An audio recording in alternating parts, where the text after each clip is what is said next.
When do you sort by a formula instead of one key? Great instinct, and yes, some problems need it. You sort by a combined formula comparator when the regret of choice depends. When the regret of a choice depends on two quantities interacting. So no single column captures it. Yes, yes. This is what I'm talking about, guys. This is what I'm talking about. All right. For example, in two city scheduling, this is like we make our decision based on this one, and the opportunity cost of one city over the other. Neither cost alone tells you the right order. Yes, yes, yes. Q reconstruction by height. Sort by height. Yes, yes, yes. So here you don't need a formula because the ordering constraint is captured by one column, the deadline. Here you don't need a formula because the ordering constraint, guys, ordering constraint is captured by one and one and only. I mean one column, the deadline. The duration re-enters later, but for eviction, not ordering. I really like this part, guys. Let me take a screenshot. So, how do you know which it is? Same method every time. Propose a key. Try to break it with a counter example. Yeah. Simple check, no jargon this time. In the shelf analogy, is duration the box's width or its sticker, and which one do we sort by? In the shelf analogy, is the duration box's width or its sticker? Duration, it's the width, obviously, but um, all right. So now in the animation, I need you to create um, another camera angle after it ends, after action 2 ends.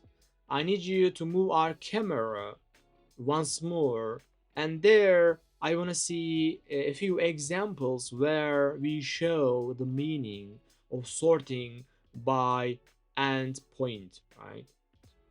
Sort by duration, sort by endpoint, and I want to see like give some example with more courses. All right, maybe let's say 5 or 10, I don't know, maybe 8 courses, and I want to see like what do we get by sorting by that column. So like sorting may sound easy, but it is important, guys. I mean, why do we pick that column, that information to sort? It is important. And for example, in two city scheduling problem, we are making our decision based on the subtraction of those based on a formula. So it can be, right? It can be duration, it can be deadline, it can be some another formulation. We have all of these options available for us, but we need to make sure we understood. Love it. This is act 3, the sorting bake off. I'll move the camera once more to first stage, set up a 6 to 8 courses, and run the same eviction grid twice, once sorted by duration, once by deadline, so you can watch one of them lose courses. That would be awesome. So now, guys, we can, I guess, now see the camera. Yes, it's wonderful, guys. Like look at it, guys. Isn't it just amazing? The question we have, IPO, like what was it again, guys? Heap pace greedy. Let's try to remember what it was about actually. So I see some tiny cube flies over and goes there. I don't know why. And that thing grows and enlarges as these yellow things goes over on it. So I think compare these to $2 and $3, we pick the larger one, the greater one, and we add it. All right. Like still, I don't remember the question, but let's see. Um, Final capital. Hmm. I now remember the question, but why we don't have camera? Yes, now we have a camera. So basically we have some projects, and those projects has some cost, all right, capital. And to have that, like to get that project and complete it, and we need to have some capital. And as we complete projects, we earn some capital. All right. So this is us earning the capital. Like, let's look at W here. It's gonna be one. I mean, yes, one. So now we have one capital. And when we got here, I don't know why we ordered $2 and $3 in this way. Maybe it is because we're gonna make a comparison between them and pick the largest. I guess these numbers, these dollars, represent the profit that we will get. All right. And obviously we pick the largest one. So I guess, and it, like, maybe the real reason why they order it, vertically, right? It may be because of the fact that they both share um, one. I mean, they share capital one. So both of theirs capital are one, right? Um, Final capital.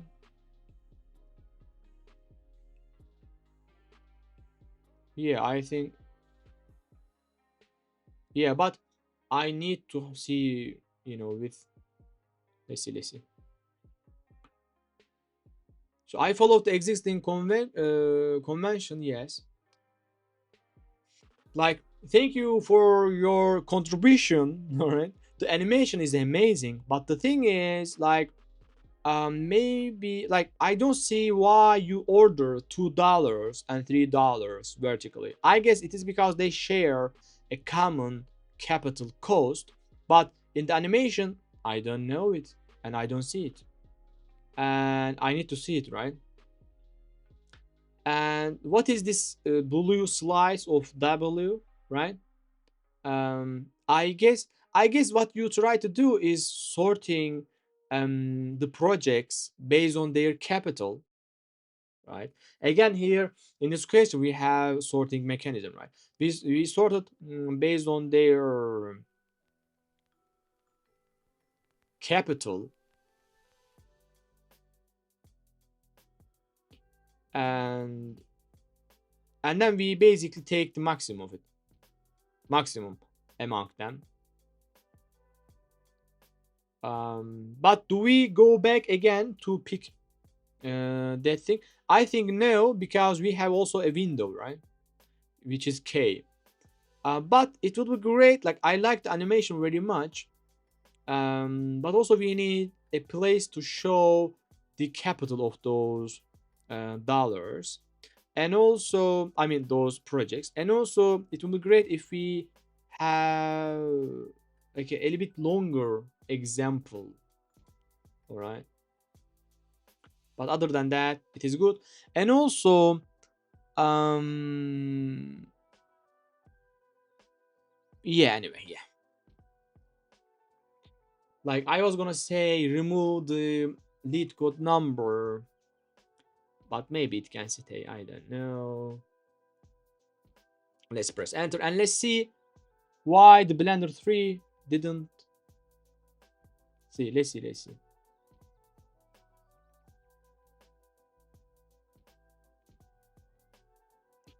Please start the Blender side. I think we have it opened, right? Where is that Blender? Come on here.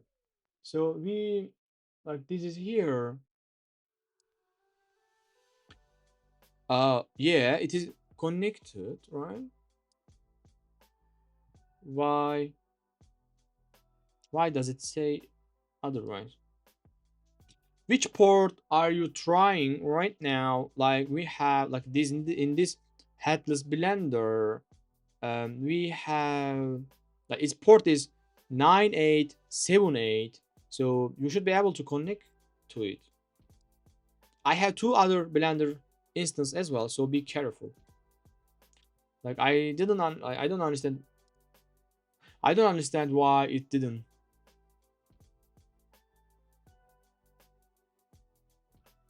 I don't understand why it didn't connect to it, but let's see, guys. So Act 3 currently runs two swords, one after another. Another. Two runs two swords, one after another, on the same timeline. Duration first, then deadline. Mm, one timeline, duration, run, then deadline run. Summary cards accumulate. Cleanest frame, easiest to follow, already built. Runs two swords. Yeah. Yeah. Yeah. One at a time is good.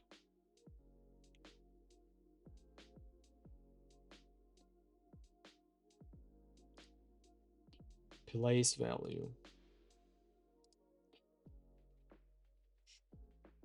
Good catch. That's the issue. MC Blender tool connects to whatever was configured with the default. Yeah.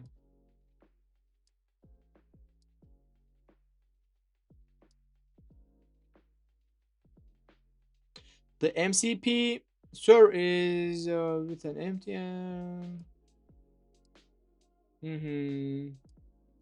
I think now it is. Yes.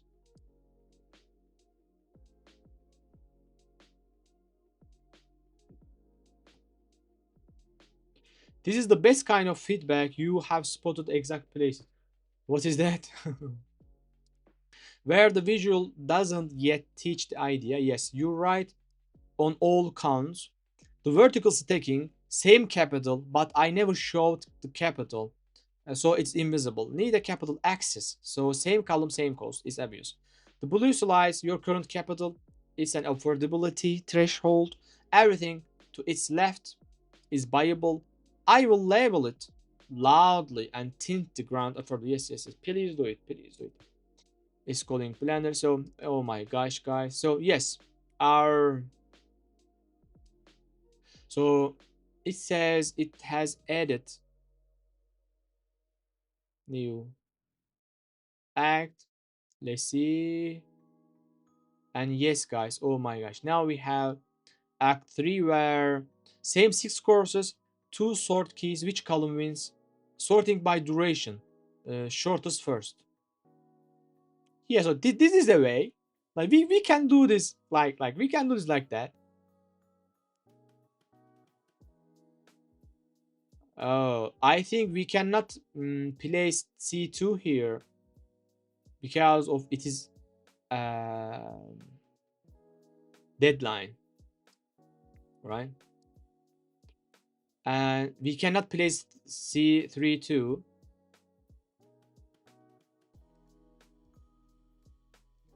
So now sorting by deadline. Earliest first. Alright.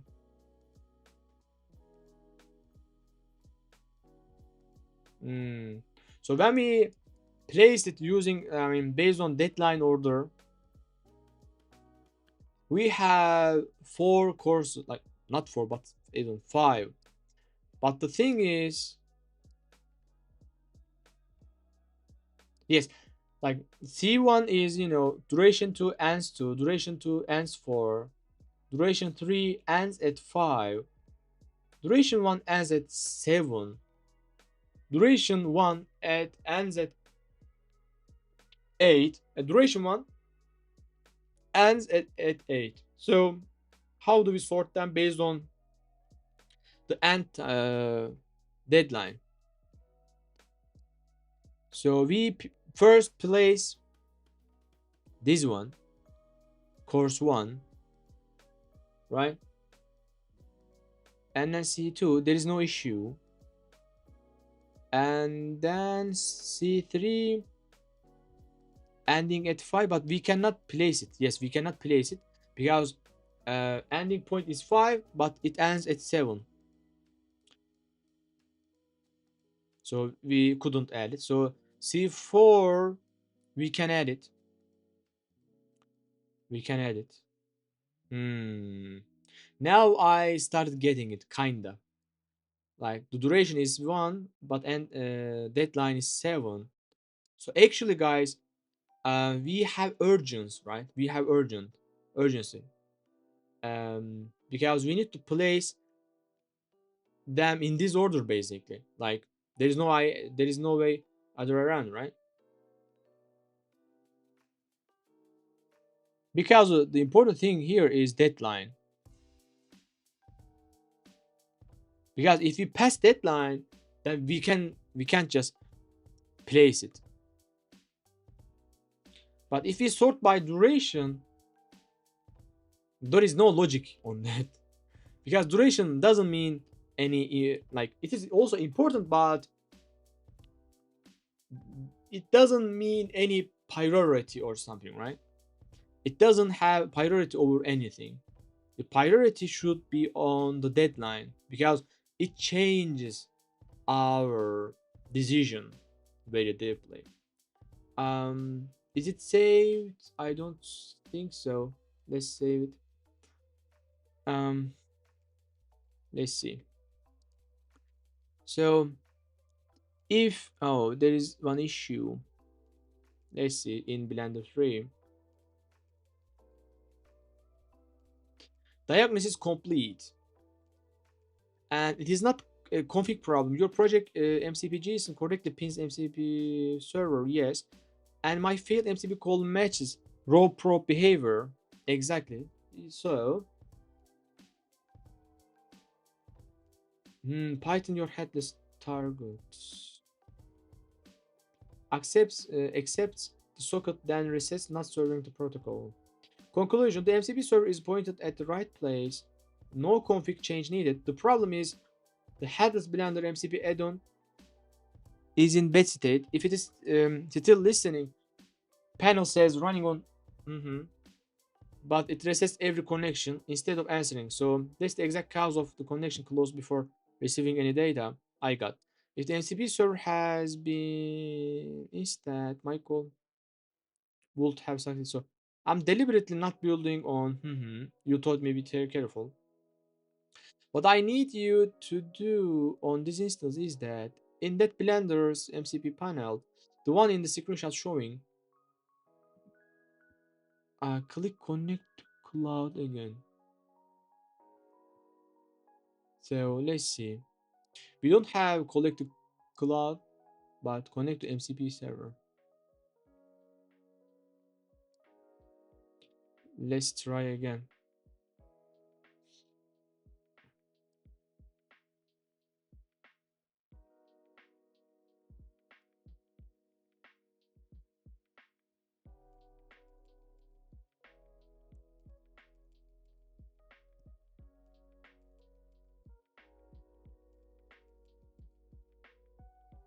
Go ahead and toggle this coin. Yeah.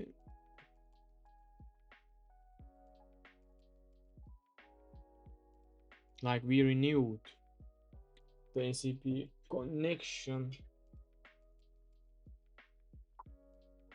Still down. Reset the connection again. The reconnect didn't fix it. So let me dig. All right. What is the issue here, guys? Isn't Blender at all? It's a homebrew Python process. Oh, we have overlapping, and I think that Python process is the is one of my um daemon. Yeah, this one. Port collision. Yeah. That demon resets the socket because it doesn't speak. Yeah. Hmm.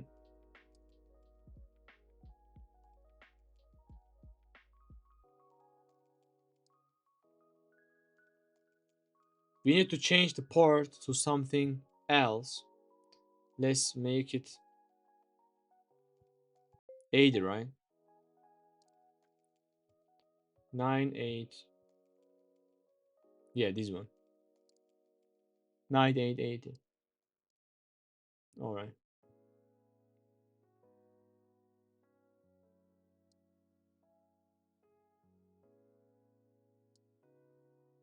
So the target blender failed to bind it. So how should we get working port?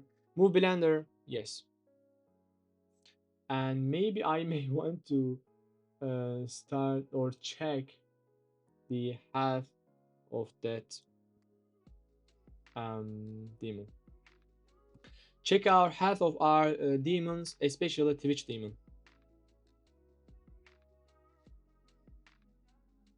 Let's see what we have here.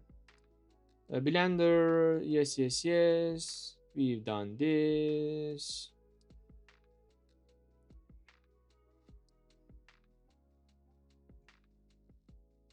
Reconnect the MCP server so it reads. Mhm.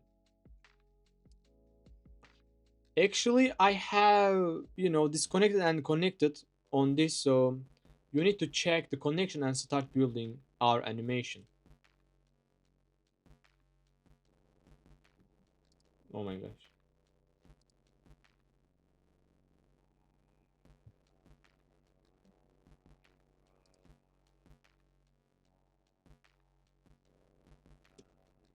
Oh my gosh.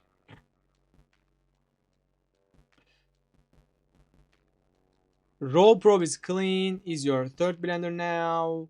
Yes, yes, yes. All right.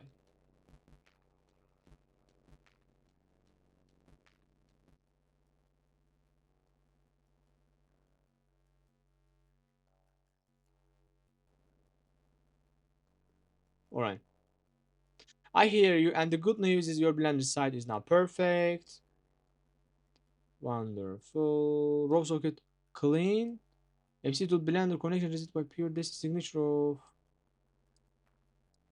So MC server process is still pointed at. Hmm. Blender add-on. Cloud calls MCP server blender. I can trigger step 2 by myself. It's a cloud code client action. Yeah, yeah, yeah. Type MCP. Select blender. Yes, yes, yes. Now I remember. We have MCP. Yes.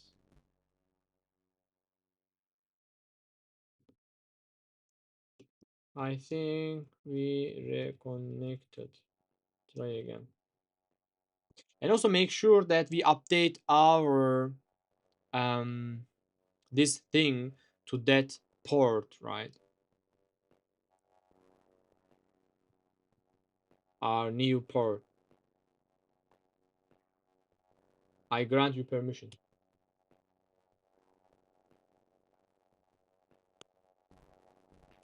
Let's see what we have here. And the sentence I still want back from you when you have watched all three acts. The safe choice. Safe place, guys. This is safe place. Sort by deadline, so urgent courses claim time first. So, like we can come up with this idea, right? Like this is important. We need to sort by the deadline. Then, when one overflows, evict the longest course taken. Oh my gosh. I never regret it because I was losing a course anyway, and dropping the longest frees the most room for the rest. So we don't evict the oldest one, but we evict the longest course. Like in this type of graded problems, we're gonna see this like a longest, smallest. We're gonna see this a lot. So we should get familiar with it. Um, all right. Let's paste it over there. We are live. The daemon is yes, yes, yes. They graded bar up, but up. The fix is in the file, but in the start table. How do you want to handle? All right. And also create um memory so that we remember this, because I am live now and we don't want to break anything, right? But I also don't want to forget it either. Let's see, let's see. Um, I never regret it because I was losing a course anyway and dropping the longest phrase the most from. So like, look at the term, guys. Like in greedy, we're gonna we're gonna see this a lot. All right, longest, smallest, happiest, saddest. All right, heaviest, earliest, latest. So the greedy idea is built upon this. What we have on Blender 2, I guess it has. Oh my gosh, guys, what is going on? Let's see. What is going on over here, guys? Now we have lots of things. And it is a little bit ugly. So capital is 0. We have $1 project that we can get, right? So we also have $4 project. So we pick the $4 and move. But it means that we're not going back again and pick that $1 project, right? So now our capital is 4, and now we are able to pick projects, with like affordable $1, $7, 5, and 8. So we take the max. So like look at it, guys. Again, now we are doing some, those extremes, right? Max 8. And all right. This is oh, look at it, guys. Final capital is 19, guys. I liked it very much. So we need it to be saved so that we don't lose it. So thank you for your contribution. This is an amazing animation. An amazing animation. Thank you for that. Thank you for that. And now make sure we have saved this animation Blender file, because we don't have any time for Blender right now. But what I need you to do is to save it so that we can later render it, right? Let's see. Press enter. And now it is time, not time. All right. Now, guys, maybe. All right. Maybe we can just compact. Um, Here, after saving Blender, we can compact this too. And now we can start building new animations for our new problems. Like we have these subtype that we haven't discovered yet, which is custom sort frequency and misc. I don't know what that is. Custom sort, it says. Let's start with these. Wiggle subsequence, like a wiggle, right? Count every direction change and single pass. Count every direction change. Like we don't even know the question itself, but that's all right, guys. That is all right, I think. What's going on over here? What do we have? Render settings are big. When you have time to render. Yes. Oh. So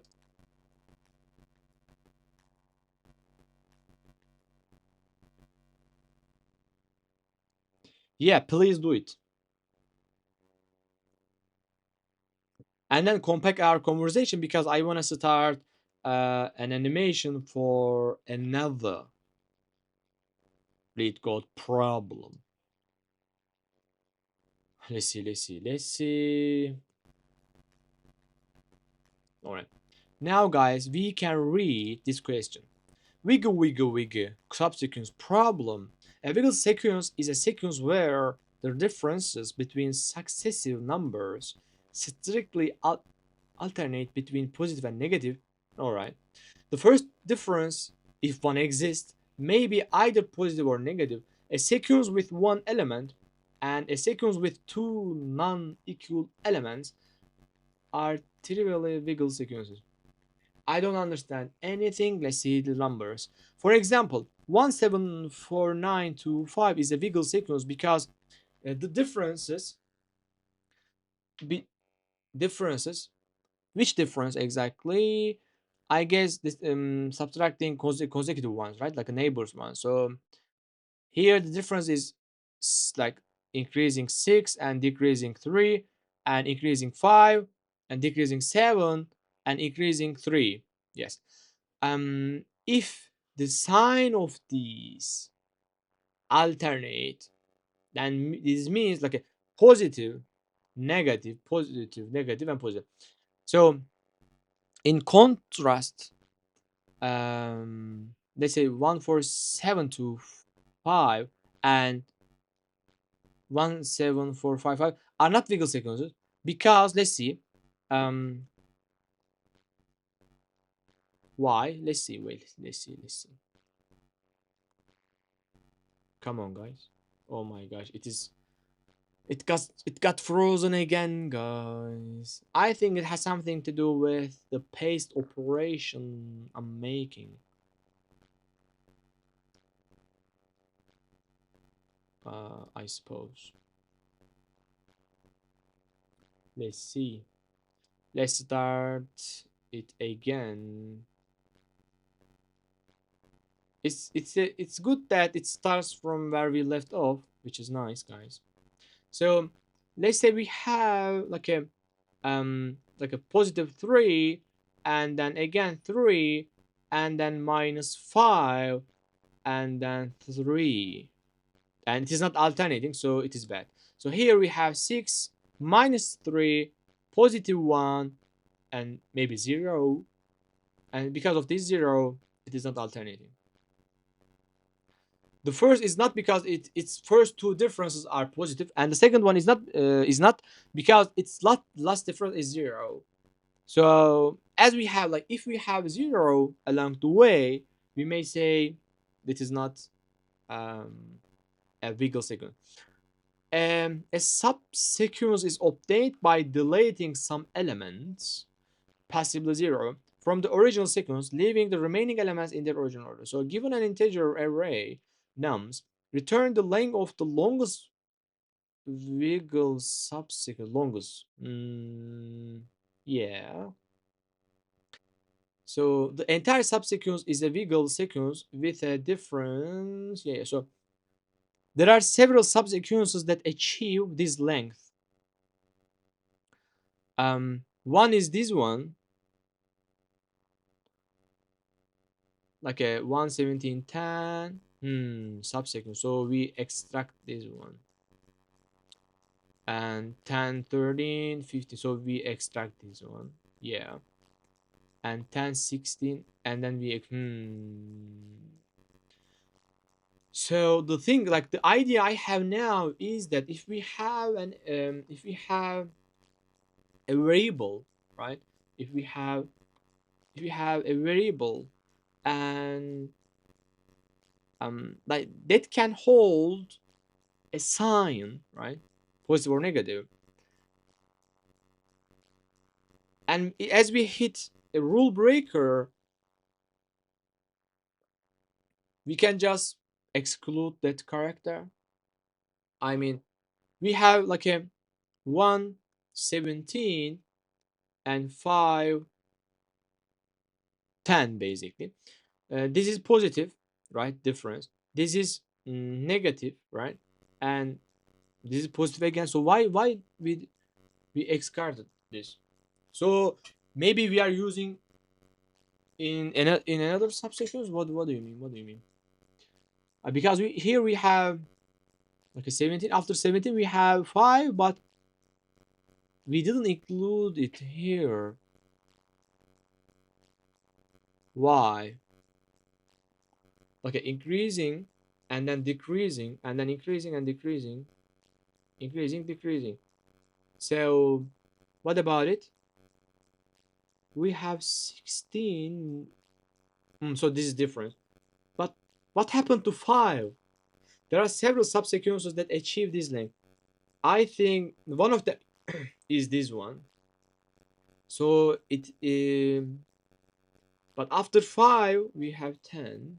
After 10, like like positive, negative, positive, and again positive. So we may need to get rid of either.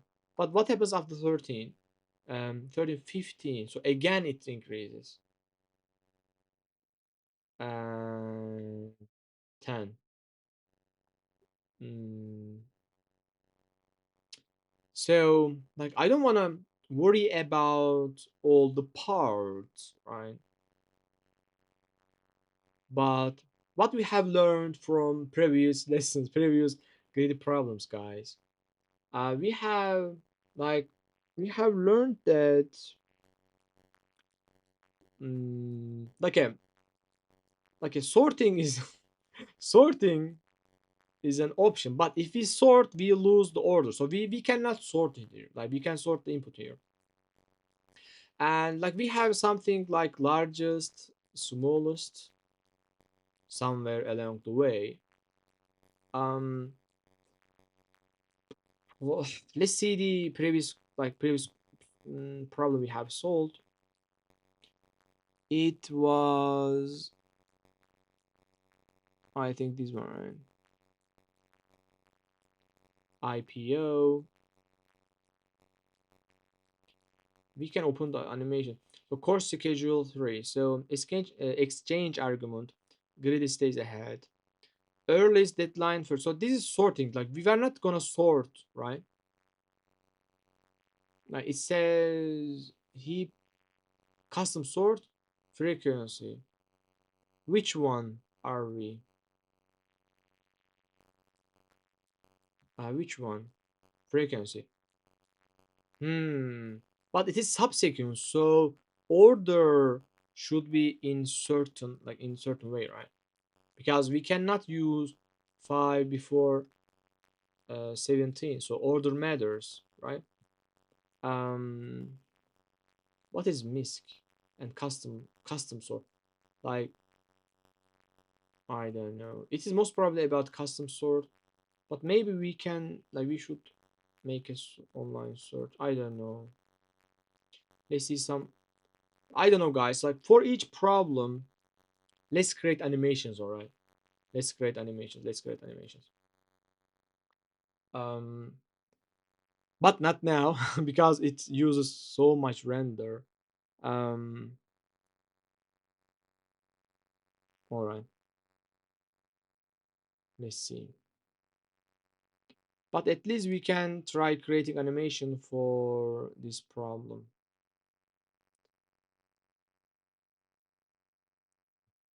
Wiggle sequence.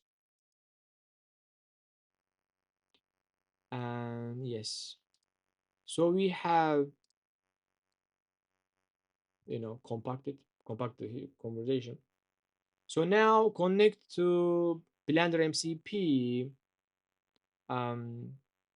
9 7 9876, like connect to Blender MCP on this port. And now we need to create an animation for this problem. First of all, present me some ideas for creating animation for this problem, and then I will select one of them, and you're gonna build an animation for that.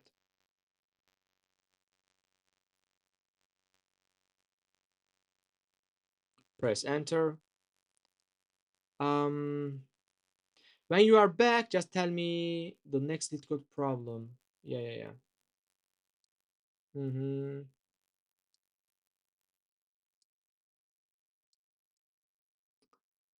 Actually, we don't need to compact, but let's select our next problem. Oh my gosh. Merge triplets. to form target. Oh my gosh. A triplet is an array of integers. You are given two the integer array triplets where describe describe the ith triplet. We are also given an integer array that describes the um, triplet you want to obtain. So to obtain target, you may apply the following operation on triplets any number of times, possibly zero. Did you figure out grid algorithms? No, not yet, not yet. But after the stream, like I mean tomorrow possibly, I'm gonna create an animation for almost all of them, right? Every question here, right? 75 of them, and it's gonna be great. And I'm gonna be able to understand every grid problem. Like I assume these 75 questions will be enough. All right. Yes. So now I am like creating animation for the last type, which is custom sort frequency and misc. Um, so after solving these 75 problems, we're gonna be great. Wait, these merge triplets. Look at the stream arena. I think the last problem I typed was triplets. Oh my gosh. Let's open it, bro. Ah, really? It is Ruby one. Um, Note that two such trends exist in the array, but there is also lowest middle point.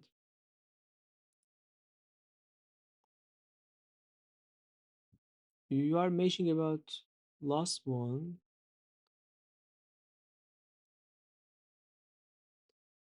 We arrive at the next number in the array. Upward trend. The time complexity of this algorithm is n3. That's a pretty slow. Is there any way we can optimize this?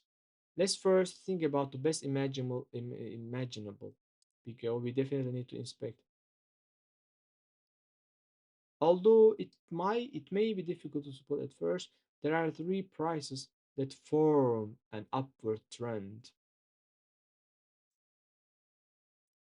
Oh, it is increasing triplets. I don't know if it is the same thing. I see. So um like let me I guess I have copied this already, but let me do it again in case I didn't. So let me create an animation, start the animation, and then I will read um, what we have written. Let's see. I didn't want to read while we are typing in case I can distract you. So that's why. But now I will read it. Thank you, by the way. I really appreciate it, and I will read it right now. Connect to the Blender MCP on this port. A scene reads yes. Before ideas, here's the one thing every idea build to teach, so you can judge them. Wiggle. Differences strictly alternate up down up down. The greedy truth, the answer is just how many times the direction flips. Peaks, valleys, and plus one. On any straight climb or straight drop, only the endpoints matter. Every middle point is wasted. What do you mean by that? For animation ideas, your cloud has developed a weird personality. Yeah. Yeah. But I like it. I like it. For animation ideas, peak and valley hand, the mountain skyline. Plot numbers as a connected line, a jagged mountain range, a marker walks left to right, rising segments. Mm, these ones look wiggle steps. All right, so like last time, you can pick one or combine as two X with a camera arc between them. The skyline then same data shown as I guess we can combine one and two. Never regret proof. I guess I want three of them with camera arc scene change, in a single animation file. I enjoy watching it. So this is the first one. This is for this problem, wiggle subsequence. And we have merged triplets to form target. I don't know, guys. Like we can skip this, alright. I hate triplets. Let's go with Dota. Senate. Dota 2 Senate. Um that looks interesting. Um but let's not create an animation because I wanna spend some time before two quiz by party, smaller index bounds, loser pushed to back. We need to read it, guys. We need to read. And I because I want to create an animation for it, right? In the world of Dota 2, there are two parties: the Radiant and the Dire. The Dota 2 Senate consists of senators, senator, Obi-Wan, right? Senator. Senators coming from two parties. Now the Senate wants to decide on a change in Dota 2 game. The voting for this change is a round-based procedure. In each round, each senator can exercise one of the two rights. Ban one senator's right. A senator can make another senator lose all his rights in his in this end in this and all the following rounds. Oh my gosh, what a ban, right? Announce the victory. If this senator found the senators who still have rights to vote, oh my gosh, are all from the same party, he can announce the victory and decide on the change in the game. Given a string senate representing each senator's party belonging, the character R and D representing the Radiant party and the Dire party. Yes. Then if there are n senators, the size of the given string will be n. The round base procedure starts from the first senator to the last senator in the given order. This procedure will last until the end of voting. All the senators who have lost their rights will be skipped during the procedure. Suppose every senator is smart enough to will play the best strategy for his own party. Predict which party will finally announce the victory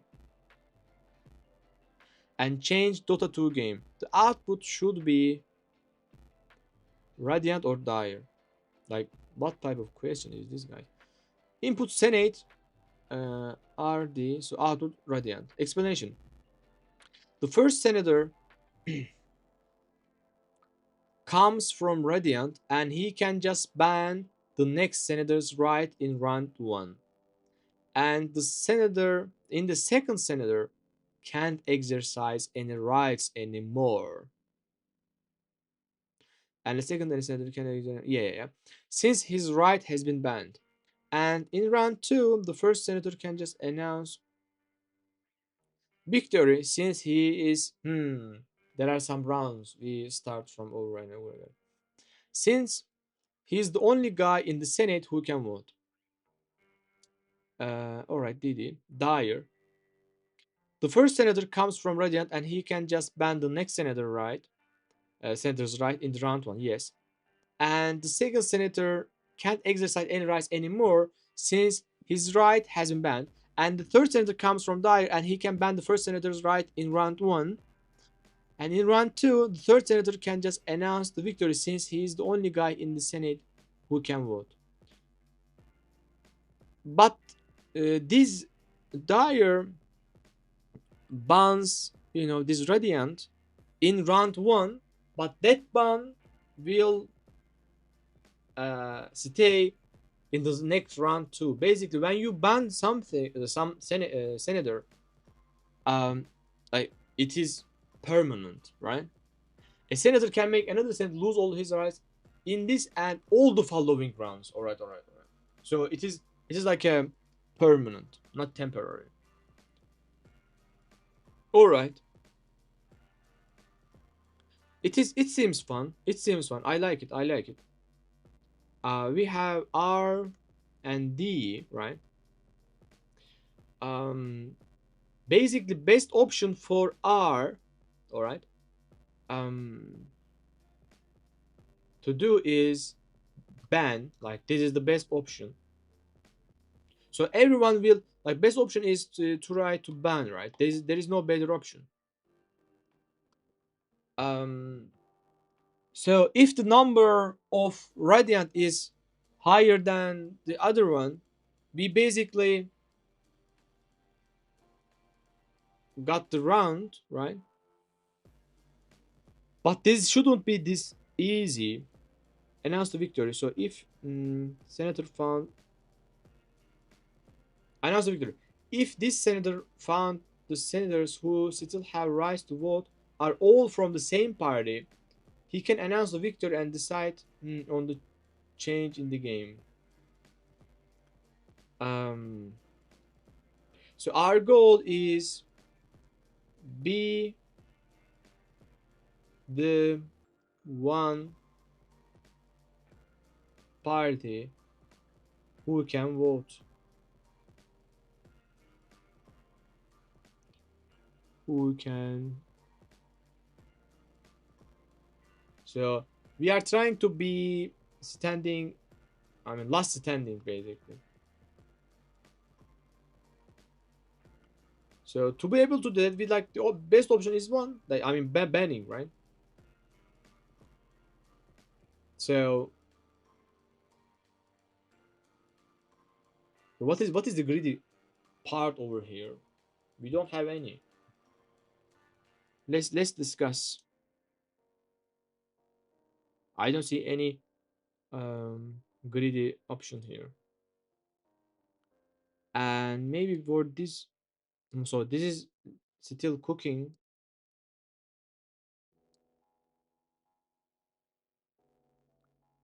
All right, and this is all right. Now I need you to open another file for this problem, and also you need to show me. I mean, also activate tutor mode greedy and show me the greedy part in this question because I don't see any. What I see is every senator just needs to ban the opposition party, right? And that's all. And if I mean in each round we should keep track of like at the end of round we should calculate how many um, I mean we should we should calculate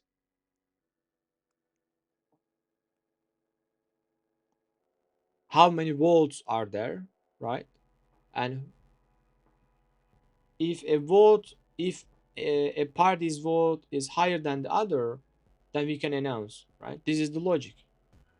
And also we can like um, since it is permanent for banning senators, we can just remove them from our array.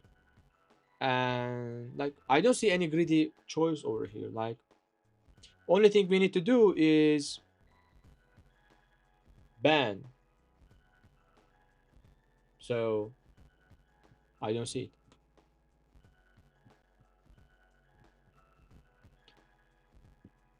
Let's see, guys. Let's see. Press enter. This is creating an animation for which problem? Colors are working, or let's see which problem. I think this problem, right? Collapse the run. Monotake run. Which problem is this, guys? um, Wiggle. I guess it is Wiggle. And the Wiggle question was this one.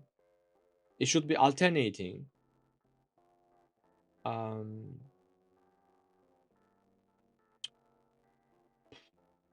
I'm gonna definitely read some greedy books, guys.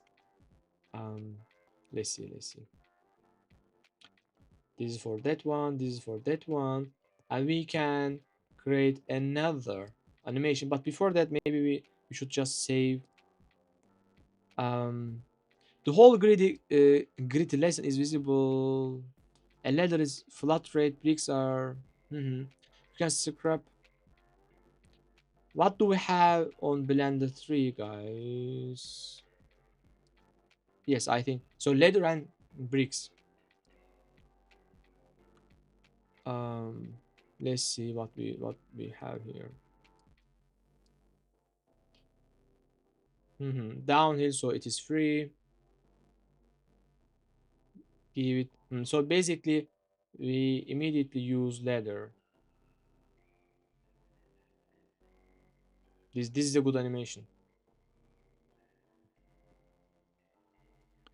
So thank you for this amazing animation. Now I need you to save it in our LeetCode folder inside the corresponding folder, all right?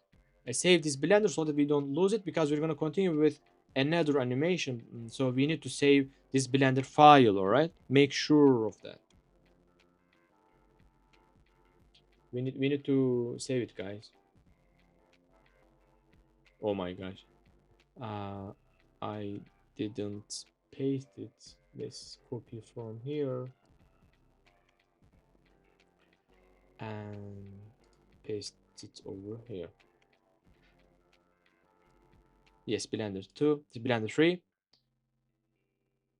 Oh my gosh, guys, I keep forgetting which Blender belongs to which algorithm.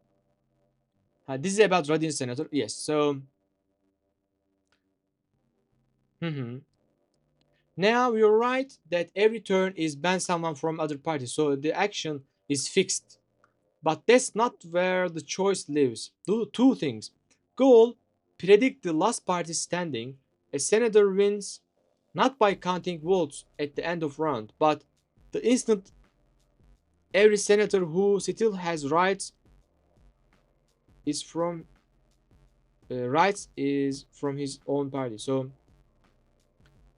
he's banned entire opposition out.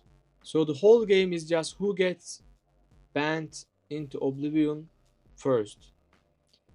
One question for you. This is the greedy choice you said you can't find. When um, a Radiant Senator finally gets his turn, there may be several dire senators still alive. He must ban one of them. But which one? Any of them? Any of them? Is it safe to ban any dire, or could banning one be a move he would regret, while banning another is a move he would never to ban any dire? Or could banning one be a move he would regret while banning another? Oh, sit with that. So basically, we have some options. Apparently, we have some options. And so the order is like order matters. Let's say Radiant, Dire. Like I don't see any reason hmm, like he's gonna ban this one, right? So here we don't see um the important case here. But what if we have like this one? We would like what is happening with this one? Like banning this one or this one?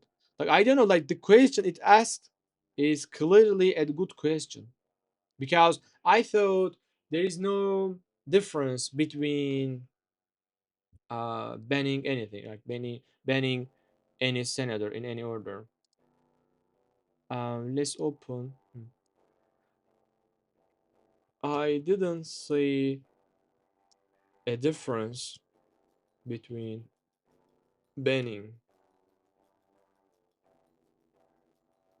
any senator in any order. But apparently there is a real difference where we can apply graded approach.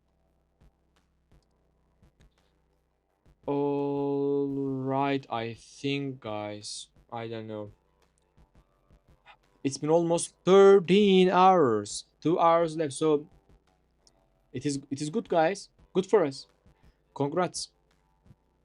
And also, oh my gosh, it's been 2 hours. Like this LeetCode takes a lot of times, guys. Let me be honest with you. Right? Um, like I keep forgetting what is what. Saved and confirmed on disk. Mhm. Yeah. So we had to save it, and we save it. Couple of notes before continuing. Blender is yes, yes, yes. I locked the port routing gotcha to project memory. So the next session we want yes. When you eventually want the video. All right. So this is about wiggle.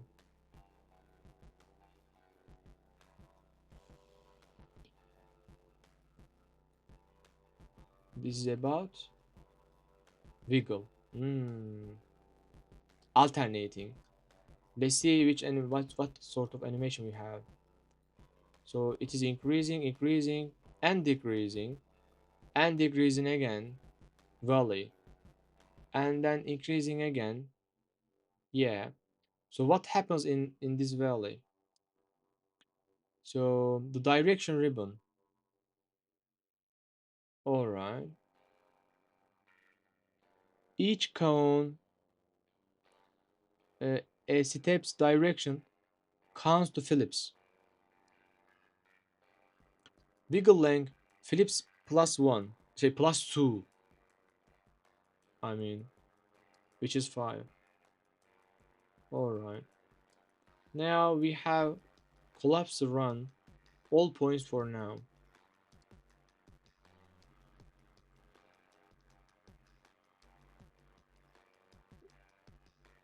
X wasted.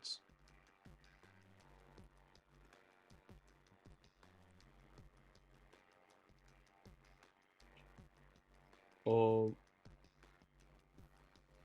did I just remove the animation? No, no, we have it. All right.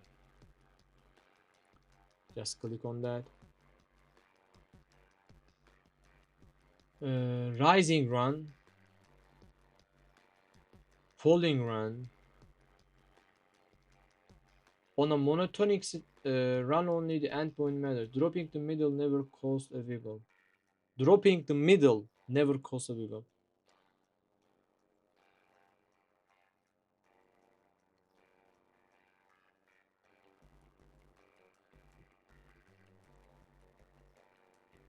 That's interesting.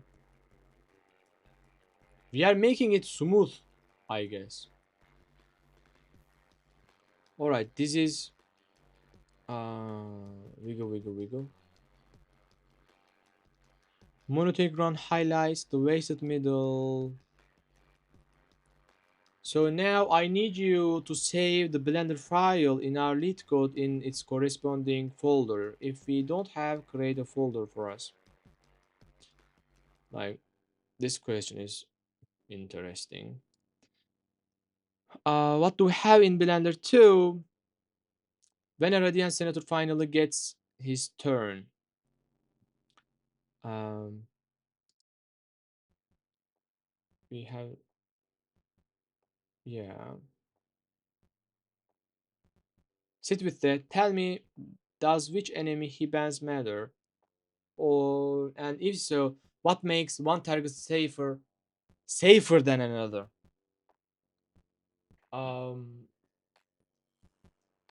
I guess the best approach would be like there is no issue if the order is kind of this, but like if the order is like alternating, right?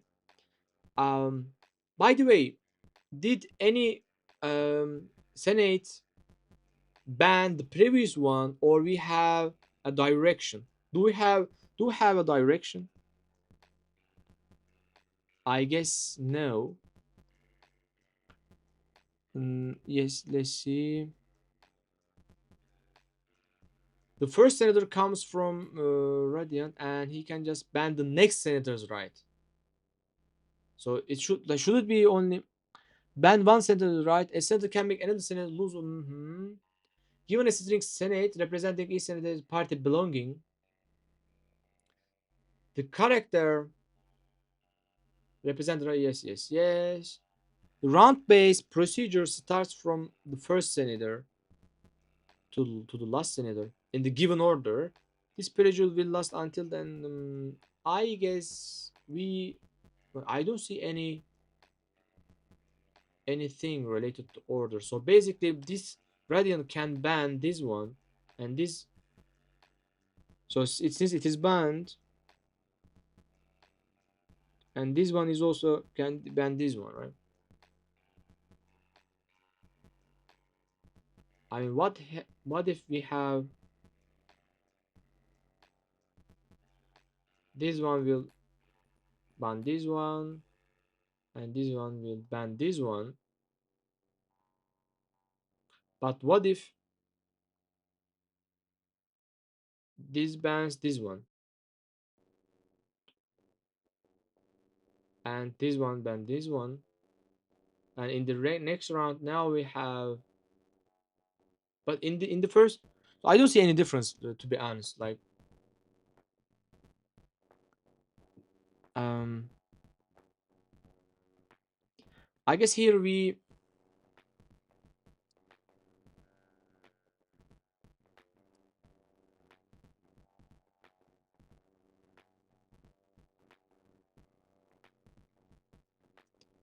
I wanna create an animation for this problem on Blender.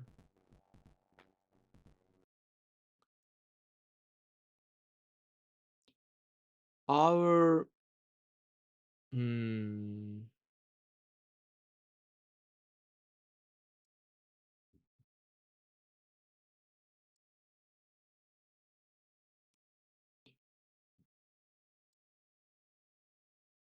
our port is 9877.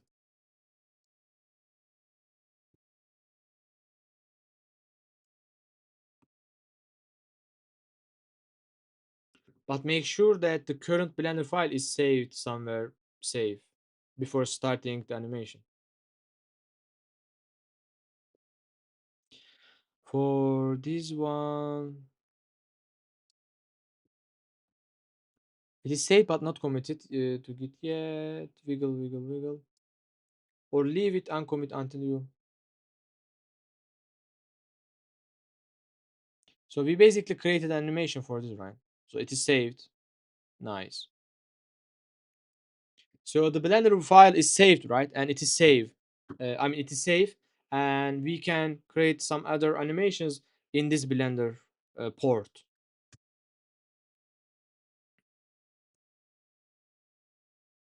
Let's see. I want to create animation for this problem. Blender. Hmm. So in Blender 3,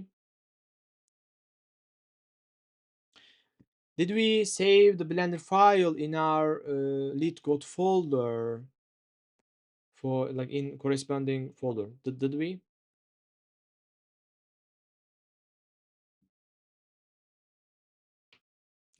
Let's see.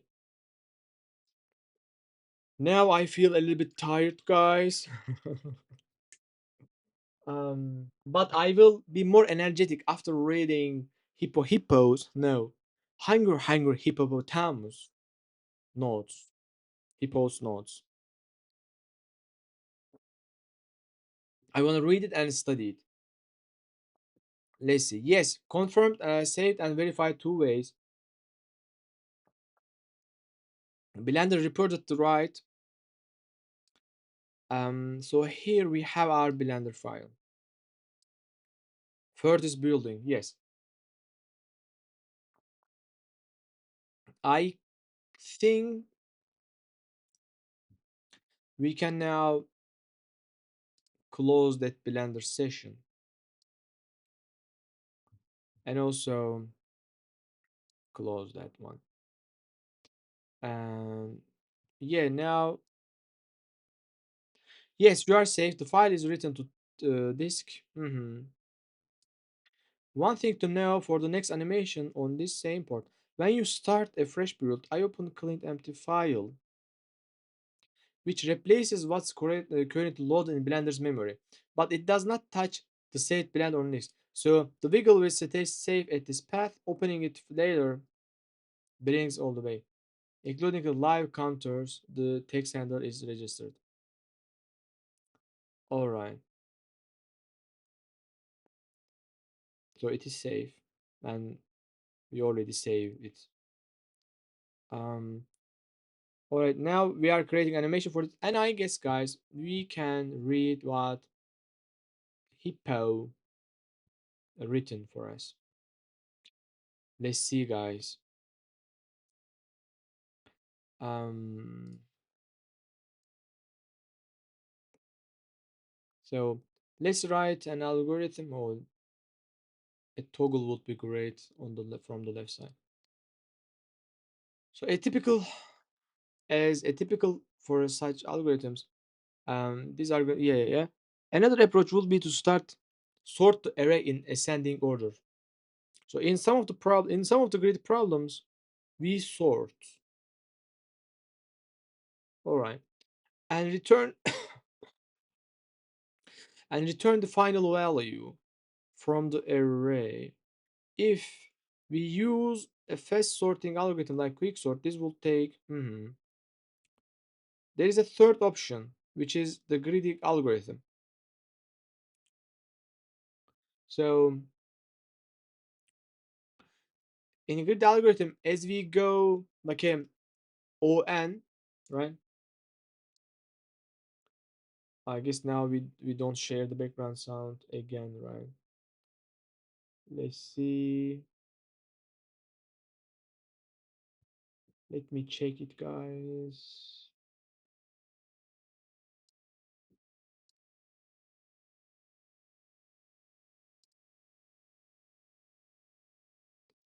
Maybe I can even run this comment. Let's see.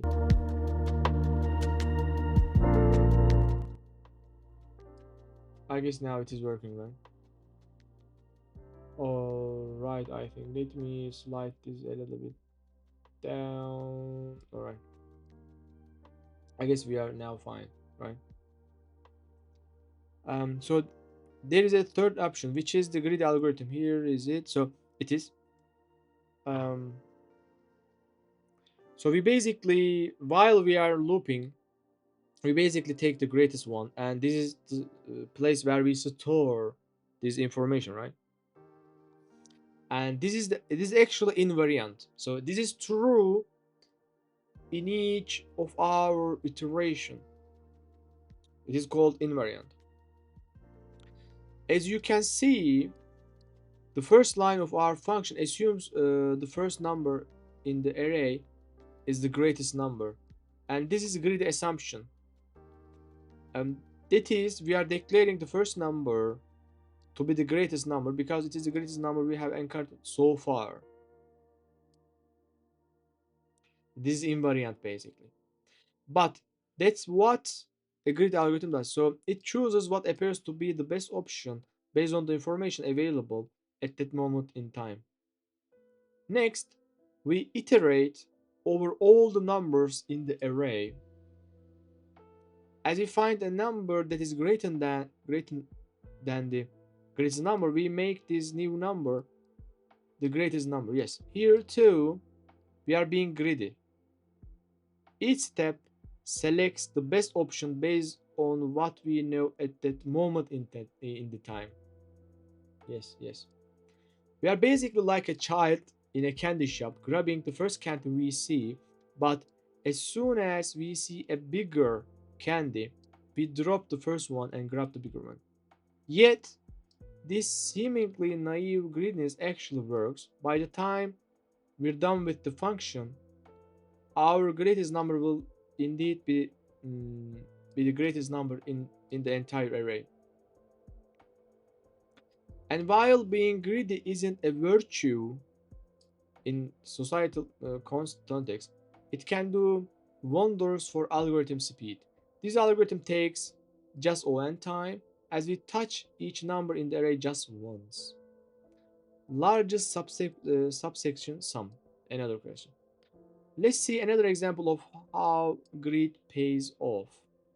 We are going to write a function that accepts an array of numbers and returns the largest sum that could be computed from any subsection of the array. Here's what I mean. Let's take the following array. If we computed the let me fix that. If we computed the sum of all the numbers in the array, we would get, I guess, yes, minus 4. This is minus 1, 3, 0, 5, and minus this. But we can also compute the sum of subsections of the array. Subsection means like this one, 3 minus 4 and 4, it gets 0. So like this is a subsection, this is another, and this is another. So, but is it random? We are going to write a function that accepts any array, accepts an array of numbers, accepts an array of numbers, and returns the largest sum that could be computed from any subsection. All right. Now, subsection means they should be consecutive, basically. Yeah, that's the thing. Sum of this one is 3. This is 2. All right. When I refer to subsection, I mean contiguous subsections. That is, a subsection is a section of subsection of the array that contains a series of numbers in a row. All right.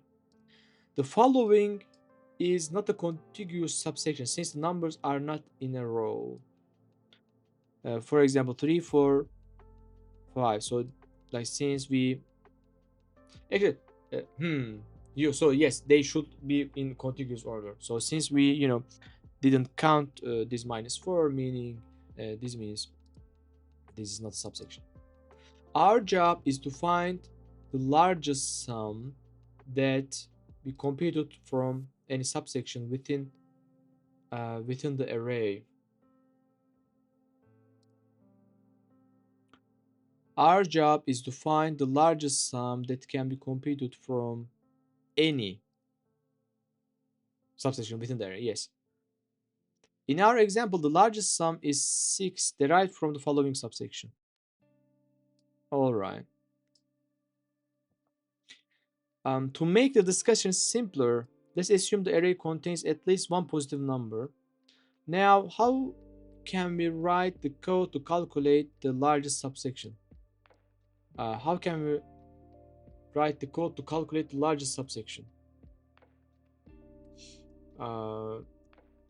We need to have a way for generating subsections. Maybe like sliding window. I don't know. One approach would be calculate the sum of every subsection. Yes, like this is the brute force within the array and pick out the greatest one. However, there are about n to square n to 2 subsections divided by 2 subsections for n items in an array. So the mere generation of the different subsections would take yes. Again, let's start by dreaming up the best imaginable goal. We definitely need to inspect each number at least once. So we cannot beat. Yes, we cannot beat. So let's make our goal. At first glance, ON seems beyond our reach. How can we add up multiple subsections by iterating over the array single time? Let's see what happens if we get little greedy. Oh, like, all right, all right. A grid algorithm in this context would attempt to grab the greatest sum at each step as we iterate the array. So we are doing this in ON. Here's what this might look like as we iterate over the. So we are trying to create an invariant so that in each step it will be true. Starting at the front of the array, we encounter starting at the front of the array, we encounter a 3 in perfect greedy fashion. We encounter a 3 in a perfect greedy fashion. We'll stay. We'll say this is our greatest sum. All right.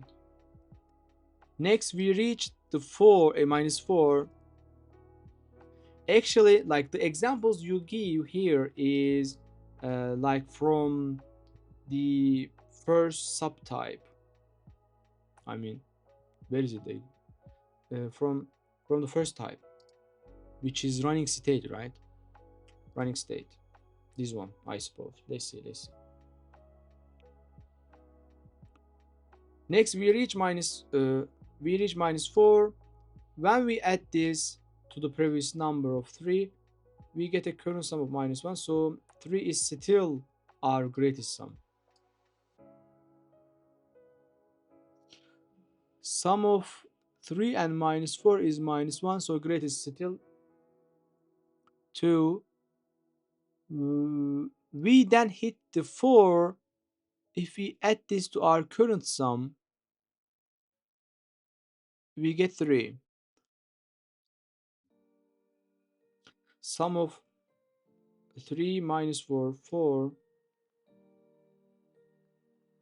So we basically started a window and we didn't close it basically. We didn't shrink it. So yeah, as of now, 3 is still being greatest sum. The next number we reach is a minus 3.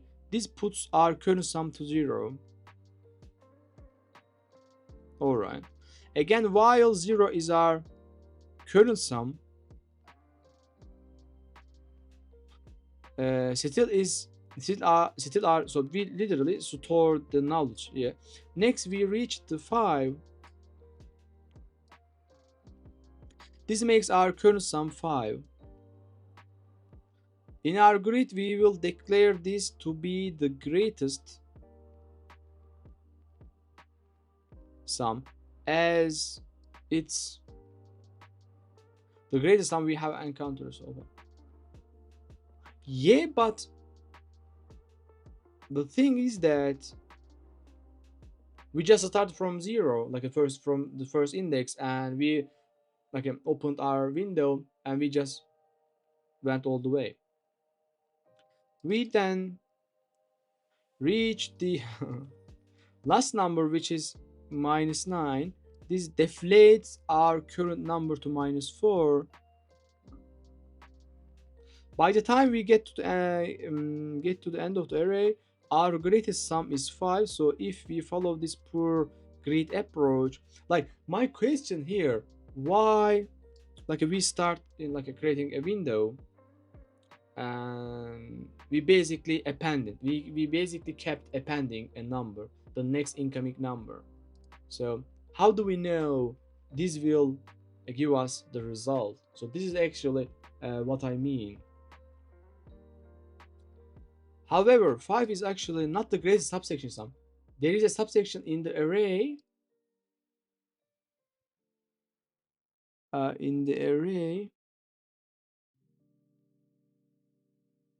that yields a sum of 6. Yes, this one. Yes, The problem with our algorithm is that we only calculate the largest sum based on the subsections that always begin with the first number in the array. But there are other subsections that begin with numbers later on the array as well. Yes. So we haven't accounted for those. Yes. Our greedy algorithm then didn't pan out as we'd hoped, but we shouldn't give up yet. Often, we need to tweak greedy algorithms a bit to get them to work. Let's see if finding a pattern may help. It usually does. As we have seen before, the best way to find a pattern is to generate lots of examples. So let's come up with some examples of arrays with their largest subsection sums and see if we discover anything interesting. Yeah, I totally agree with you. Subsection is here, file, and yeah. When analyzing these cases, an interesting question emerges. Like, the question is that although the immediate one is maybe decreasing your your subsection, you just need to keep going and because hoping for you may find a big number. I guess this resembles to water, like container with most water problem, because there we had something similar. Like, imagine we have a container, right? I mean today we have studied this problem. Um so as we go inward, our area, our amount of water will be go down, right? Because oh my gosh, why? Oh my gosh, come on. Because the difference is the getting less and less, right? But only way we may find a, a bigger area is that, like, if we move the smaller one and then the next one is quite huge, and like a Godzilla, today we have mentioned about that. If it is like a Godzilla, then we may have a chance. Like, and that is the only condition we hope to find actually, right? Um, yeah. So when analyzing these cases, an interesting question emerged.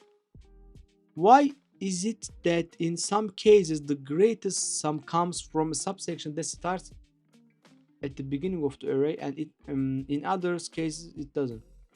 In looking at these cases, we can see that when the greatest subsection doesn't start at the beginning, when the greatest yeah, it's because a negative number broke the streak. Broke the streak. Like, I didn't understand this part. Broke the streak. So in looking at these cases, we can see that when the greatest subsection doesn't start at the beginning, which beginning, right on the leftmost?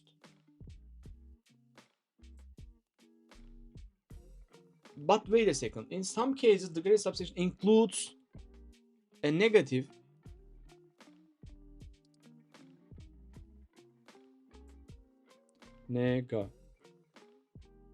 negative number, and the negative number didn't break the streak. Yes, like this is what I already, yes. So negative streak doesn't break because this is the case. Like, you can find, like, um because you may find a bigger one, right? What is the difference? So you are telling it, literally telling that if the streak starts from zero, meaning that, like, a running state, like this question is also from this part. Like, I can understand this part. Like, this like a running state, greedy reach and running state. I I can understand this because it resembles to pre-order and recursion, to be honest.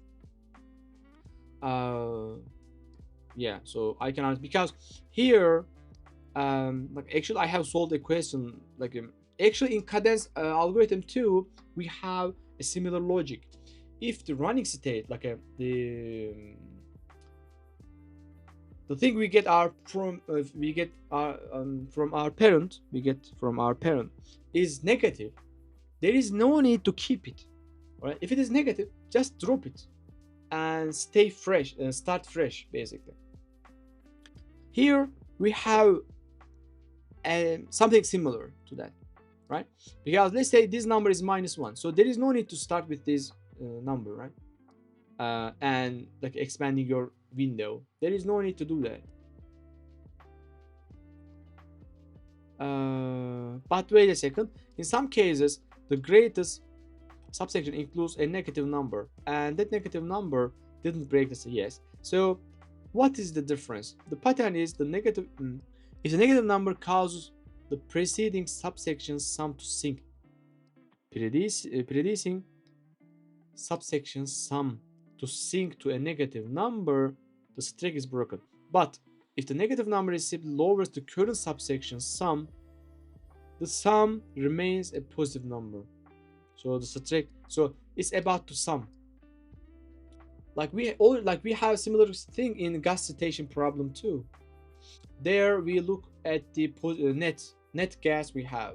If it goes below 0, then we immediately stop at that station and we break our window and start fresh there, I think. And also even we exclude, let's say we start a station from A, went to B and then C, and if our net gas goes below 0 at station C, the next thing we try is starting from D, station D, because if the net gas can go below 0 at station C, it would be even worse if we start from station B. Why? Because in each station leave, we made sure that we have some negative, positive net. We have positive gas, because this is a rule. The rule is that if you have let me draw it, all right? Like I really love drawing. So like this is gas station, right? We start from A, we go to B and then C. Let's say we fail at C, all right? Now we eliminate starting from station A and station B, and most probably station C too, because the thing I will say now. So the rule is that for our car, right? For our car to leave a station, we need to have a gas which is positive. All right, net positive. It should be net positive, right? To leave a station, it should have more gas than the cost. Cost A, cost B, cost C. So if we start from A and everything went nice, we are at B and then C, and now things got messy. So it suggests that starting from station B won't help us at all, because we have positive net 0 1 and then positive net let's say 1 again, all right?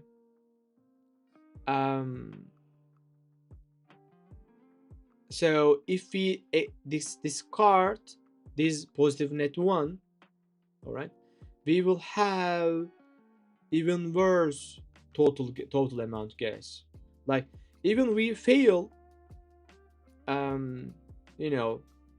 ABC road, A, B, 0. And if we make B, C, then we are gonna definitely fail, because we lose a positive net tang. So let's say this is, let's say, -3, and now this will -4.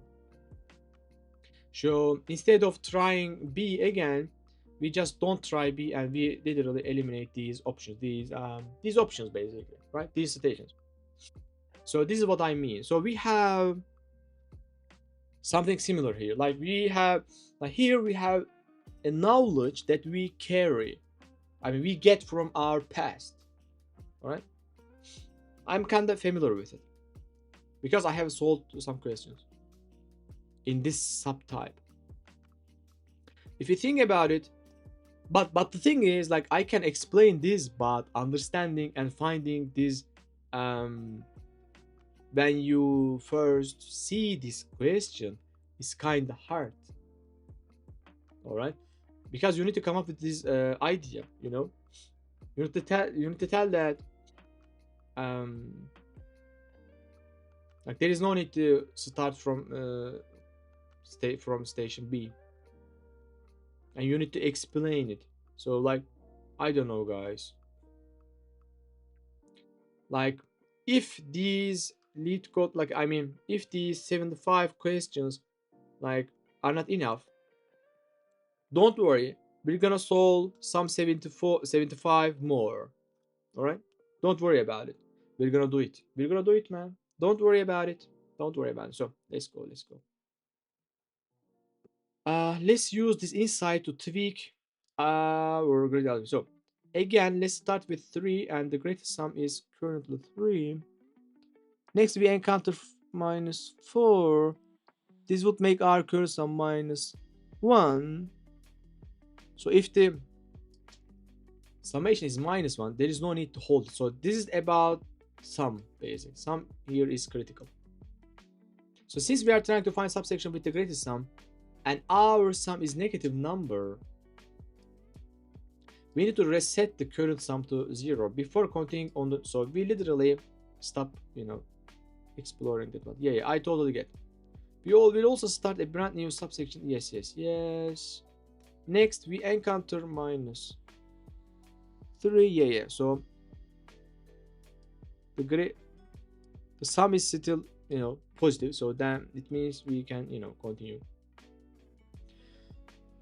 We next come upon at 5. This makes the current sum 6, which is greatest. So, like, this is the global storing point where we basically store, right? All right. Oh my gosh. It is almost 7 p.m. Oh my gosh, guys! Like, time flies fast, you know. So finally, we reach the -9. -9. I mean, I guess it is -9. -9. This would make the current sum -4, in which case we would reset it to 0. However, we have also reached the end of the array, and we can conclude, yes, like I like conclude, or there was another word. Therefore, we can conclude, we can summarize, we can conclude the greatest sum is 6, and indeed that is the correct result. Here's the code for this approach. Yeah, so like the code is not too important, right? I mean, the logic is important. Current sum, greatest sum, array each.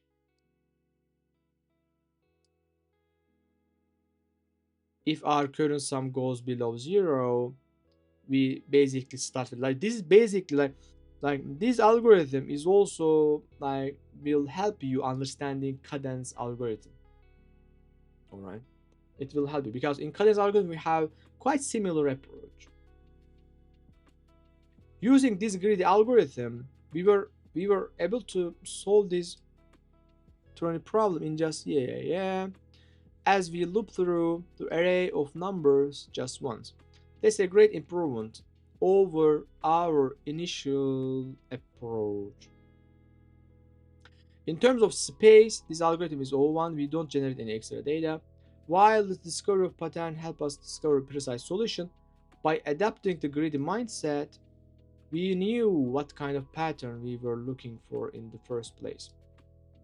Greedy stock predictions. Let's look at one more greedy algorithm.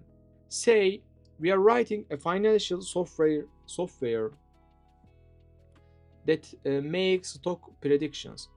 The particular algorithm we are working on now looks for a positive trend for a given yeah.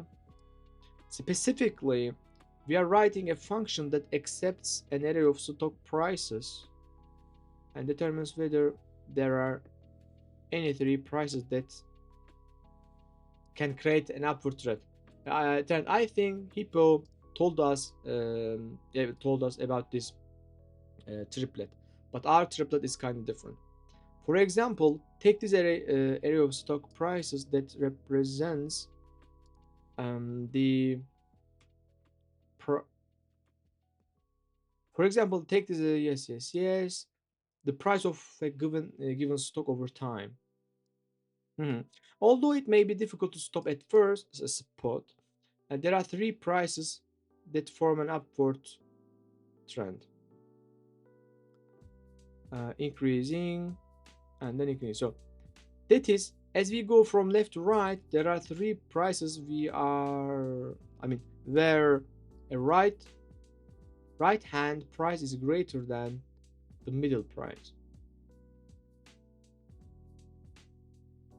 Right hand price, which in turn is greater than left. Yeah. So the following array, on the other hand, does not contain a 3 point upward. Our function should return true if the array contains an upward trend of three prices, and false if it does not. So how do we go about this? One way we can do this is with three nested loops.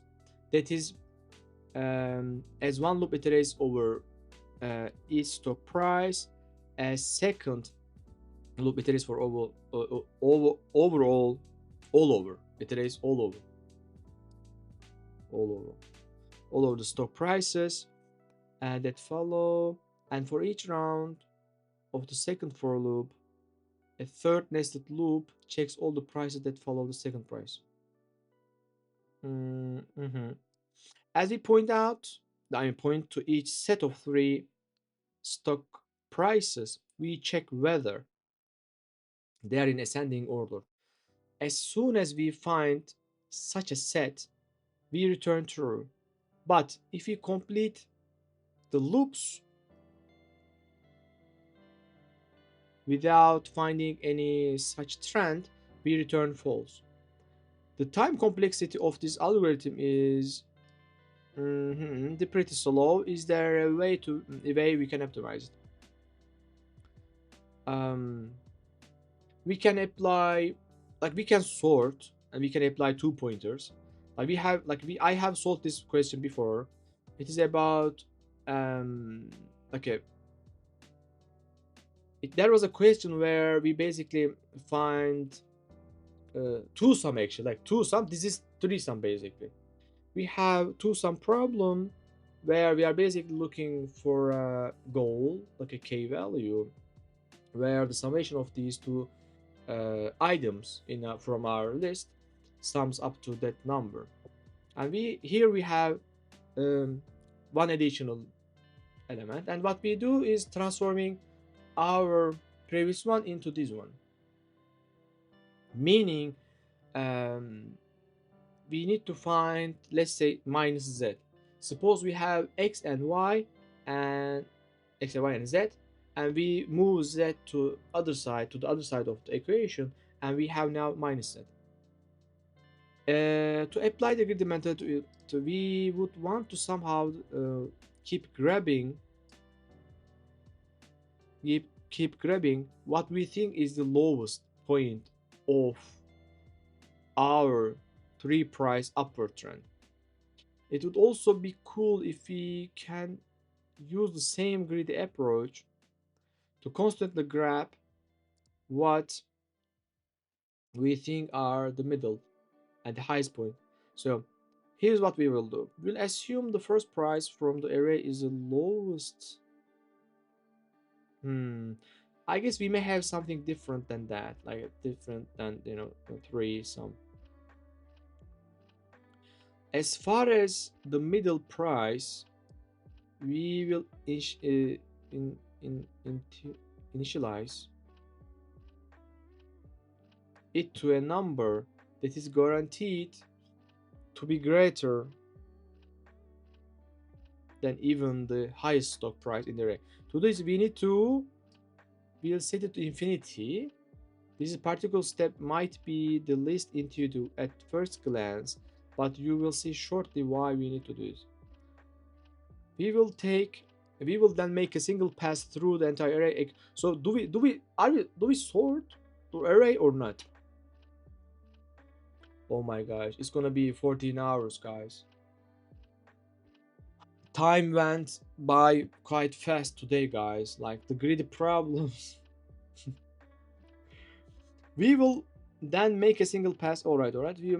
If the current price, if the current price is lower than the lowest price,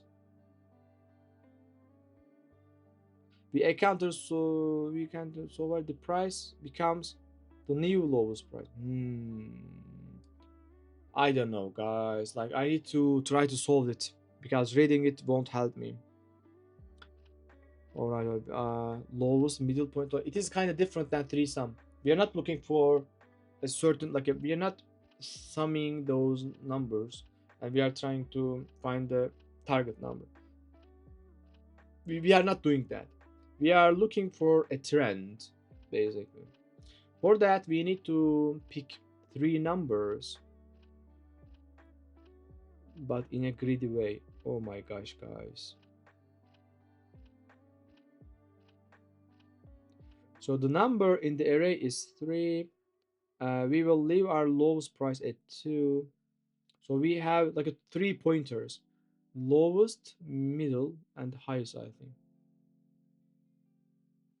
We basically juggle, right? We basically play with these 2 pointers and set them correctly. Let's see how we set. If the current price is lower than the lowest, lower than the lowest, higher than the highest. Um, if the current price is higher than the lowest but lower than the middle price, we update the middle price to the current price. If the current price is higher than the lowest and the middle price, it means we have found three price upward trend. Hmm. So for us to be able to find the upward trend, we need to basically find 3 pointers, like a small, a middle, and larger, and they should be in increasing order. For that, we pick a smaller one. Uh, let's see where we pick smaller one because we don't have a sorted array, but how come like we can do this basically? And where do these pointers start exactly? Lowest price, like we again assume our first element is lowest, so we set middle price to infinity,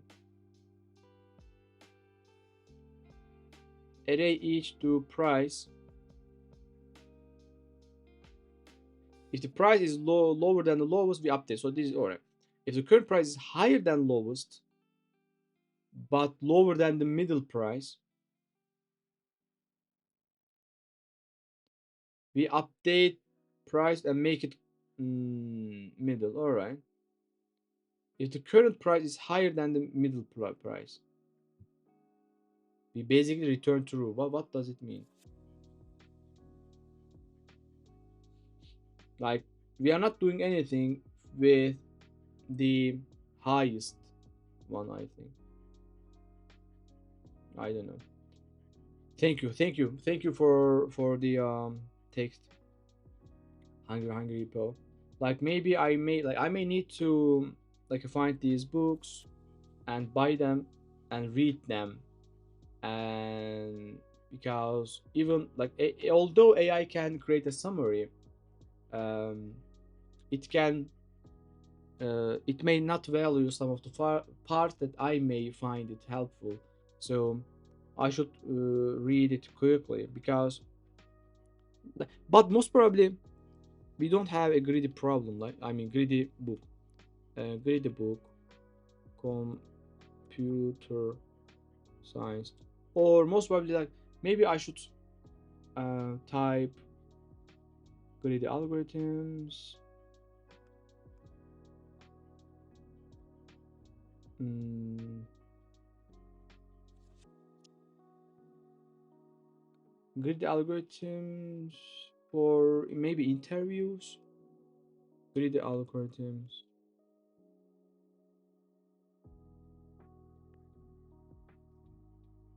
Tutorial.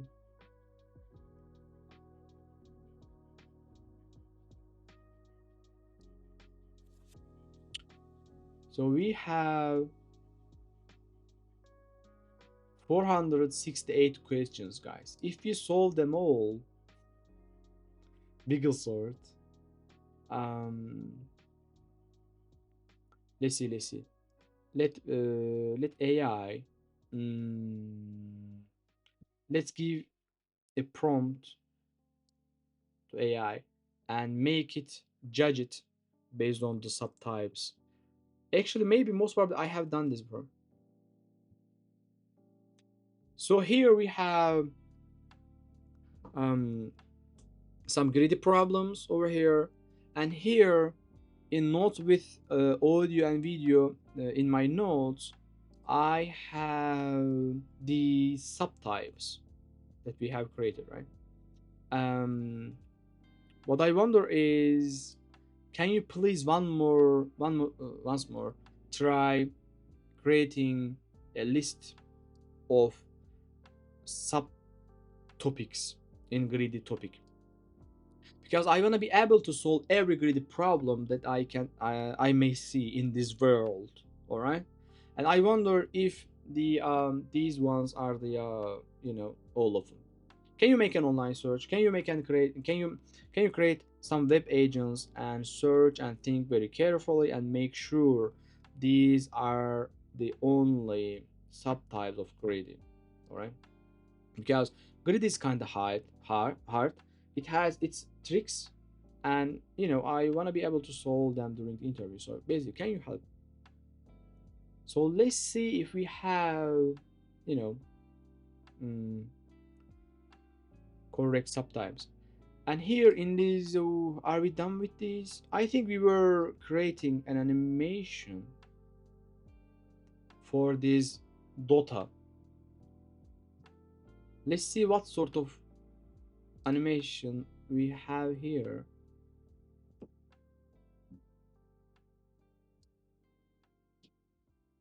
Oh my gosh. Anyway, runs order. Like, just look at it, guys. Like, it looks amazing.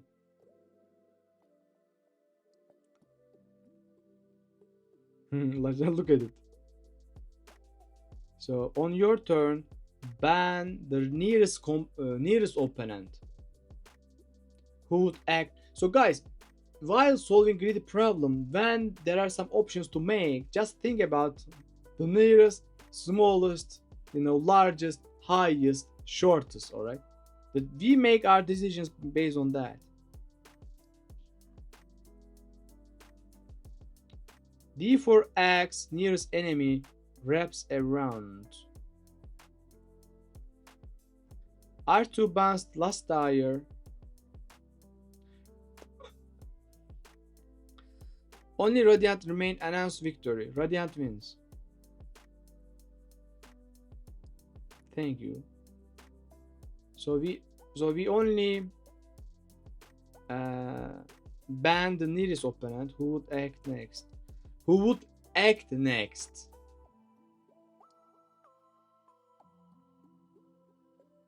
D4X nearest enemy reps around R0. Hmm. I think the best option for us is to ban the nearest one, right? All right. Now that we have animation, all right, that's all right. That's all right. Um, so now I need you to save the Blender file in our LeetCode folders. All right. I need you um, to save that Blender file so that we have it. I mean, we have it in our folders, notes.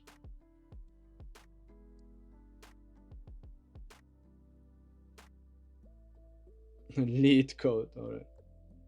Um. All right. The time is, guys. Oh my gosh, guys! It's been almost 3 hours that we've been studying.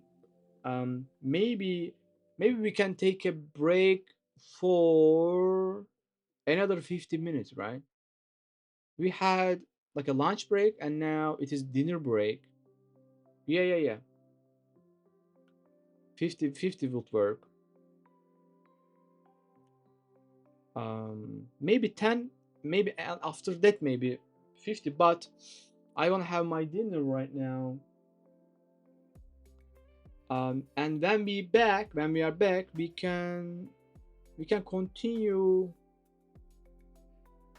with, I don't know, more greedy. Yeah, we can try, but I need a good amount of break.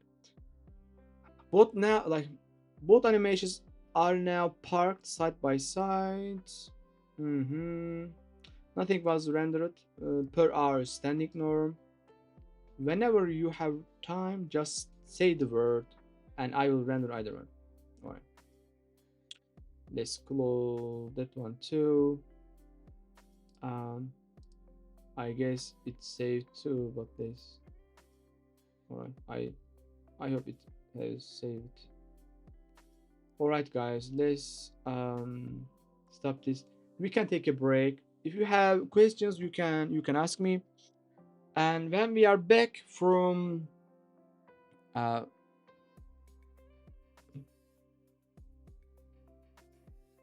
hmm, when we are back from the break, I wanna solve a greedy problem. Um, we can go with orange one. I assign cookies. I guess I have solved this. Yeah, yeah. So this is about the formulation ones. Like, there are some questions where we apply a formula, and based on that formula, we make a decision. And sometimes we sort the input and then make a decision on that. And sometimes we sort, like this. The skeleton is simple, but finding the key or trick is kind of hard. You know, I got the research back from all three angles. And the tricky hard edges case plus your actual DB nodes. First, you are further along than the image suggests. So, 7 color list is your simplified teaching version, but topic for 41 already has richer. Topic 41. Oh my gosh, guys. Topic 40. Which topic is that? Um, which topic is that? So earliest deadline heap. You already have. Mhm. What did I ask here, guys? And you want to know, are these actually all the grid subtypes or are there gaps? Let me, yeah.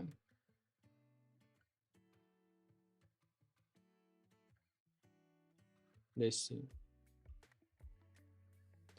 The verdict on completeness. No single fixed list is all of greedy, and here's a deep reason. Confirmed by the theory research, greedy splits into two worlds. Subset selection greedy has clean theory, um, is optimal if the structure is maturate. This covers Kruskal. We have seen this. Fractional knapsack jobs sequencing. Sequence scanning greedy, Caden, jump game, gas station, remove K digit. These have no clean theory by design. They aren't picking an independent subset. They are scanning while holding a running invariant.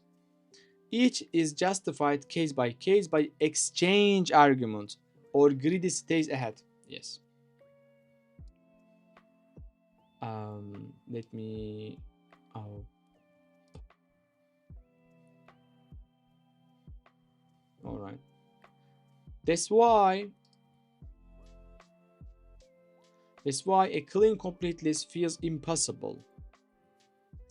World 2 is open-ended, but it has boundable by mechanism, and that's exactly what we are doing.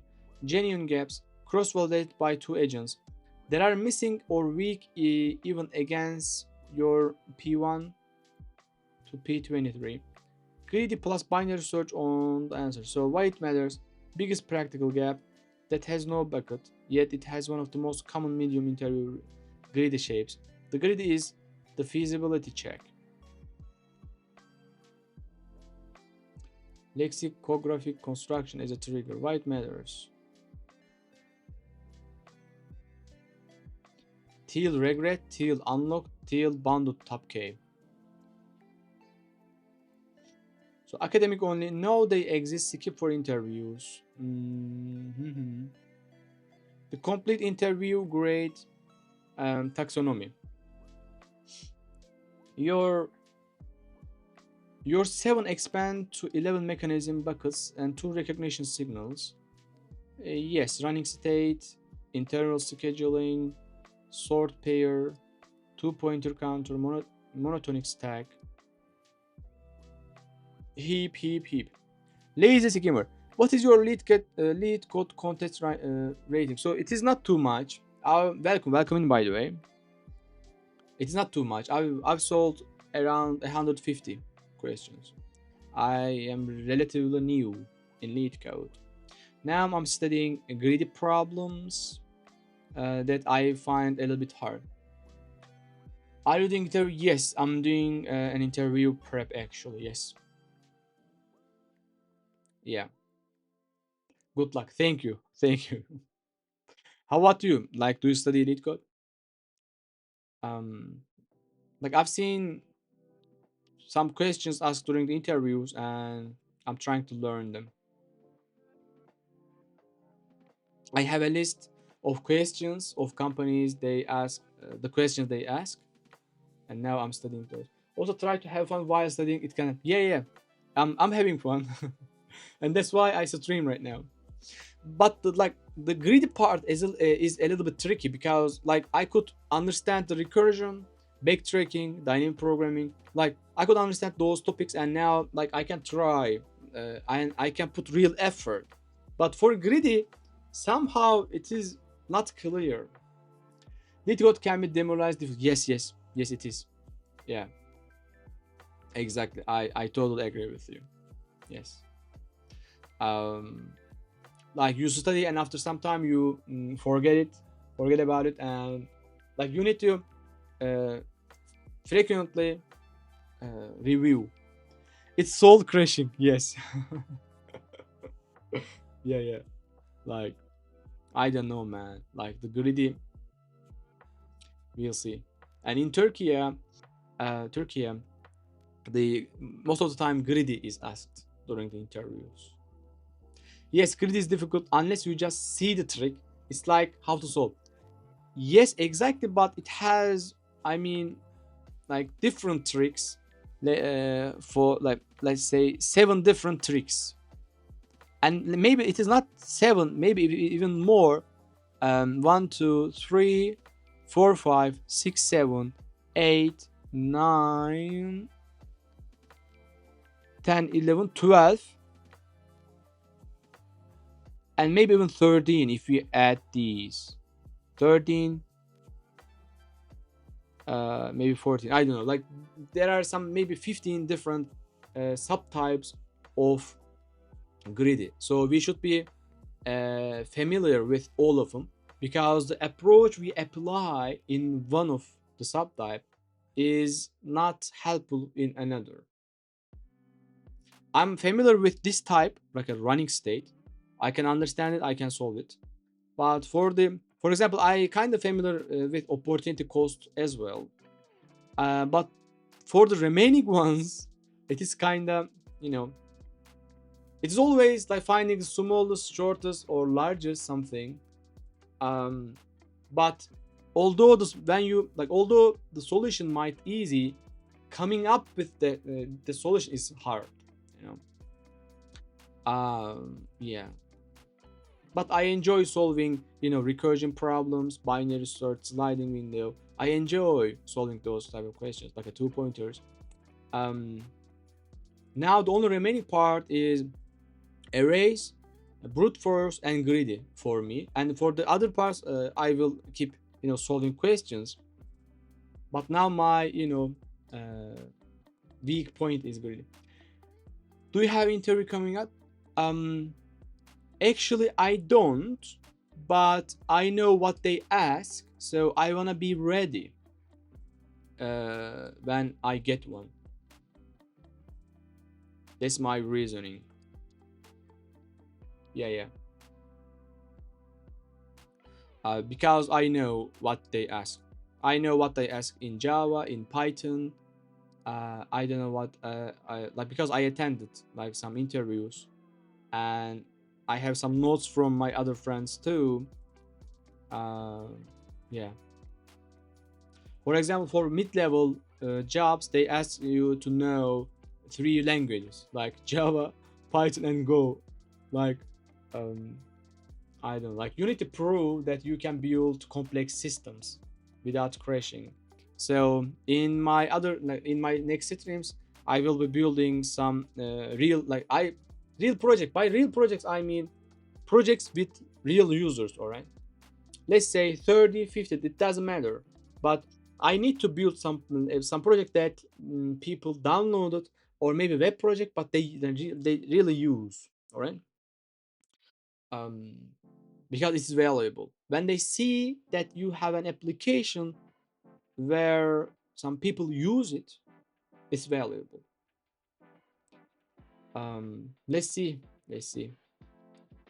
In our streams, we stream Java, Python, like we learn Python and we stream Java, and we solve some LeetCode problems, and we'll be happy to see you here, Daisy Sigimer.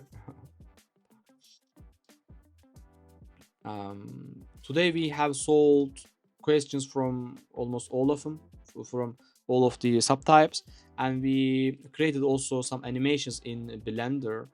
And tomorrow I will render these.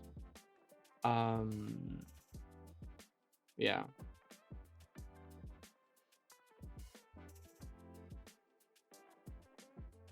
What time is it there, Hippo? I guess it is. It should be. Let's say if we have 6 hours, it is 2 or 1 a.m. there. So create comparison. And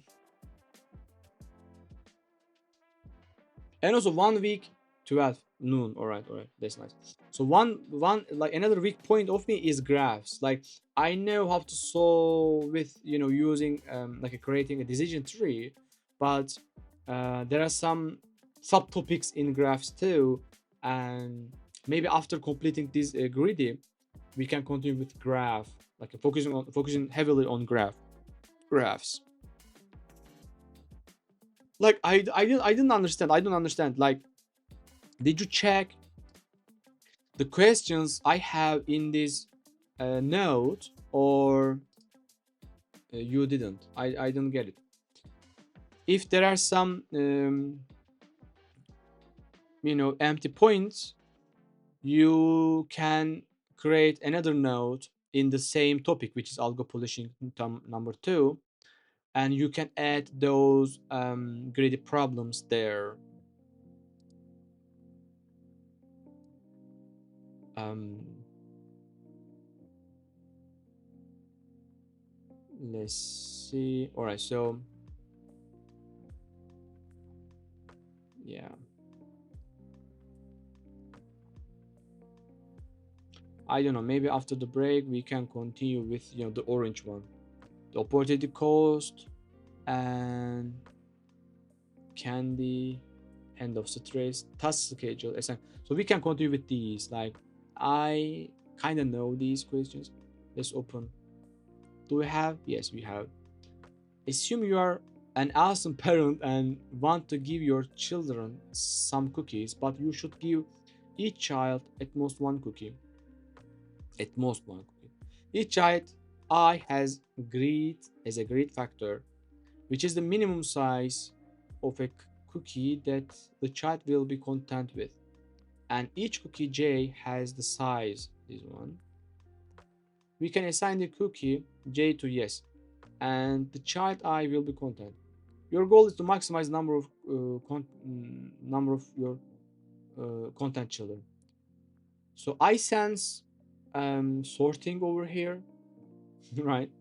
But I guess we had a similar question today here. Like we have two things to worry about. Um, G is for greed factor, and S is size. So we can assign this one to this one, but we cannot assign this one.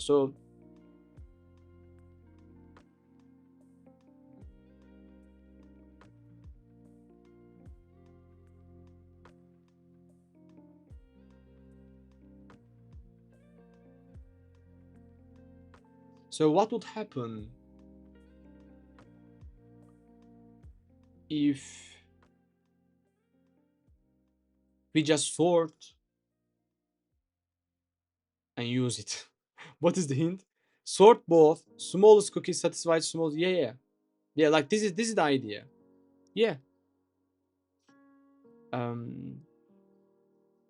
But I thought maybe there is another way. Alright. Yes, this is a common graded pattern. Yeah, yeah.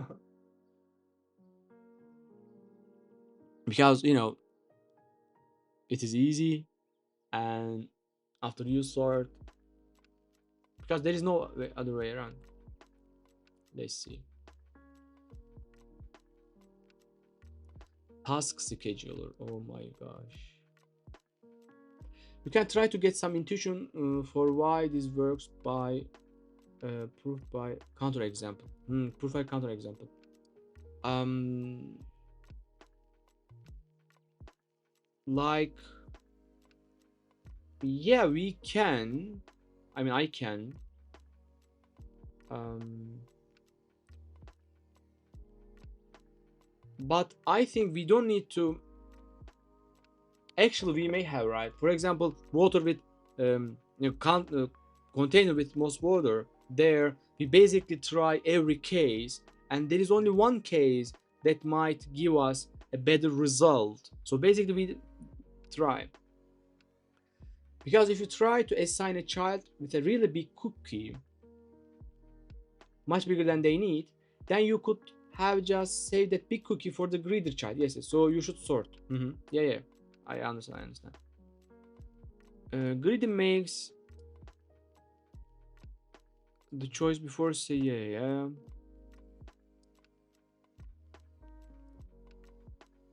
Exchange argument. So I've seen this term. So if you are familiar with greedy problems, lazy, I can ask some, maybe advanced ones, which attributing rainbow. We got this. Demonade change. Like, I got this during an interview. The same question. Wallet parentheses. Find most Competitive subsequence. I think I should remove these hints and put it somewhere else. Number of weak characters.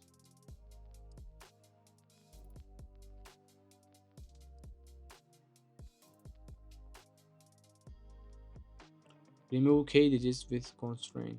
Anyway, um, two statistical.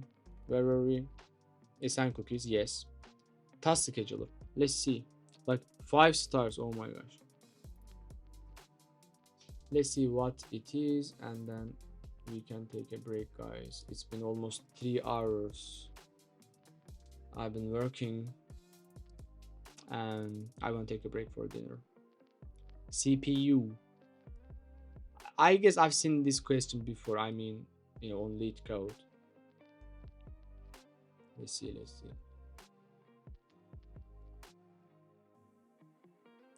Let me take a screenshot.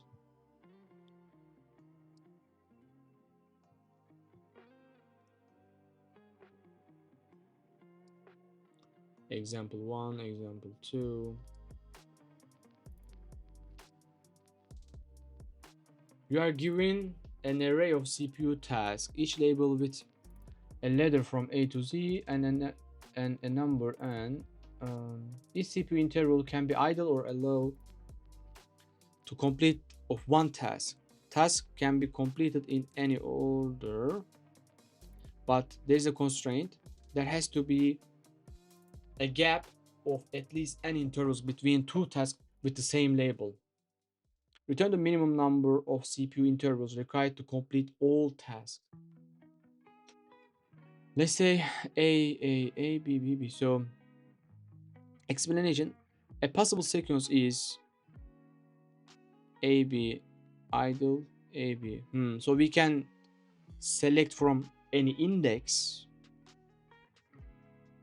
A, B, A, B, A, B. What is this n? You are given an array of CPU tasks, each labeled with a letter from A to Z, and a number n. Each CPU interval can be idle or allow the completion of one task. Task can be completed in any order. But there is a constraint. There has to be a gap of at least n intervals between 2 tasks with the same level. By interval, I guess it means like this is A, like this is 1 interval, and then 2, and then we can now start. So we can assume each one is a slot, right? After completing task A, you must wait 2 intervals before doing A again. You must wait 2 intervals. 2 intervals, 2 slots basically. The same applies to task B. Like, I don't I don't see any resemblance. Like, let's see.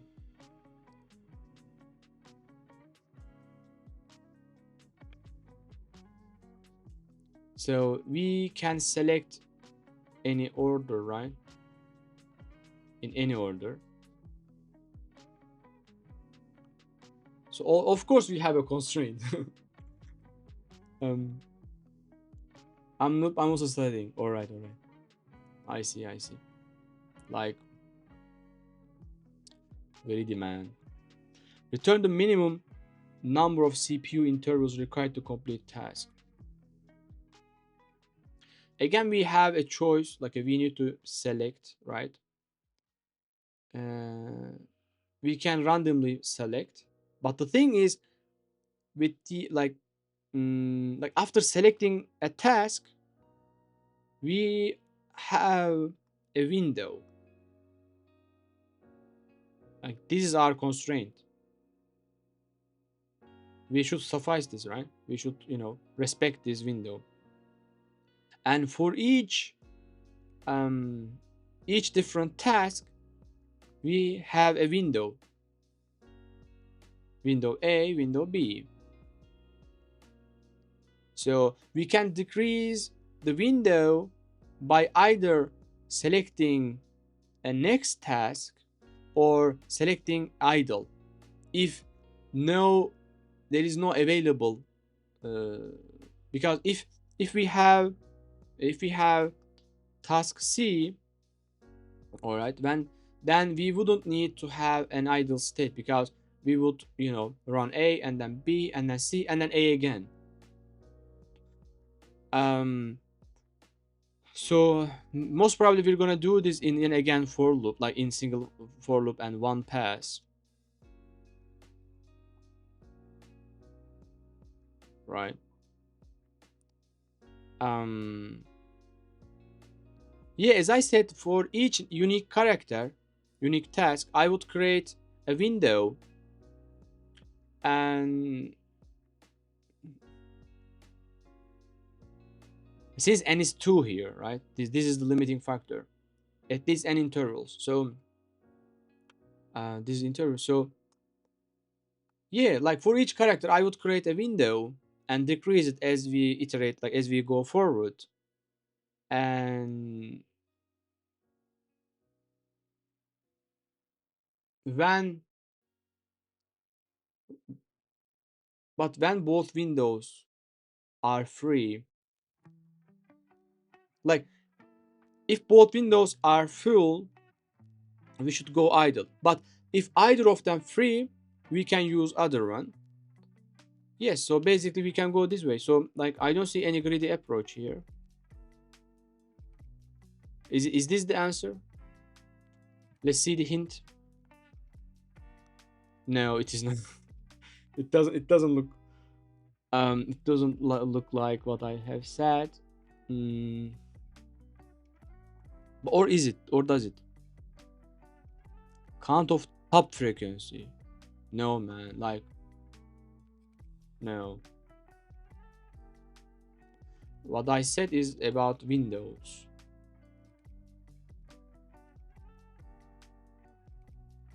Output 8. So return the minimum number of CPU intervals required to complete. So the question asks number of CPU intervals. So basically summation of the, no.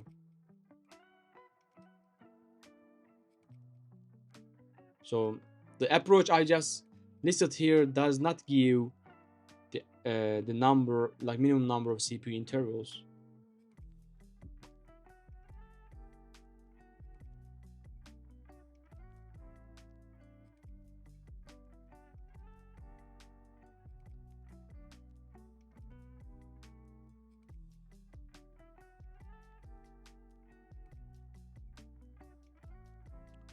After completing task A, you must wait 2 intervals before doing A again. The same applies to task B. In the third interval, neither A nor B can be done, so the idle by the fourth interval. You can do A again as 2 intervals have passed.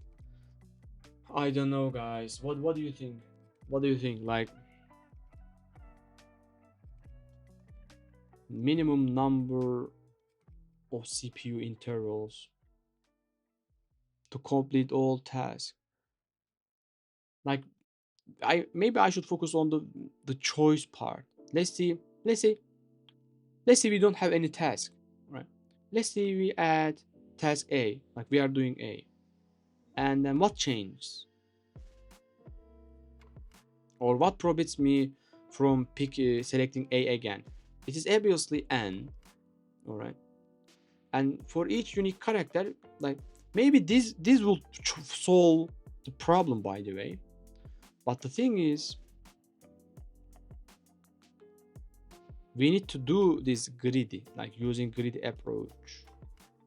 I don't know, man. I'm gonna find those books. Like there is no general formulation, or, but I guess there must be some generalization that we can apply on this technique, right? I don't know, man. I don't know. We are giving an array of CPU tasks, each labeled with a letter from A to Z. Maybe after the break we are gonna think about it, guys. It's been 3 hours, and it is time for me to have a dinner break. Dinner break time. Um, yeah, I guess it worked. I don't know. All right, so I see you after the break, guys. Thank you. Um, we're gonna continue with solving this problem. All right. Um, but for our next LeetCode stream, I will prepare some notes that I will gather from those books. All right. We're gonna see, guys. We're gonna see. Like, because like I don't see, guys. I don't see. Like, I don't know what to do. Enjoy. Thank you. Thank you, lazy. Thank you. Uh, like the solution I came up with is not greedy. So like I know that in greedy we should have a for loop. Maybe while you eat you can think about yeah, yeah. Actually I try not to think about, because in that case I don't get, I don't feel rested. But my brain, it thinks in the background. Like using a for loop, like we should use. Good point. Yeah, yeah. We should use like a for loop. We should in pass one pass, and like there is some small, like there is one option. All right, this is the difference between dynamic programming and backtracking and greedy, because here we don't have, like we have one optimal solution, and we are trying to find it. But which is, like, what is the best optimal?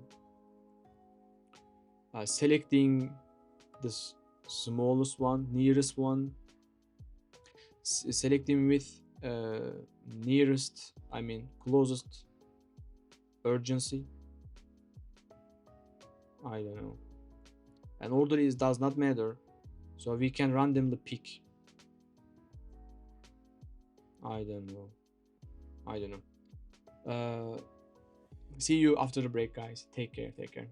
Let's make it 50 minutes, I think. Let's pause the Pomodoro and let's make it 50, right?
Hello guys, we are back. How are you? Now, forget about um what is what is this? It's good. Forget about grid, alright? And let's continue with some dynamic programming, alright? We don't like greedy at all, right? Um so the thing we like is dynamic programming. Mm, let's see. Let's try to open some sort of monotonic stack queue. I don't know, man. Actually, we may create one for us, actually. I thought we had one, but we don't, apparently. At least in here. But maybe in algo polishing, um, DP. Yeah, we have algo graded by cloud. Let's start with this one. Alright. Linear, climbing, house rubber. We know these. Decode ways. Maybe we can solve the code ways. I don't remember this. Um, Let me also start my timer too. Uh, let's continue, man. Maybe the code ways, maybe 2D. What we have here, unique pass. I kind of remember it. I have solved these two before, but we can try solving it again. Minimum pass, maximum square, dungeon game. All right. Um, knapsack unbundling system. So for in each partial equal target sum. Hmm. Let's solve this one because in the first hour of our today's stream we have solved this. All right. So let's open our, or even better, let's exit the full screen and open this one. So now, like, I wouldn't I wouldn't guess, like I wouldn't guess these days, like a day where I when I say DP problem is easier than greedy, right? I wouldn't guess that, but let's see. But of course, like finding the bottom up approach is hard. Bottom up version is hard. All right. Partial equals subset sum. Yeah. So this is the question we have. Let's paste it over here. Let's see how well we're gonna do. All right. Let's see if our um let's say post order will work, or pre-order where we share an argument and we basically, I mean, process that argument. Let's say adding x and then calling our recursive call using that x. This is pre-order and this is post order. And the thing we need to know about dynamic programming questions is that um, we basically define uh, our problem mm, using the sub problems. All right. So let's see what we have here. Partial equal subset sum. Given an integer array nums, return true if you can partition the array into two subsets that such that the sum of these elements in both subsets is equal or false. Let's see. The array can be partitioned as 1, 5, 5, and 11. So we return true. Um, let's see. Let's see what we have here.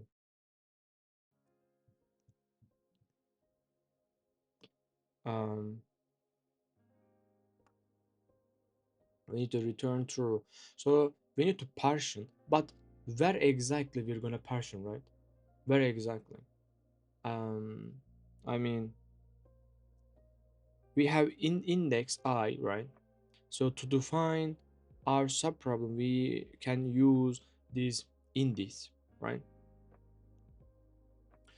And to define a subproblem, and what will our function will like? I mean, what will our function return?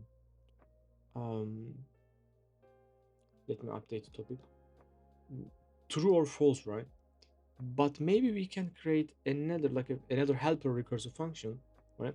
Topic dp now. All right. Um,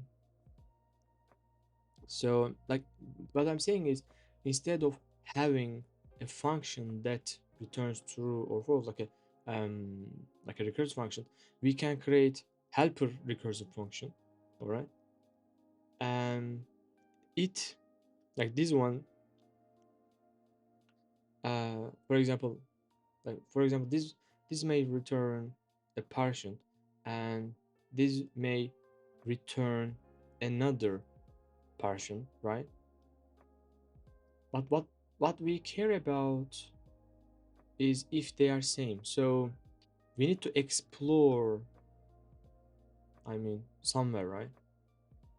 I mean, explore partitioning, because let's say we have 1 5 11 5, and it is good that we know that we can use dynamic programming, because even deciding that is one thing, right? um so we have this,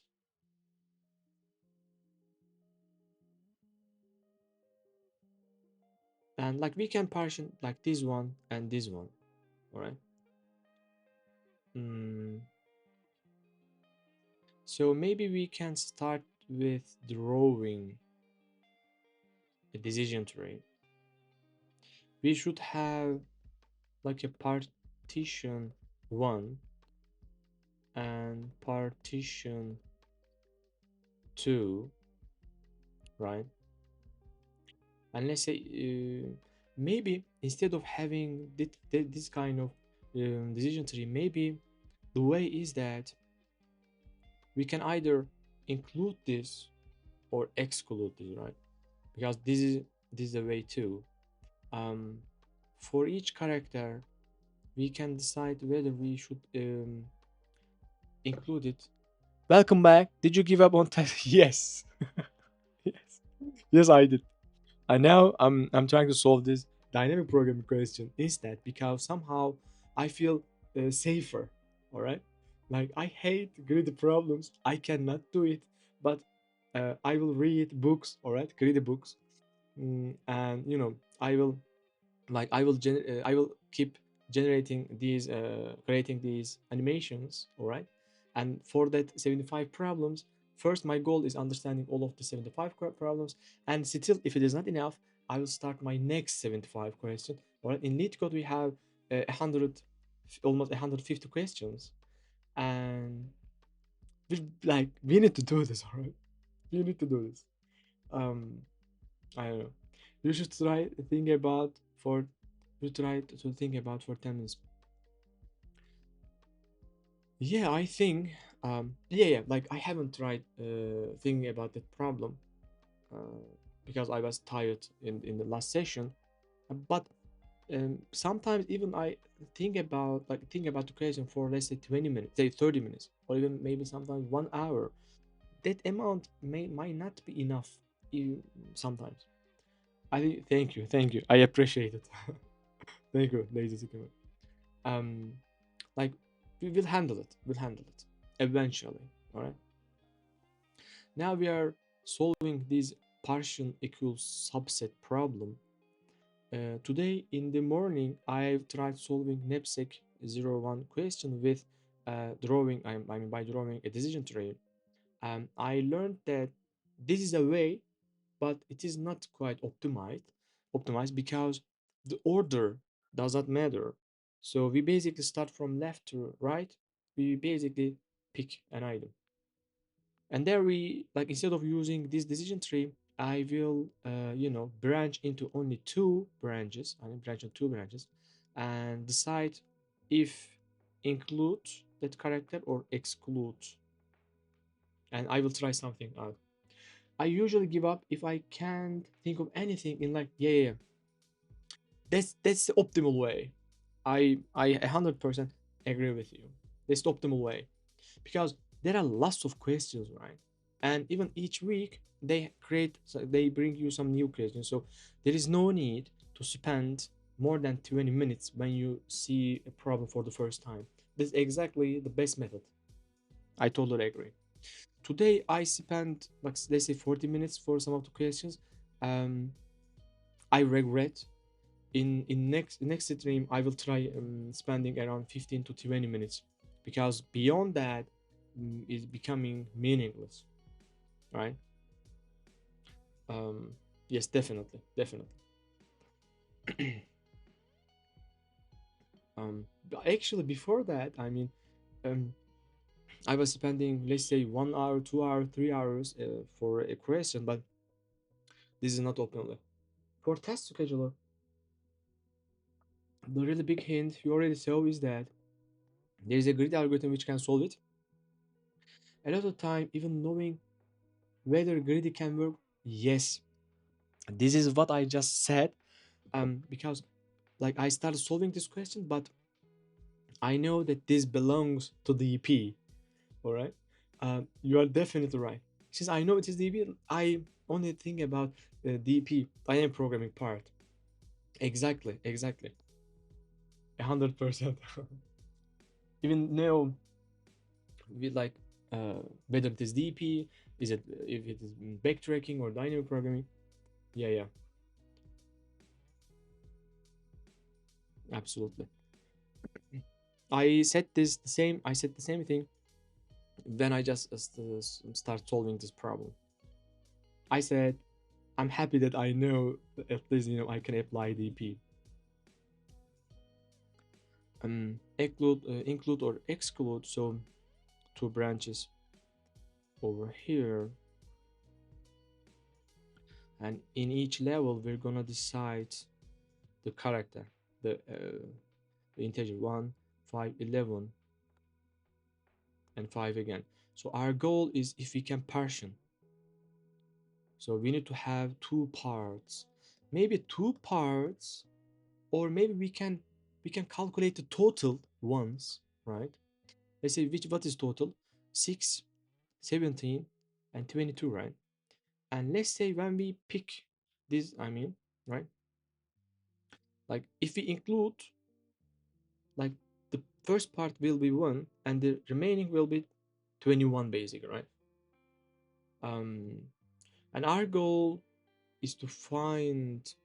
So all of that, this should work. This should work. So basically, imagine we have a recursive function where we include, all right, and exclude, and I think these methods should return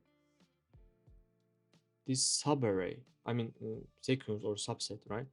Let's say let's say even they return the summation, right? If their current array, let's say x and y, and if we if they are same, um include or exclude. Oh, no, no, no, it is not about x and y being equal. It is when we include, we have, where are we are we exactly including? We should have, let's say, array 1, all right, and array 2. So, but the idea I'm trying to get is that if we include it somewhere, we can, deduce this from other.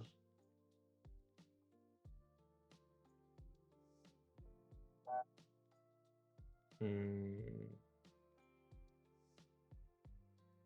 let's see. Include and exclude. When we include one, for example, in our array, the another array is 21, but this 21 isn't something we get from excluding. All right. When we include, mm,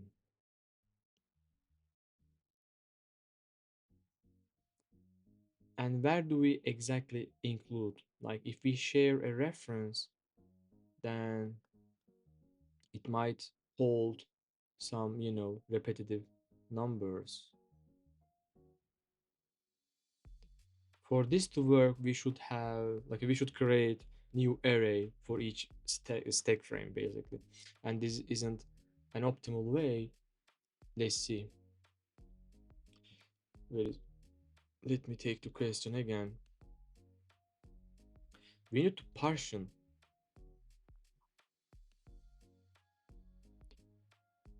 For partitioning, like, what is the meaning of partitioning? We have this array. We need to find a way to represent division, but it is a bit closer to coding. Now I'm trying to think in like a mathematical thing, like a logic part. Let's say we handle the partitioning somehow, but we need to explore. We need to explore possibilities. We can partition it here. We can partition with this. We can partition this well. Um, the total, like, we can make use of this total. Total is 6, 17, 22. Welcome, welcome, welcome. Welcome in, dump don. 16 hours stream, great. Yeah, yeah. Our goal is 17 hours. Now currently we are trying to solve this DP problem because I couldn't solve greedy problems, and somehow I feel a little bit confident in DP. Yeah, yeah. Welcome, welcome in. What did you do? Like today, we have studied uh some greedy problems. I mean, not this one. We have solved some greedy problems here from different subtypes, like internal scheduling, custom match, two pointer, monotonic stack, heap-based stack, heap-based greedy, and custom sort. We have solved a few questions from each subtype.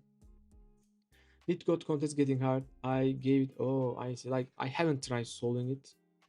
Which type of questions they ask? Like, do they ask some binary search or something, or DP? But I've mixed the essay, all kinds. Oh, they combine they ask three questions, right? They ask three, and all of these questions, including different topics, right?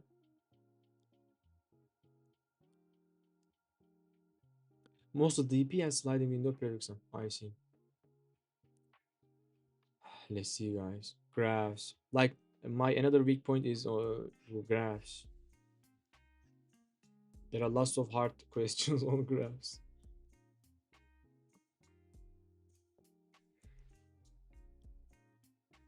Today we overall solved greedy problems. Dumpy don't. So total is 22, and we need to partition. Like the approach I want to try is top down first and use recursion and mm, oh my gosh, where is all right. So um, I mean we need to find a way to define our function using our subproblems. What might be our subproblems? Our subproblems would be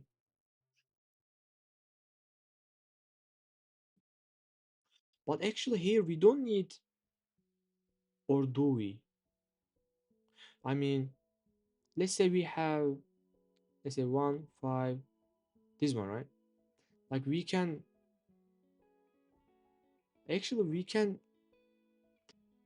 divide, like using one, like we can make our first array length of 1, and then length of 2, and then length of 3, and then length of 4, I guess. But I think order does not matter, right?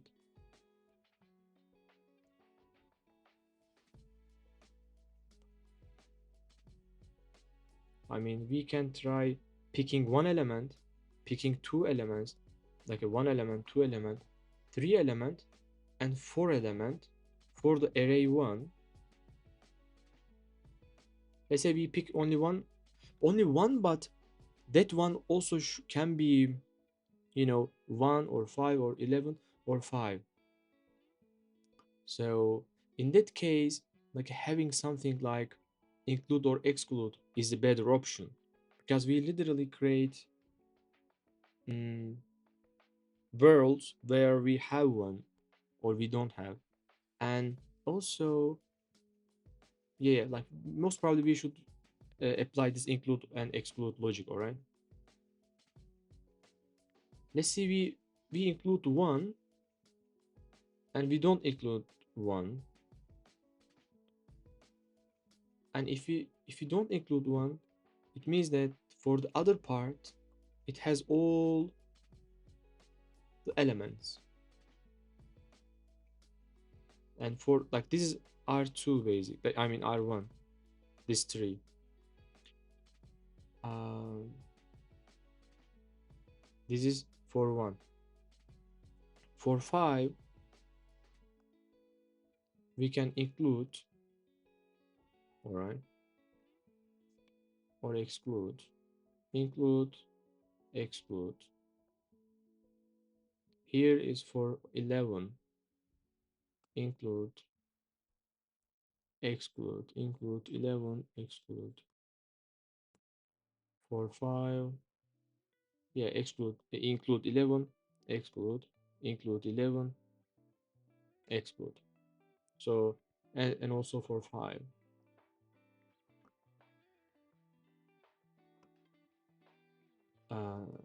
5, would it work, guys? And so on. All right. um so we, like, our function is func, and we include 1, and R2 is, like, when we have, let's say, not one but two things, now things got messy. Like I have the same issue on greedy too. Now I need two things to worry about. But maybe if we degrade it to one parameter, which is, what, one parameter, which is array one, then maybe it might be easier. um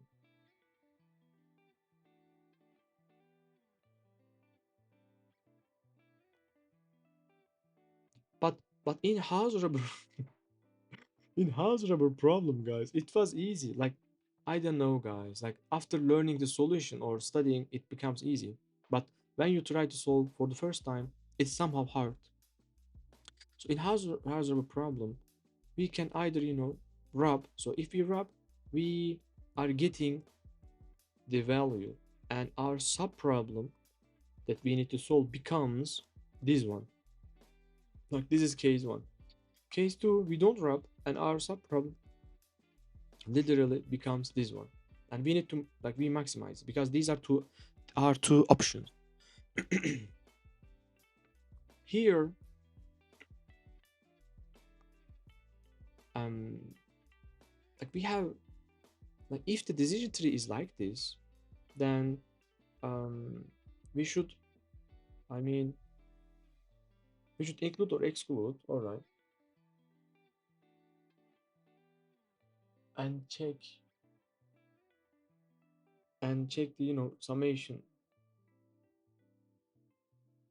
Let's say we have some parameter, all right?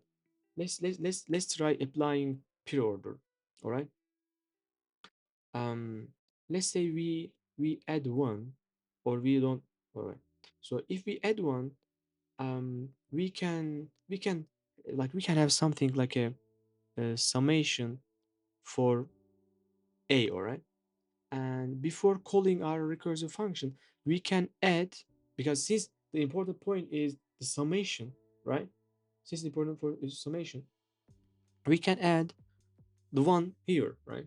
And what I mean is that in our argument, we can carry, like, if we pass this, like imagine, mm, imagine like our function, like a recursive function is like this, all right? Like a sum for a. Let's try applying pre-order, right? And we like this is sum for a, right? When we include one, the first element, we get its value, right? um yeah.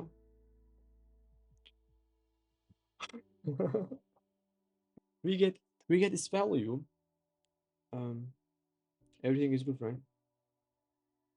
Yeah, yeah. So we get, we get its value. Maybe we can have summation for it. Maybe guys, maybe we can have summation for b too, right? um so if we we should have two calls. One, we include a, include the character. Include to first array. So the second array summation stays same.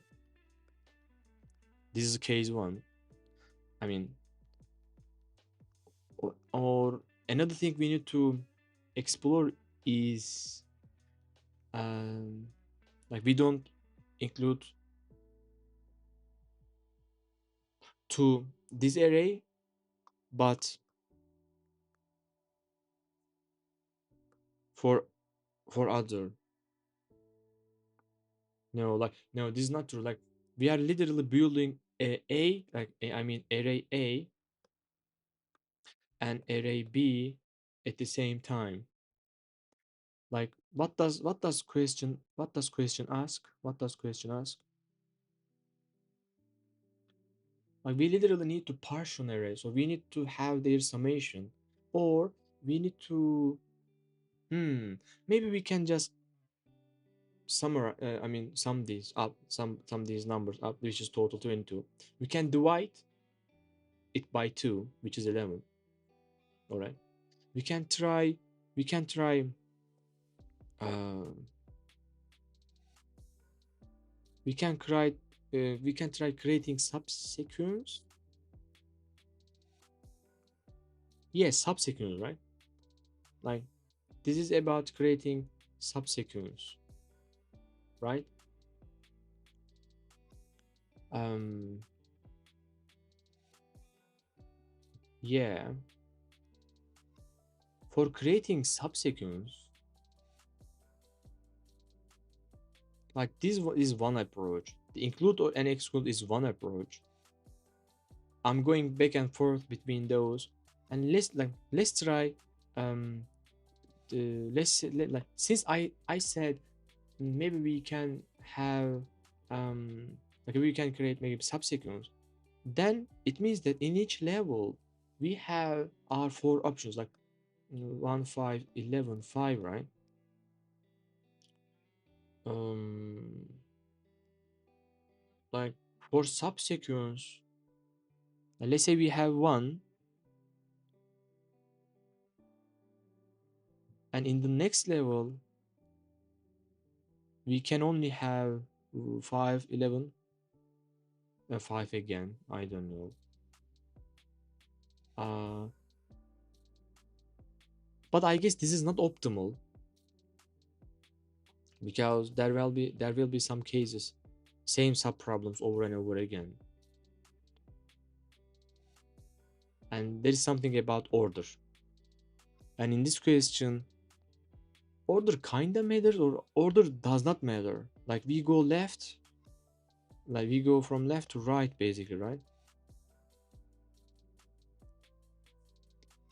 So maybe include and exclude logic will be better. 1, 5, 11, 5. Let's say we include. How can we explore? How can we explore? Like one exploration I know is include and exclude, and this basically creates every subset, subset or subsequence. I guess it creates every subset, right?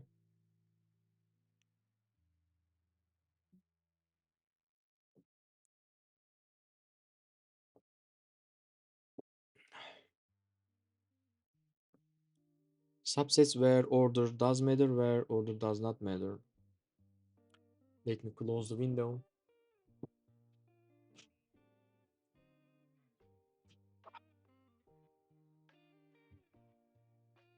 So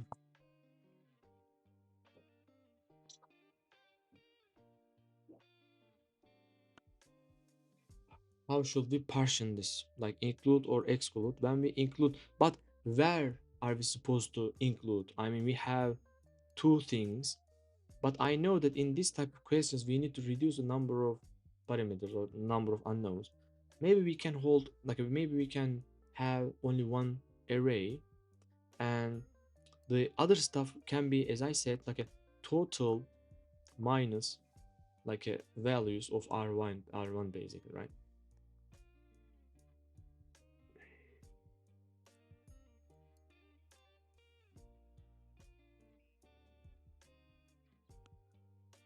So basically what we need to do is try creating each subset of this array, and for each subset we need to check if r1 equals to total minus total minus 1. Yes, I mean not that one, but array 1. I also written wrongly here. um array 1.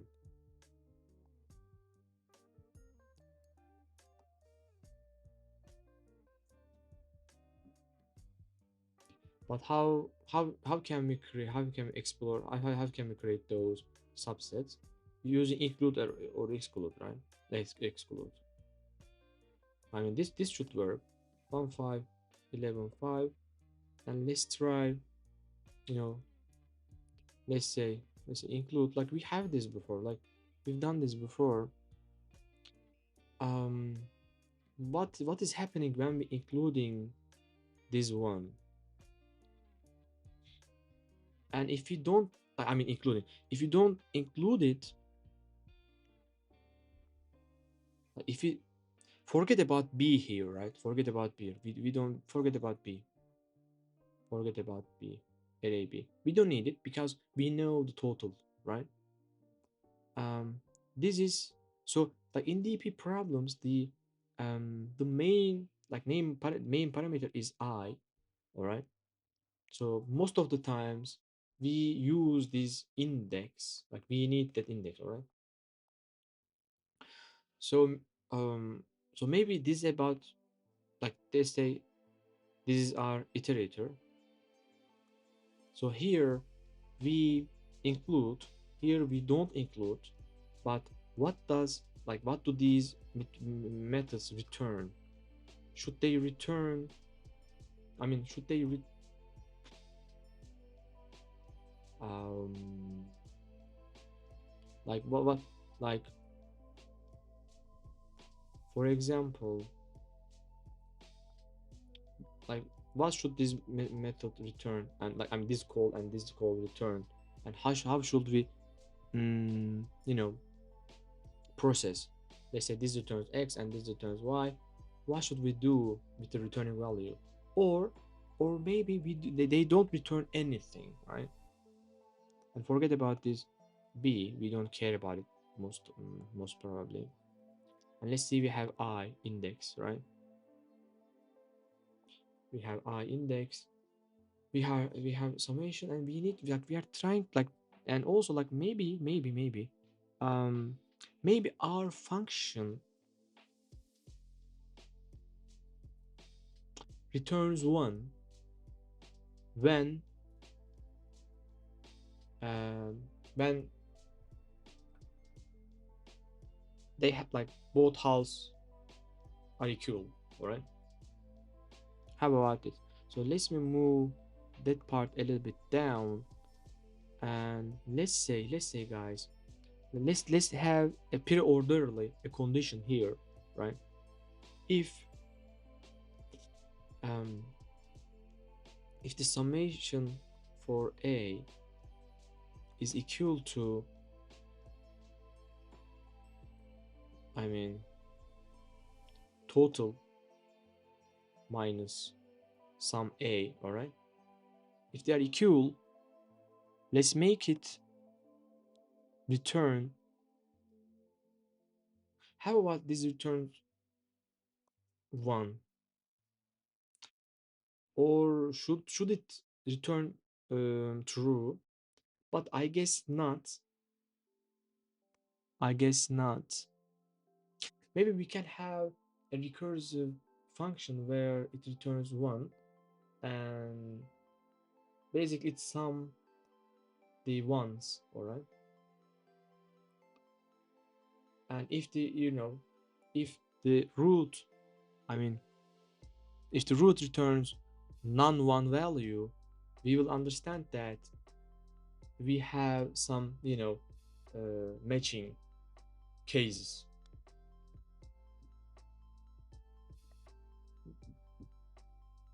What do you say, guys? Maybe we can say like we have some matching case, meaning same house, or guys, or instead of returning a value, if we find even one matching case, question is hard. Like, we're gonna handle it. If we have matching character, instead of returning number, why don't we just return true? All right. So that, let's suppose we have like, let's say, or either x or y is true, like x or y true, we return true. How about it? How about it? Like, if any of our children returns true, we return true. So maybe let let me draw the answer again. Let's have a function. This is index, right? And this is some uh, some some array a, all right? And let's say we have like a pre-orderly, we have a condition where the summation of the first array equals to total minus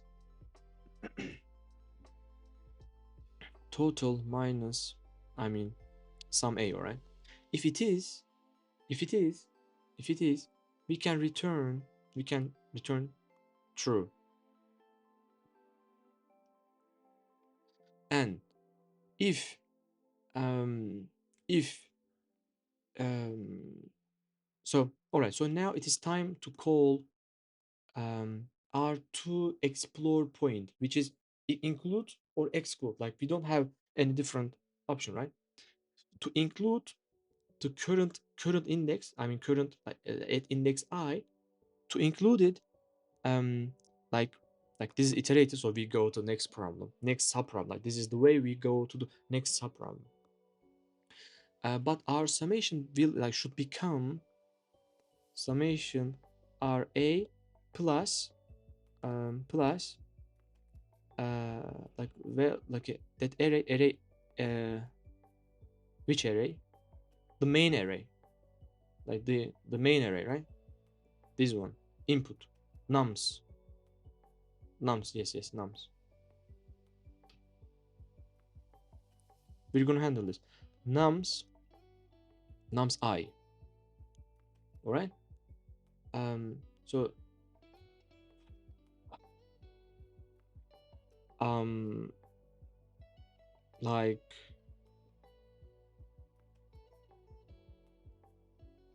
so this is including case, right? And we also should have excluding case where we don't add the current character. Like we don't have like we don't we basically we don't add it. We create a world where we don't have the element at index I, all right? And we go forward. And the the value now we have is like will be like will stay same, right? And now the fun part, like the exciting part, is that what should we do with x and y? So we should return basically, right? Return either of child is true, right? Yes, I mean, um, meaning that they have they have a matching case where halves are equal to each other. If we have this information anywhere in our tree, we can easily return true. So I'm kind of sure with this one, but I'm not. Uh, uh, actually, actually, I'm kind of sure with this too. Um, Maybe we can open this question on LeetCode and type it. Like this seems legit to me. This seems legit to me because in the question it only asks true or false, right? So yes, it's not any uh return true if you can pair it into two subsets. Yeah, so yeah. This seems legit. We can open the question and try typing it. Where is I think this one, right?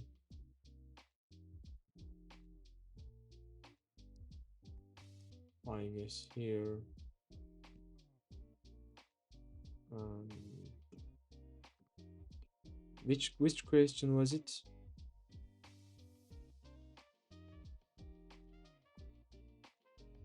Partition equals subset. So partition equal subset sum date code. Let's see, guys. Let's see.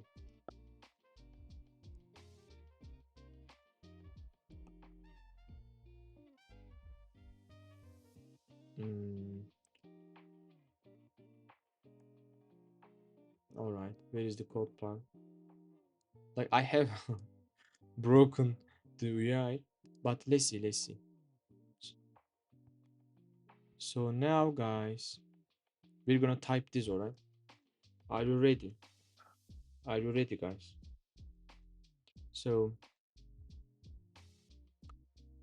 yes, these are recursive function. Actually, let's create our own recursive, or we not make it even um public. So it can return boolean. Let's call it func, and let's make it I, and then some array, some array a. All right, all right, and no, and if some array I, if some array, so we should have like we should calculate the total, right? Let's say we know the total, and um let's let's calculate the total we should,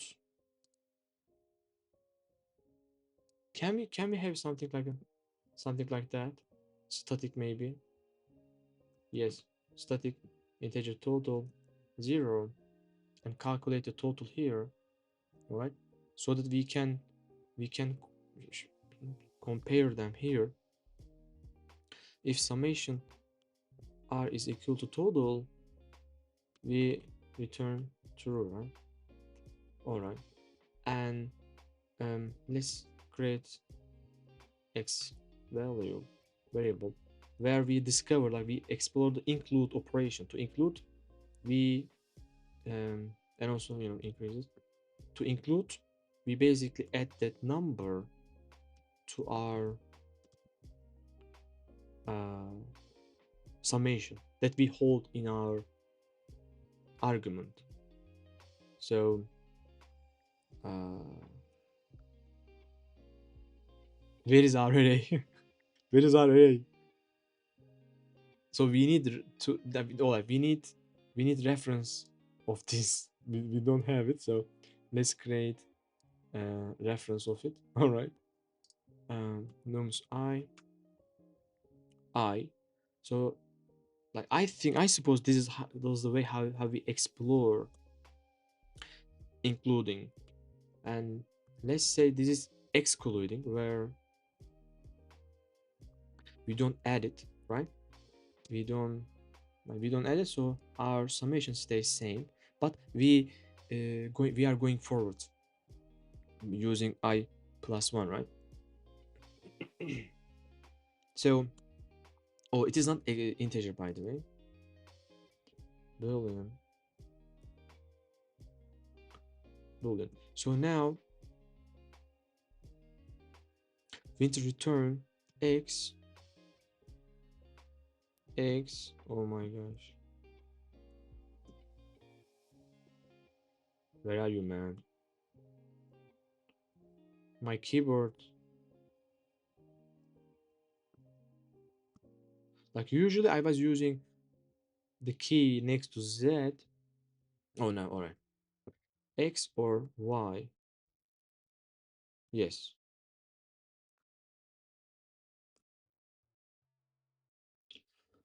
So we need another base case, of course, where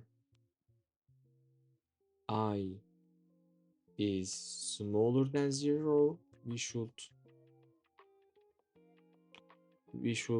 return false. Yeah, returning false. With like returning false, we don't have anything wrong, right? Like this is top down, and will it work, guys? Would it work? So basically, we're gonna call our recursive function.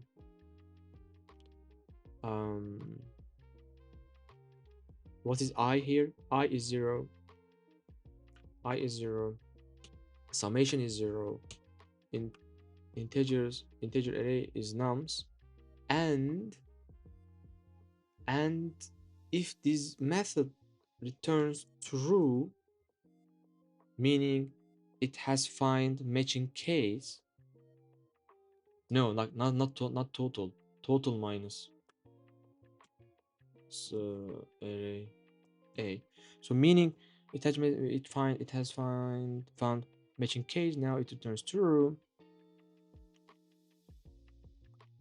So this seems legit to me, but this is top down and unoptimized. So meaning we need to add memoization on top of it. Like maybe we should create maybe like we can save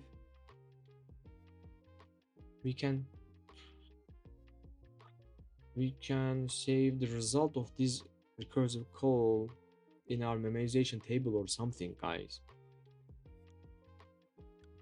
And in case when we hit it again, 16 hours in, and we finally got the. Yeah. It is. It is. It is because it is. This is deep DP. Like I can code backtracking DP graph tree. I can code them, but not greedy. Yeah, yeah. So now I'm thinking about adding a memorization. How do we add?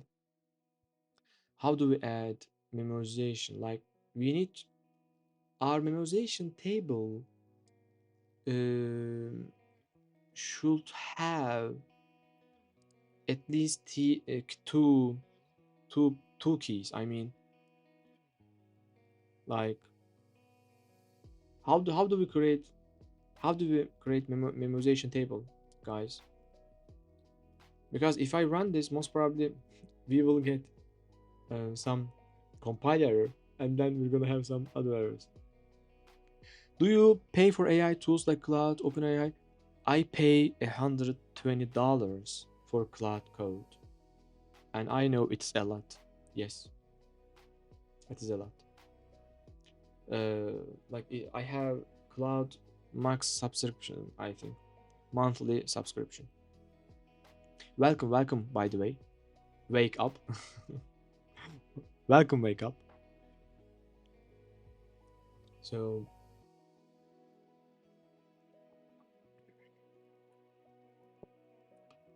how can we add memorization on top of this, guys? Is it really important to code manually? Uh, do you mean about LeetCode problems?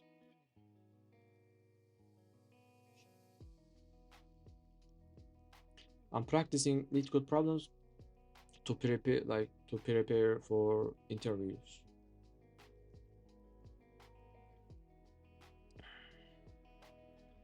Guys, help me. How to add memorization? I don't know, guys. Like a hash map or something. Like let's say we have a map, but what about the key? What about the key? Like we define our state using these two parameters. Would you like a hint about memorization or about overall solution? I hope this top-down approach would work. Hopefully, I pray for that. But memorization, I can get a hint, yes. But for memorization, about the overall problem, let me think. Is it wrong? Like I mean, this is top-down. This is not bottom-up. Maybe I can try typing bottom-up first, all right, before getting a hint. Let's try typing this bottom-up, all right. Actually, this is kind of bottom-up too. We start from summing zero. Oh my gosh, guys, bottom up is also hard. Like you have some this ugly stuff, you know. Okay, so for memo, usually the dimensions for the memo table correspond exactly the arguments of your top tar. So meaning, I need to have two arguments in my memo. Um, let's create um like a maybe integer. Yes, let's make it integer like this, right? Memo new new integer. Yes, all right. So in memo, as you said, in memo, we, oh my gosh, we,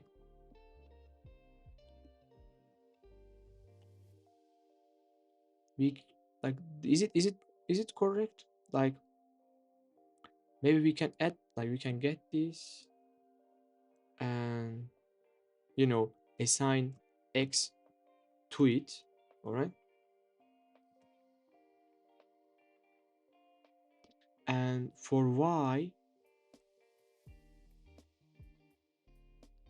make it like that one. No, yes, like this one, right? Y. And before calling, if we have if we have I mean if we have value here, just return, oh, return true, I don't know, like something like that.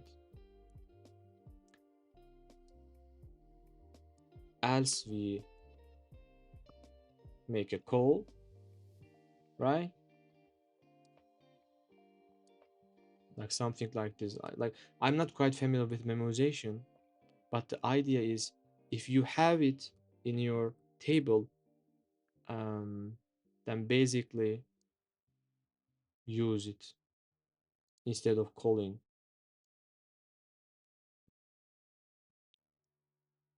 Like I can type this, but I'm not sure if it is correct or not. Argument top down recursive. Like, yeah, you can ignore the nums array argument obviously. Mm,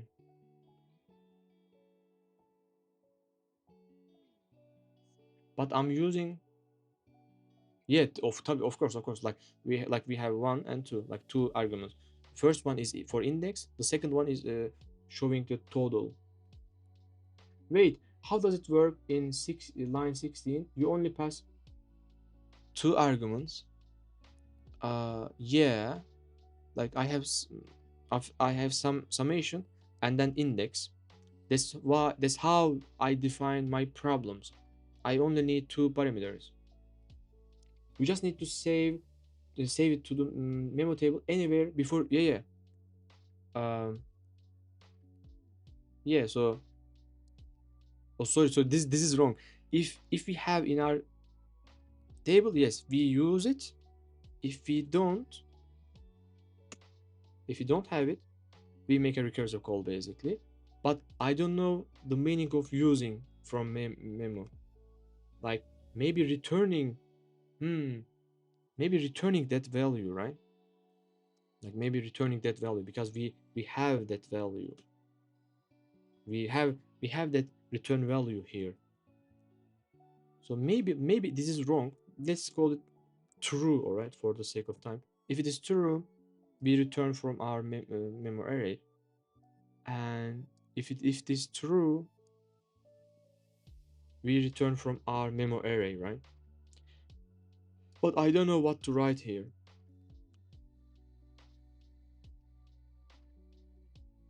I don't know how we can detect we have a value in our memoization table. Like, we created integer. It should be boolean, right? How many arguments does, like, my function? Oh, it has three arguments. Yes. Yeah. Yeah. Sorry. So, So yeah. So we can add this nums here. Yeah. Like, it has it is working with two arguments, but to define memo, as you said, like, obviously we need two um two arguments. How you done a top down? Have you done? I guess yes. This is not easy. This is not the easiest question to learn how to implement memorization. Like, I have seen memorization applied on top of unoptimized recursion. All right, and, like, I learned that I should start with unoptimized recursion to solve a DP problem, and then try adding memorization, and then copy the logic of memorization table and try creating bottom up, right? Because the relationship, that is correct. So relationship, like a recursive relationship, stays same, but instead you use for loop and you basically start from zero. But the but when you look at the DP, like a deep like DP relation, the recursive relation is same. However, this is not how I recommend to implement.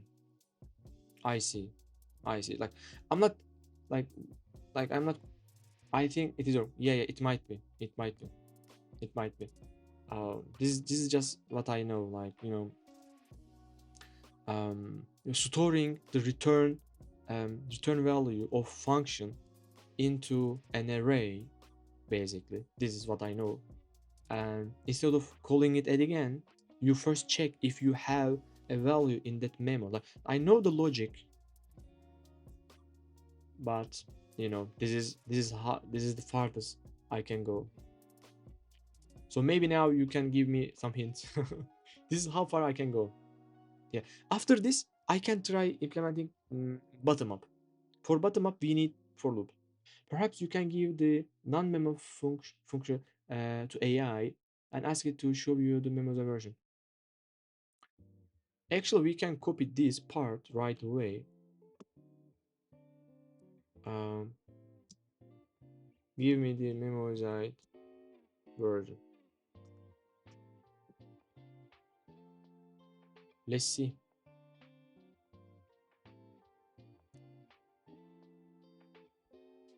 Like I focused on the core part and forget about the memoization already. Because even understanding that was quite hard. But of course I should be able to write the memoized version too. Even bottom up. Let's see how AI, like what AI will tell us.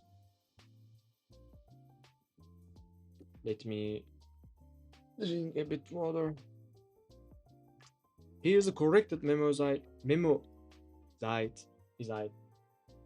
version with bugs fixed. So the first of all, it is Boolean. All right. I wonder if it will spoil the program. What do you mean? I mean, it will answer correctly. Um. So basically, yes, we got it right, guys. It is take or skip it. Hmm. So this part is correct. The core part is correct. And for memoization part, um, for memoization part, what did we write for memoization? This is correct too, I guess. I mean, index and then the summation, index and then the summation. But like I wouldn't guess. Like what do we have here? So basically we store the result of this. So we don't store. So the key things for memo is look at the third if. Yes, this one. If the value at the current state is not null, is not null. Like I remembered, like we have something with null, but I created an integer array. Like the default value for it, I guess it is 0, right? Yeah. So and also, yeah, look, we instantiated, right? We instantiate the memo. So default value for boolean is it? Since it is object, that's why the default value is null, right? Is object, yes. Default value is null, yes. Which is committed for DPP, yes. So it is not primitive, but class itself. So, alright, at least we got the core logic, right? Like I'm quite happy with it. Um, so if it is not null, we return that value. So what did I do? I mean, if we have, we return that value. Like at least this is what I tried. Um, but I wouldn't like I couldn't write like how we understand if we have a value there, and then anywhere you want to normally return, say return. Hmm. You want you want to do memo current state before that line, and then anywhere you want to manually return. Mm, like I got this part,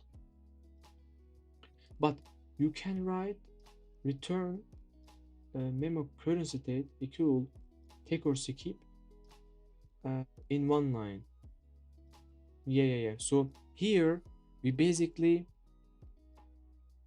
assign value as well as returning this one, right? The return line is basically returning takeoff secret while also saving it. Yes, yes. Saving it to the yes, yes, yes. I get it. So it is doing two jobs at the same time, which is I don't prefer because I need to see explicitly, all right? But I get it. So like take it or skip it. We also return take it or take it or skip it. Um, we also stored our answer, but I think the way it stores answer is like here we have a difference. It uses some array, right, to store, but I also use like one mistake is I use actually no. If we have like we have something with indices, I'm returning like I plus 1, but it returns I.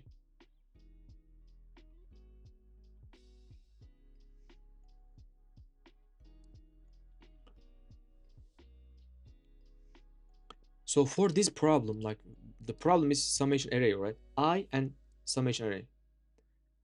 For I and summation array, if we have this answer, we return it immediately. If we don't, if we don't, we explore, we explore, right? Hmm. Yeah, yeah. Like maybe the only mistake, like except for this part that I didn't know. The only mistake is I tried storing my answer, I mean answer coming from here into summation array. I mean I plus 1. So the yeah, yeah. So yeah, yeah. So this might be the only mistake because yeah, I am storing the answer inside I plus 1. So I summation array represent current state. Yeah, like yeah, yeah. Mm, yeah, yeah, yeah. Um, so like imagine like we discover, like I mean, oh my gosh. But you don't need to. Like yes, you are trying to save a future state, yes, because the next func will take care of it. Yeah, yeah. So actually, we are getting answer from our children, and the answer we are getting creates us, determines us. All right, I get. All right, so I think we're done it, man. Like I guess during the interview, if I have like if I can do this much, they should get some. They should give me some point, man. Come on.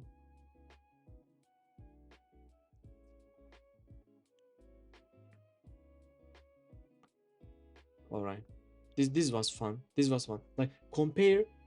Better to think of it as tree. Exactly, exactly. So like if you are familiar with trees, and if you internalize the recursion concept, then like backtracking is same, DP is same. All right, these are all the same. Heap, heap is tree. Exactly. You just delegate your responsibility to one of your sub problems, and you expect an answer from it. And maybe sometimes while delegating your sub problem, you also give a parameter, share a knowledge, while you carry down a knowledge, right? Yeah, this is good. This is good. Maybe we can continue with the next one. Target target sum. Target sum, like it is two. I mean two pointers problem. Can we solve it? Does it work, right? Like two, like all right. If we make it run, we should first of all remove that, right? uh we should remove that, remove those one, and um so we should also change the memo array to boolean, right? And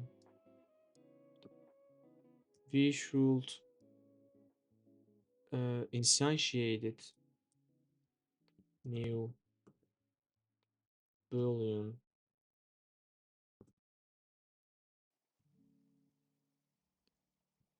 instantiate with nums length, right?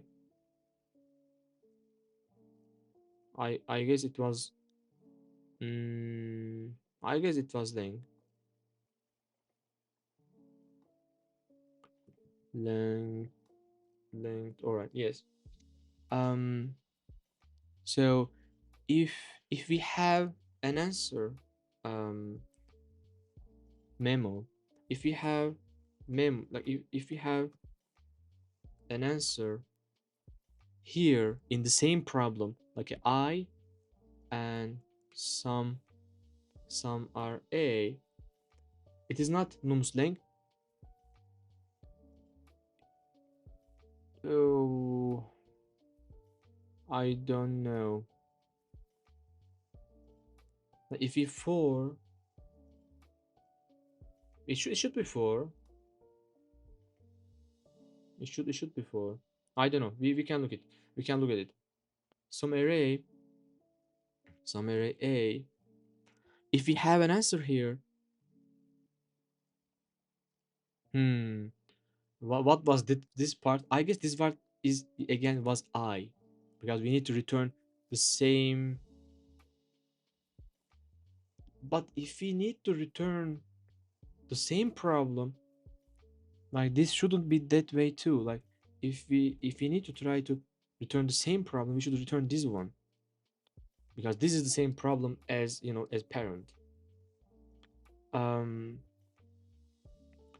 so if if we don't have, hmm, if we don't have,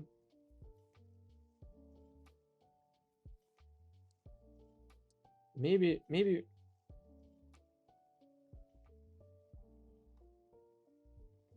mm, let's see. If we don't have an answer, we should make discover, right? We should explore. I like that term very much. So we are adding, we are not adding, we are including, excluding, and we write in our memo this one. So this seems legit. Yes, so we, and then we return. This should be right. You should do not equal.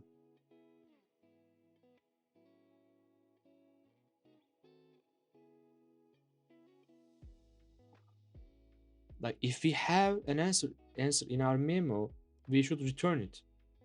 We should return it. Well, like what is this guy? Yeah, so like we need a bracket here, right? You should still do not equal, not equal. If memo does not mean, if it is null, the negation of null is true, I suppose. So if it is null, it is, if it has, but if it is null, but I should maybe change the false could also be an answer, because false could, yeah, false. So that's why it is null, but it will not pass the if condition. If it is null, if it is not null, meaning we have false or true,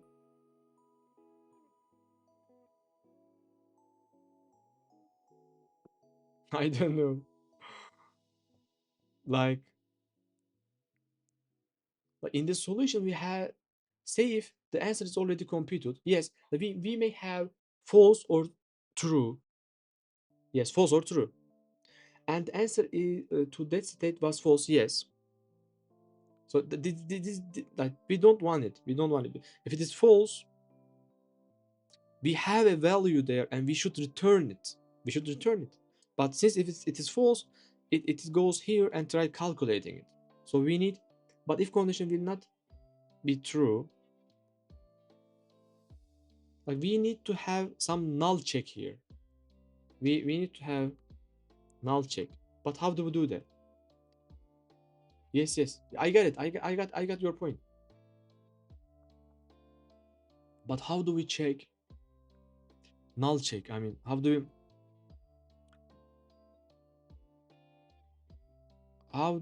we not?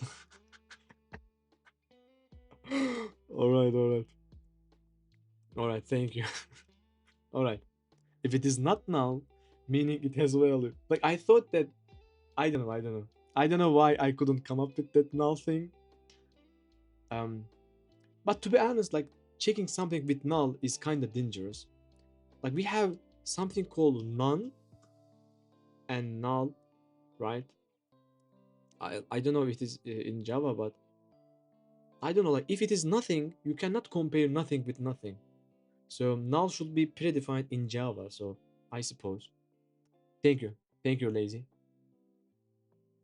Um, so if we have a value, we return it. If we don't value there, we compute, we explore there, and save it. And we explore our other option, we save it, right? And then we return if any of them is true. So we can run it, guys, and let's see. Come on. Yeah, yeah. So yeah. Like I've done this mistake. Yeah, like calling a function. It is not a function, but to the array. Let's run it. I guess we should have two of them, right? Yeah.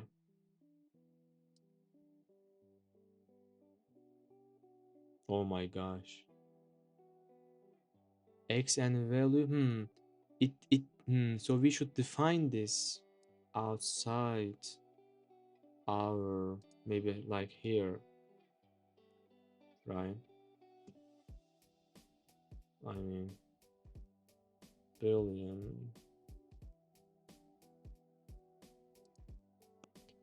Should we assign something to make it safe? You declare index. Yes, yes. You don't need, you don't need as block. So you mean we can just copy that part and remove, like this one, right? That way you can just write it normally. How you? Yep. All right. Because this works like a guard, and if it can get to this part, then means it is, all right. Let's now run it. Come on. Yes, exactly. Oh my gosh, we have something wrong. No, no, no. Is it? Oh, we return true. We return true. Like, mm, 3 is 6 and 11. Maybe it is because it is odd. I think the second dimension size is not correct. Second dimension size. You mean this one?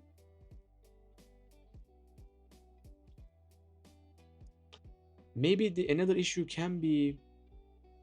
Hmm. I don't know, man. I need to study some arrays and two-dimensional arrays. Why do you say it is numbsling? Why? Um, let's see why. Let's see. Oh my gosh, where are we? Let's see, like, if we have like an array of four, right?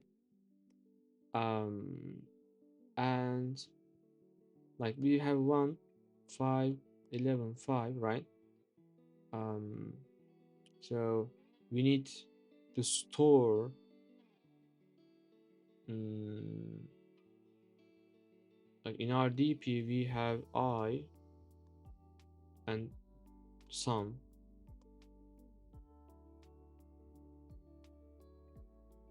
How many i's and how many sums do we have? I don't know. I don't know. I don't know. It is for memorization basically. Um, but I is the link. I is the link. So DP nums length, right? But for the second part, sum is the sum of the array values. Yeah. So it is one. Do you mean this?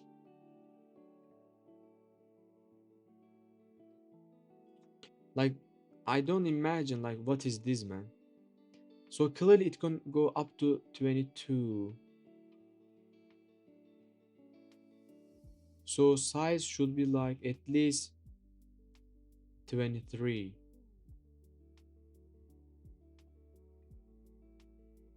Row, column.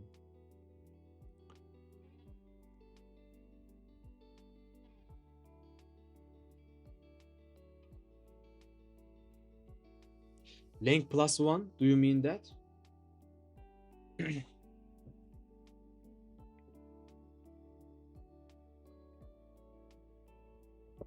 If it is 4,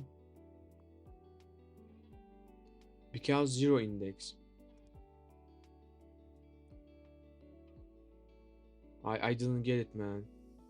You are saying me that we should have 23 here? Why?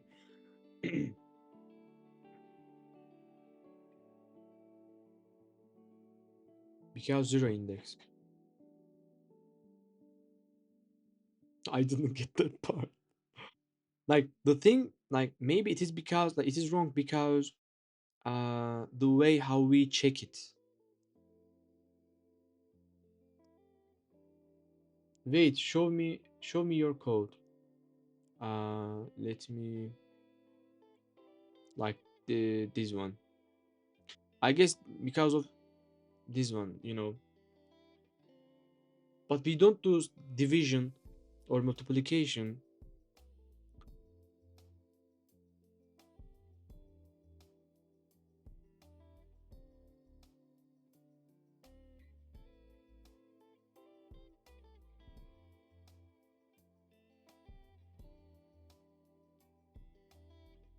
I think you forgot to set total. Oh, we don't have total. We don't have total. Yeah, we don't know it. How? So we set it actually to 0. No, no, we have it. We have it. But we don't set the total. Hmm. I forgot about total. So basically, oh, we don't set. Yes, yes. Total is 0. Total shouldn't be 0. We need a basically for loop, right? And like a I, right? Integer I. Yeah, yeah. We didn't set nums, right? And let's add I. Yes, yes. We should have our total. Yes, yes, yes. Now it should work. Yes, yes. Oh my gosh. Index 6 out of bounds. Length for 4. Mm,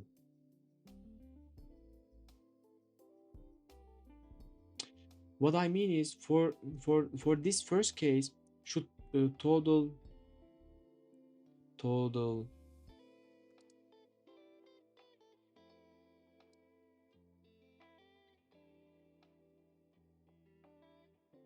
See what I mean? Your sum array is 6, but your second dimension is only size 4, or never mind.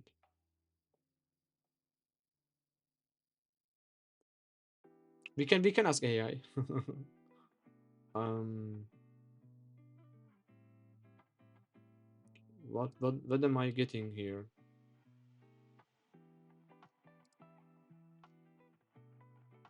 Oh, we literally put I see. We literally put the sum here. So if the sum is bigger, so summation should be not this one, but total basically, right? Yes, exactly. Yeah, it should be that way because we literally put a result there. Yeah, yeah. Let's try. Now I get total plus one. Oh, oh my gosh. Why do we? Oh, we have a result there, so it should be one. Yeah. It's plus one. Um, yeah. I get it. And moment of truth. Oh my gosh. Let's see. Yeah, it should be total plus one. It is zero. We are adding numbers. It is our total.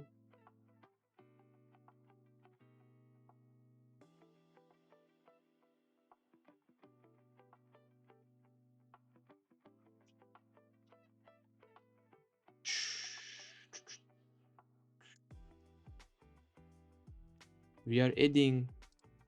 Maybe we are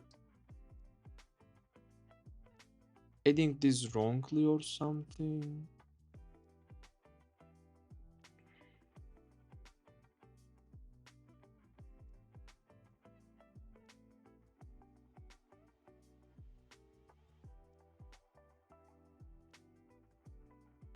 What do you say, lazy?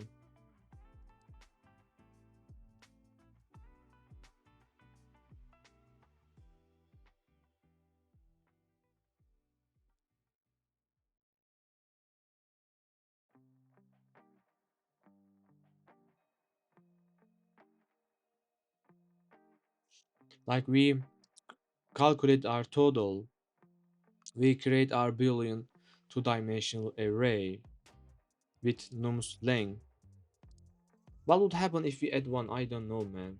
Add one everywhere without reason. um, Index 4 out of bounds for length 4. What does it mean, man? Index 4 out of length 4. Maybe first dimension should be fine, yes. Maybe the value. Go to red line. Red line is this one. It was this one. Let me run it again.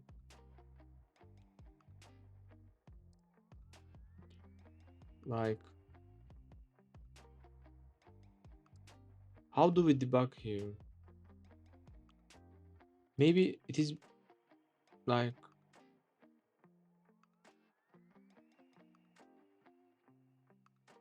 is it because how we check null? No.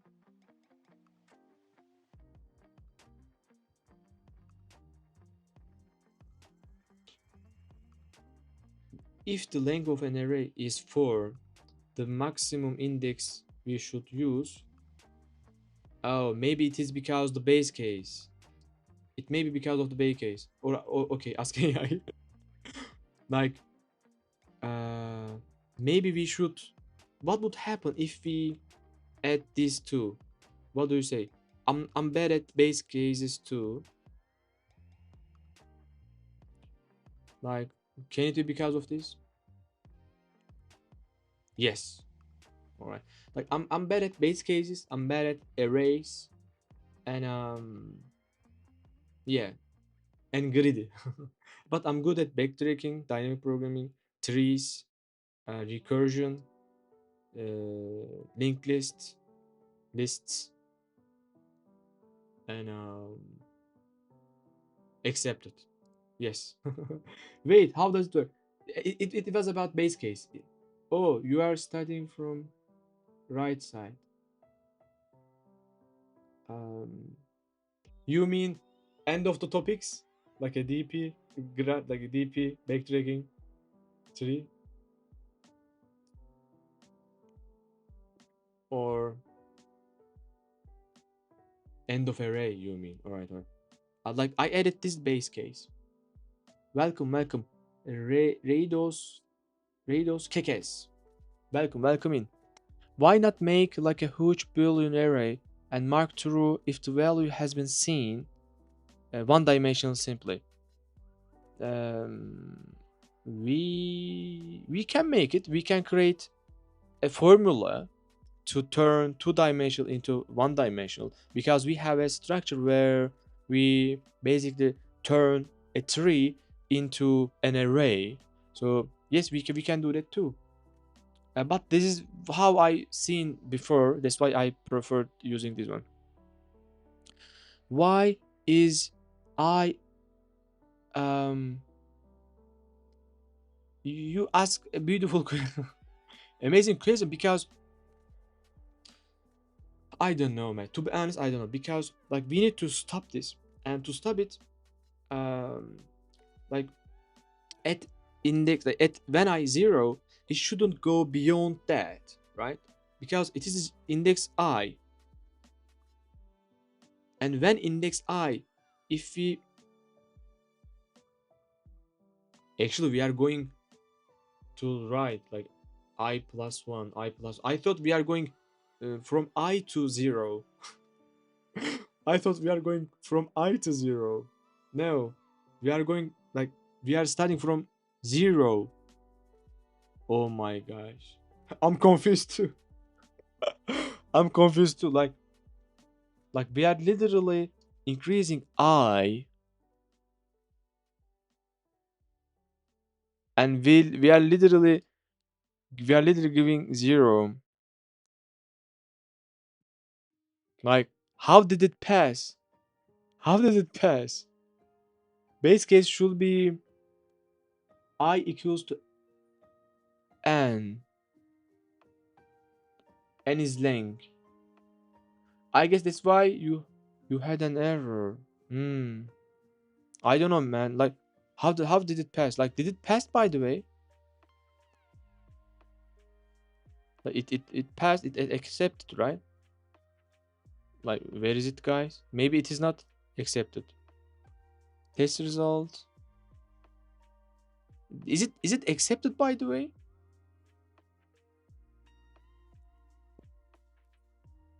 Where do we see it, man?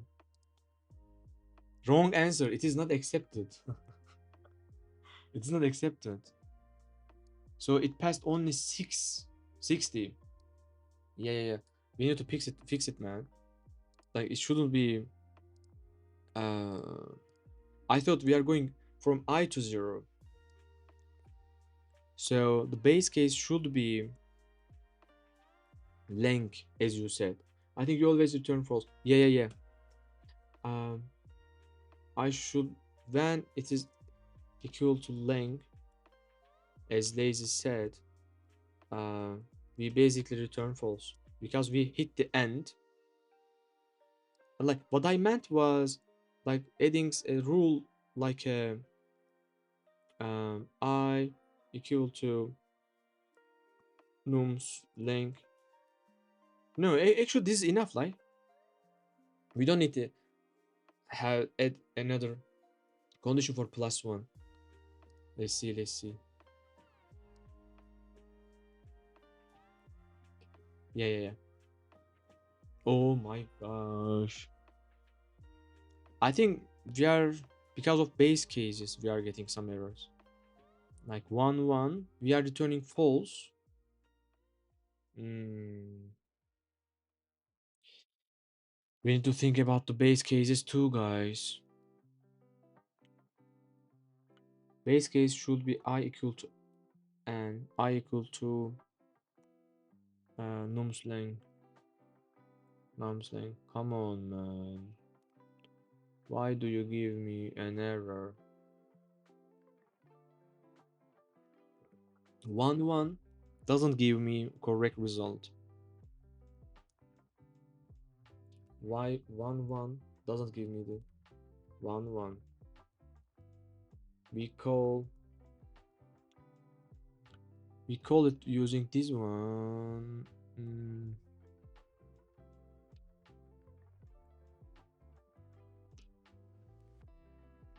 All right, but this should be correct, man.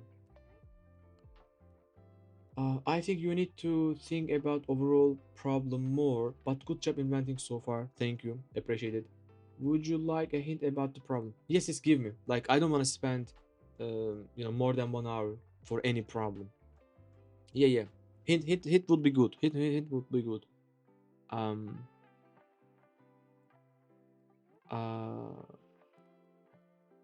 Have you heard of? Yes, yes. They today's stream. The first question we have solved was knapsack. I mean, I solved in on paper, not on code. That is your hint. In knapsack problem, um, like we include and exclude here too, and we maximize like the value, like we maximize where we add, right? Um, and we don't add, comma. So we need some maximization formula or something. No, no, we are returning boolean. Um, so array, and then if you don't add it, the element, we basically use this one, and let's say total stays same, and I plus one. Here total. Oh no, we add total to here, right?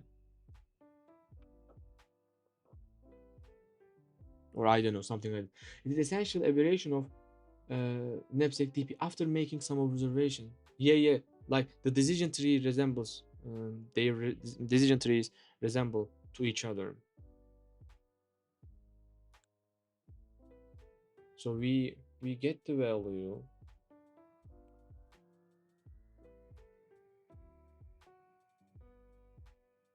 Maybe I should use it in the parameter too.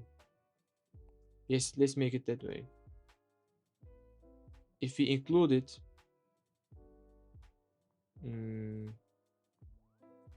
we add the value, right? And if you don't add it, it is 1. I mean, total doesn't change. But in the next circle, what else we have? For example, what should each subset add to? Let's see. Let's see our problem.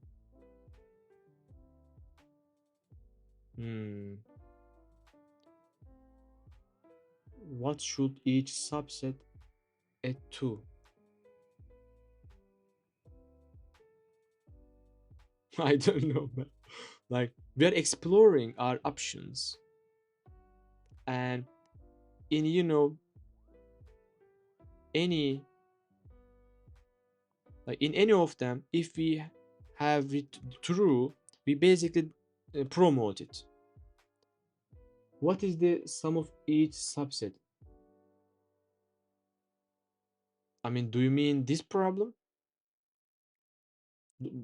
Because what do you mean by summation? Because we have boolean here, and after we use this one, if it is true, if one of them is true, like we basically promoted if we see. And in knapsack problem, there are two. Yeah, so there are two subset.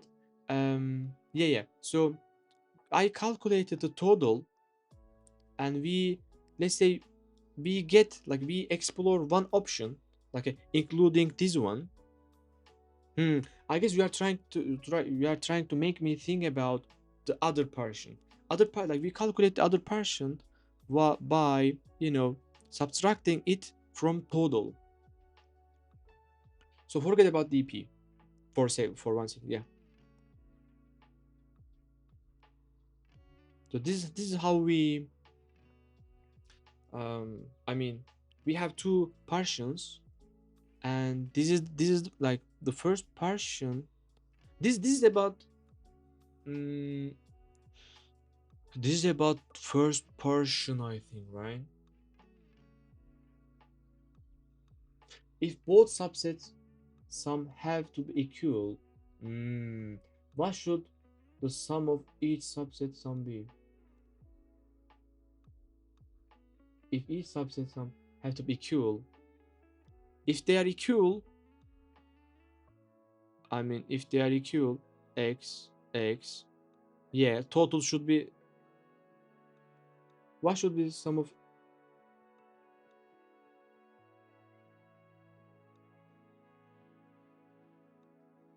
let's see. So you are telling me that, let's say, 1, 2, I mean, let's say 1, 1, 1, 1, all right? Like, for example, this is one set.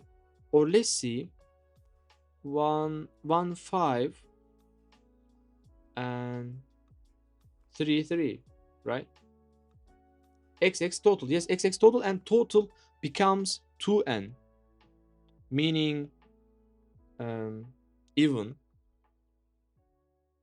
What is the total value f, in 2x? It is 2x.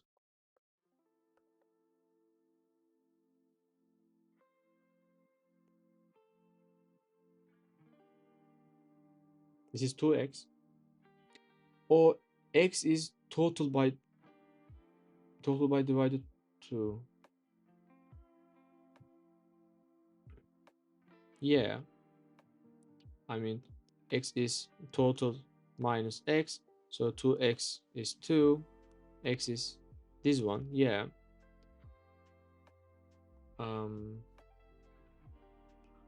so since we divide by an integer,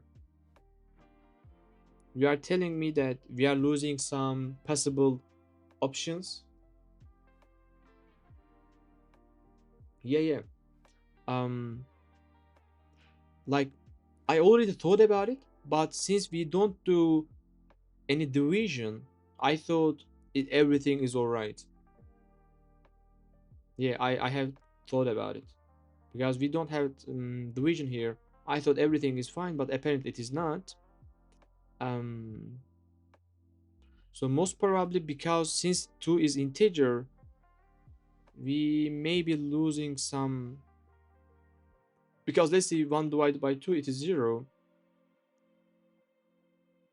I don't know, is it because of this? When we integer division, we lose some point. Or maybe let's say the 9 divided by 2, right? We get 4. Basically, with this, we can observe that each subset sum has to be half of the, yeah, half of the total array sum. Therefore, if the total is odd, we can return false, which is like edge case.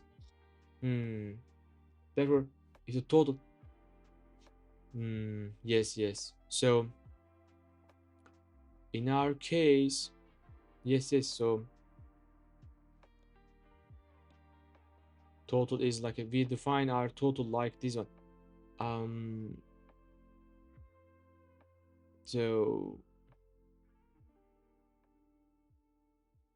how can we define this? So, maybe we need to change our way of, you know, comparing the partials, equality. I get it, I get it. So how do we control it? let me let me 1 second. All right. So how do we check two partials are equal to each other without making them um even number? Like the one formula I know is calculating the middle one, all right? And it is like a left, plus right minus left divided by 2. Like this is the way I know without, touching, like without overflowing.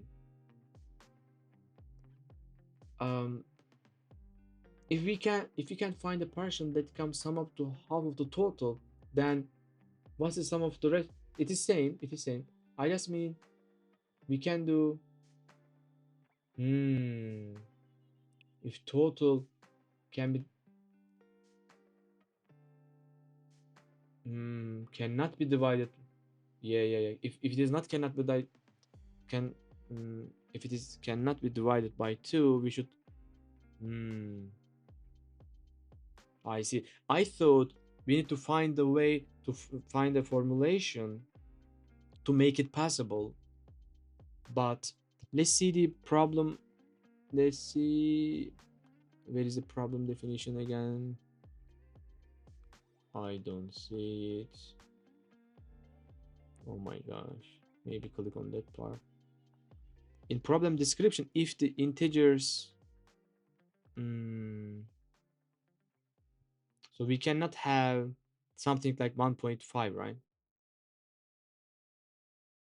Each, yeah, each half should be integer.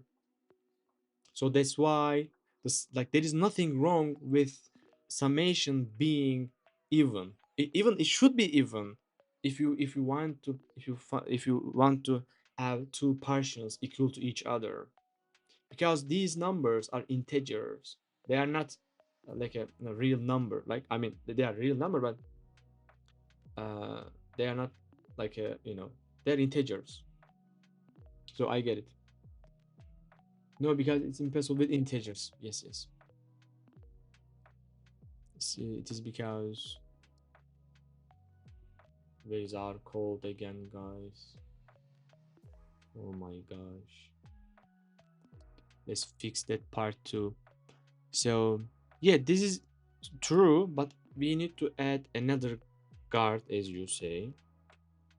And that guard, if summation if summation cannot be divided by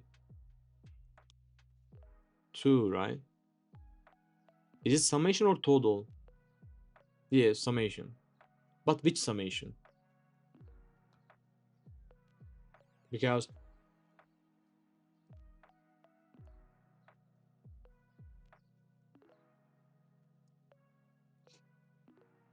so what this basically means is that just need to be able to find one portion that which adds up to half of the total, and that means we can return true if we found it. And this simplifies our problem.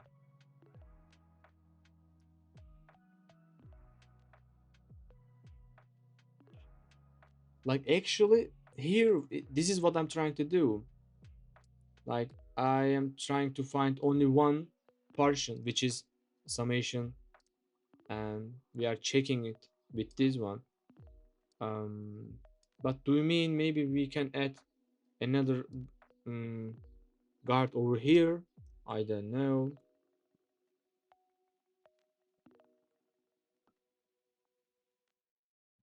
Yeah, maybe here, maybe here. If they are equal and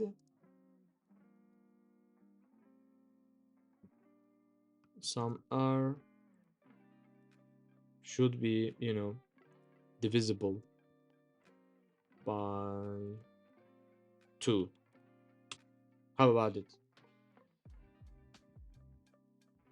Yeah, that should work. I just mean you can put it in not in function. Let's give it a try. Let's give it a try. Mm, if they are equal, let's see. Let's see. Let's see if it would work. I wonder. I just wonder.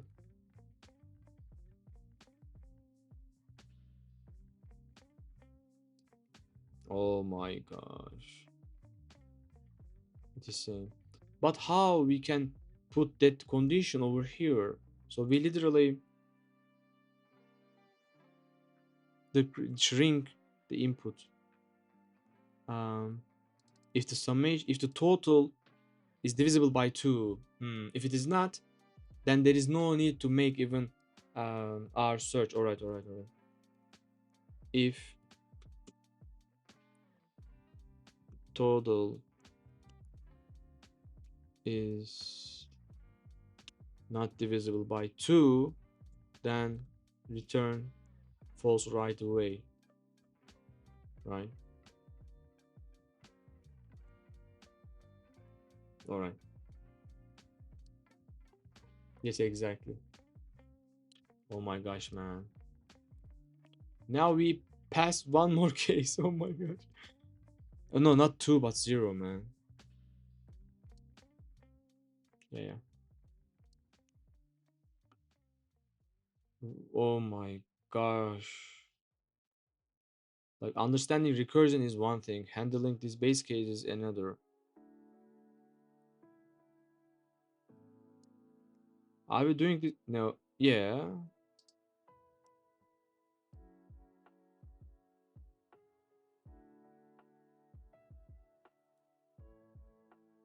By the way, click the use case on the right.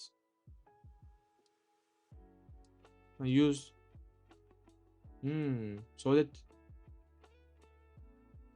in the wrong answer. Use test case. You mean this one? And now what do we get?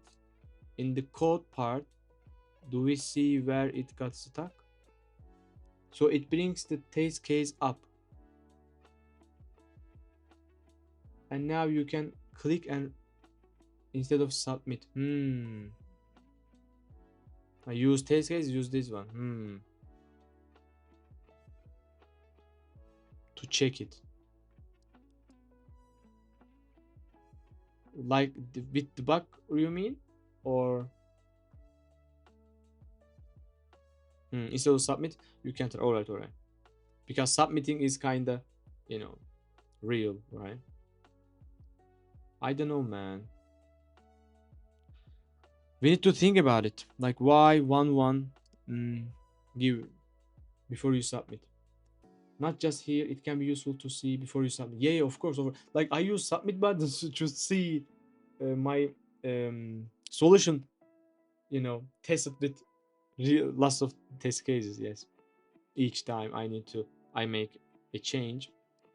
But why this gives an error? Like, um,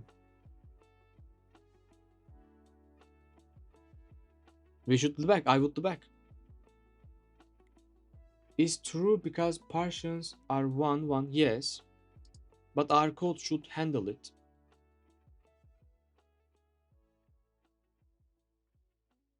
Like, expected true, we are returning um, false.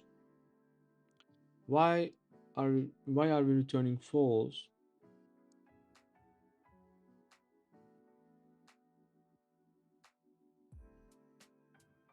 Is it because of no?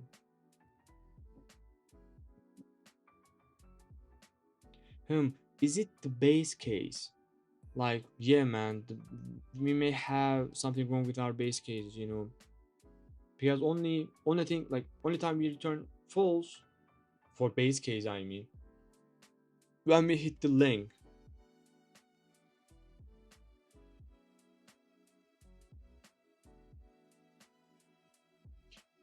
Like, I don't know, but maybe how about +1?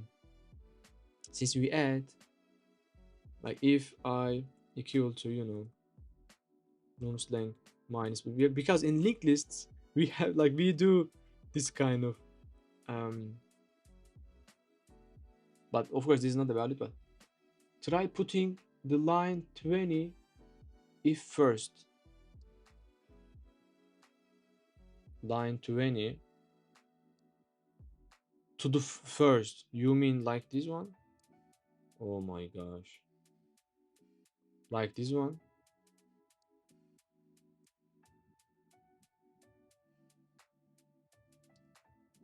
Hmm.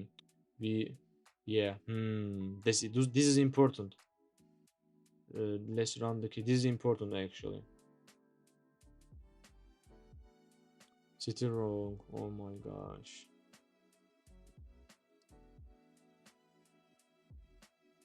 But actually, for value part, I put, like, I add the, ugly base cases on top, and then the real checking here mostly, right?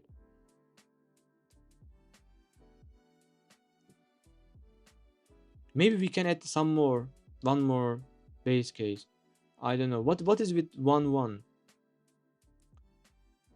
It is 1 1, and it is 0. So we should return true actually. I mean, no, it is 0. We go here. Yes, we forward 1.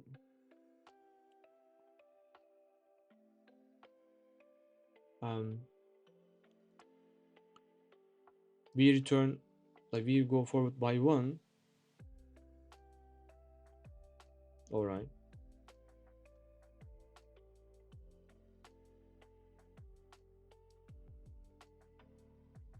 I don't know, man. Perhaps it is the memo use. Like, are we even using, like, we have like a 2 array with 2, like this is too small. Do we even write to our memo with these like two numbers, element of 2?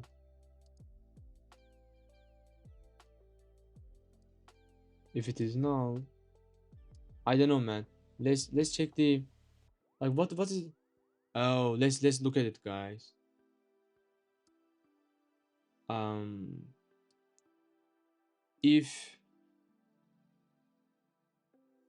like, we return true, we return true, like, we do this too. Run out or overshot.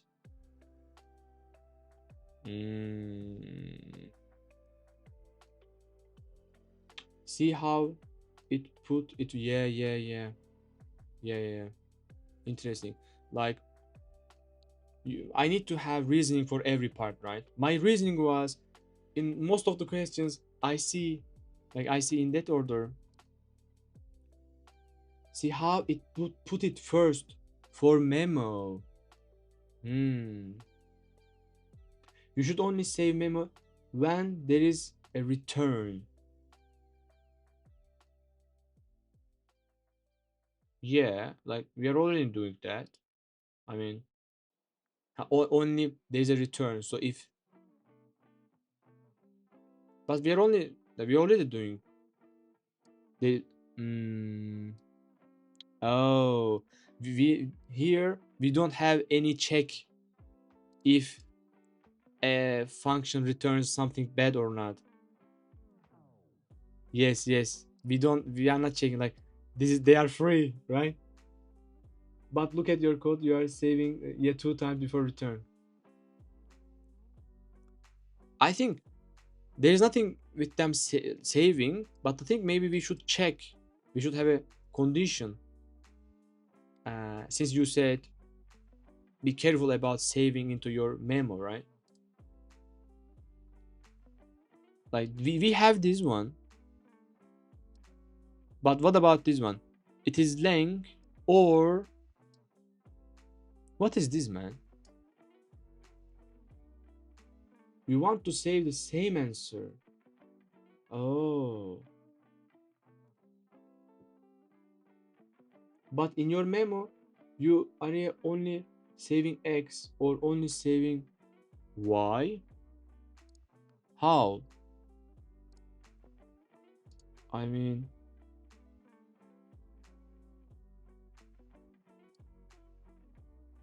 like I explore including and I explore excluding. Hmm,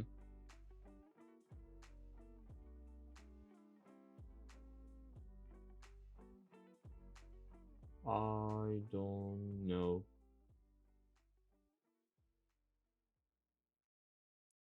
Or only saving Y. Hmm, the problem you want to save the same answer, but in your memo only saving X or only saving Y.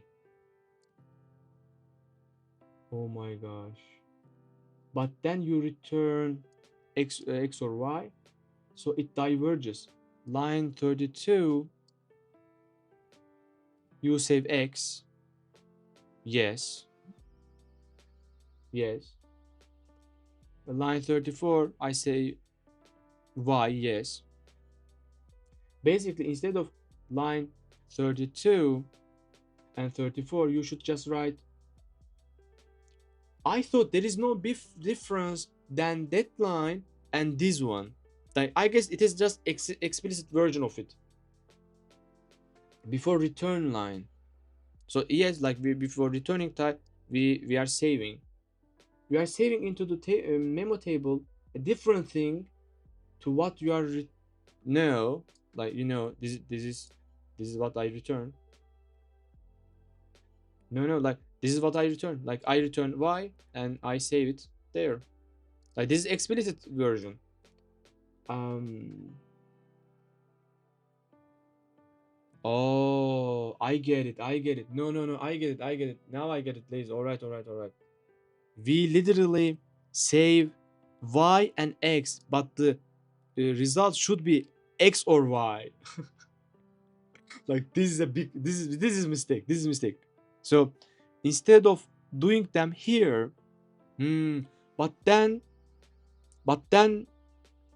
how should we do that? Like I mean, or maybe this is wrong too. Then this part is wrong too. This part is wrong too because I should be able to copy this part and and should be able to X and right. Mm, yeah, yeah, all right. It's all about memory. And also you are trying to save even though the current state is only hmm, yes, the that part is wrong too. For the same reason, trying to save for state I plus one was wrong I earlier. Yeah, yeah, yeah. Like we should we should save what we return into our memorization. Like this is the whole point. This is what yes, all right. So yeah, yeah, yeah. All right, all right, all right. Exactly. Now it please. Come on, man. Come on, come on. Oh my gosh, I click on submit. Come on. It's been 17 hours. I wanna sleep. No, wrong answer. I see wrong answer. I see wrong answer. Oh my gosh. How about oh my gosh. Still we are same. Mm,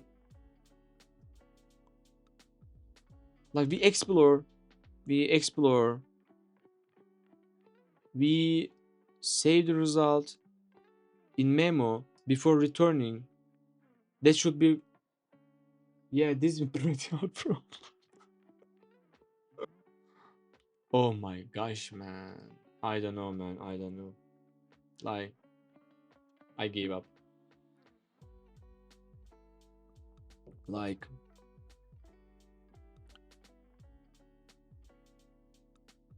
if there is If it is not null, we return.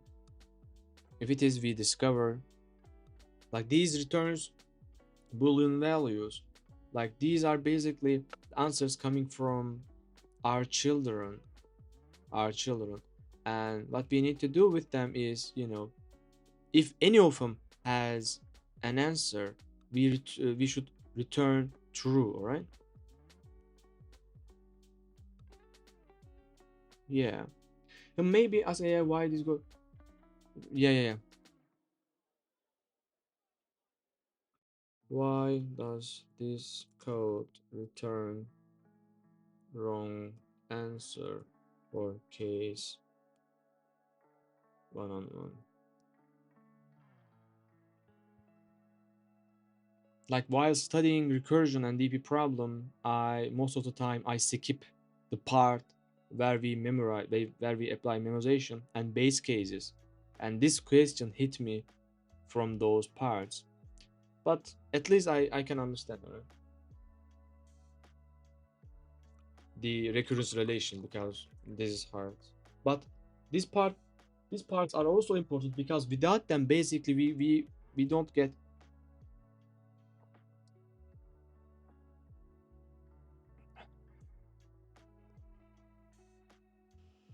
Hmm. It's maybe it's about the total value. Hmm. So basically, where should we reset it?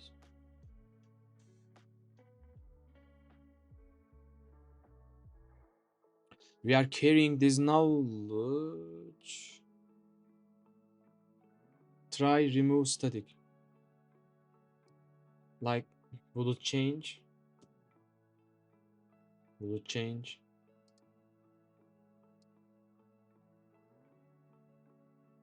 Oh, it changed. Why?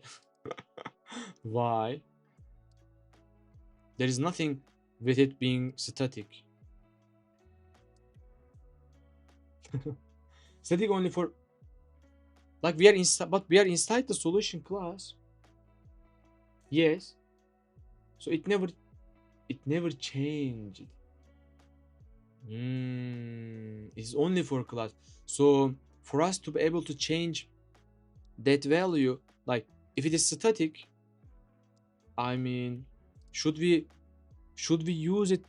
Should we use it um like solution dot total? Like should we use it like this one? LeetCode makes a solution object instance. Yes, but also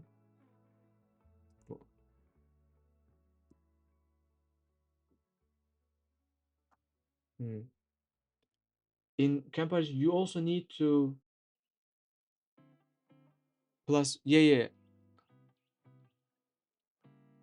So better to just not bother. Yeah, like I asked this to make sure about object oriented. Yeah, so here too. All right, all right. Everywhere we see total, we should use that static keyword. I mean, class name. All right. Static is related to class, and it can. I thought that if we are in the same class, even though it is static, we can still use it. Like I know that outside the class, of course, we need to use static class name to reach that field since it is static. But um, but if we are in the same class, yeah, but we can't. All right. The method is not static. Yeah. So it will be for instances. Yeah. So you mean if the method was static and also static total, it should. That's interesting. That's interesting. Oh, all right. Because in that case, Java creates our class basically, right? With these attributes populated when they compiled, I think, right? Because there is order, right? the first thing Java compiler does is doing some static keyword class level thing, right? Also, I have not done Java in some time. Yeah, yeah, you know, like it sounds quite reasonable, and I agree with you. Solo, yeah, just remove that part.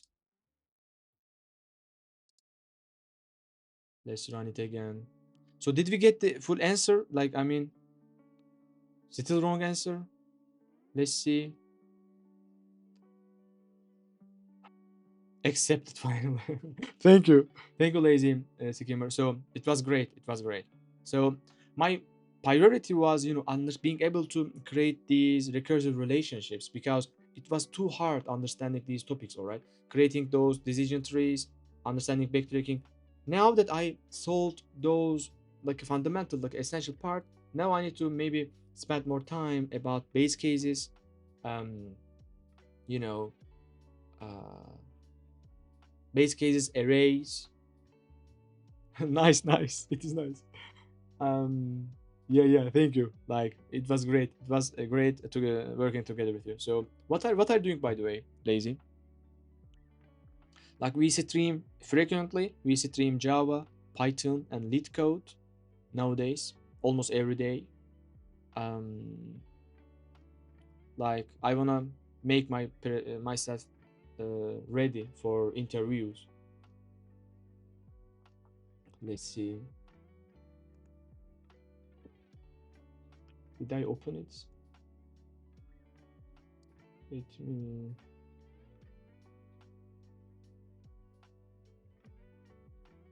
So I guess this is your solution,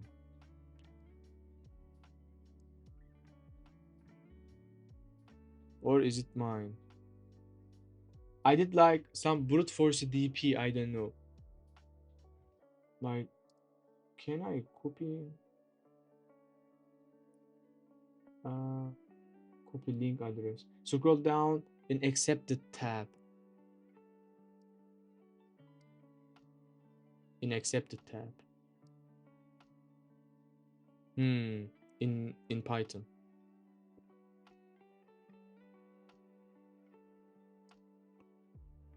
Like when I see for loops, is this it? Is this it? So you basically so we need to partition the array. Um. All right.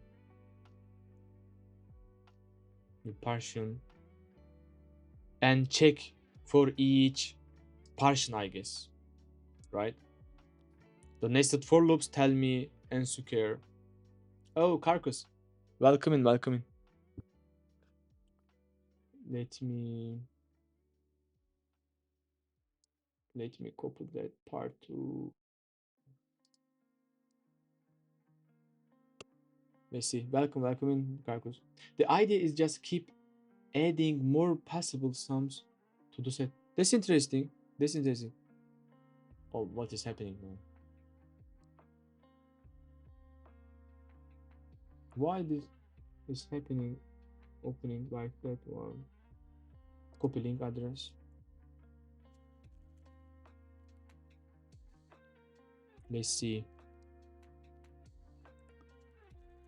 Oh, you function. All right. We have this too. DP. So is this bottom up or something? So basically the current version, not adding or including. If you when you include a number, yes, this is including. This is not including. Yeah, yeah. Like I wanna typing bottom up too. Carcos, welcome, welcome in.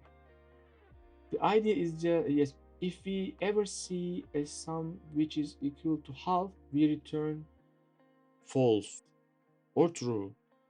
If we ever see a sum which is equal to half, I Return to real order. Yeah, yeah. So this is bottom up approach. Like only important thing here is this one.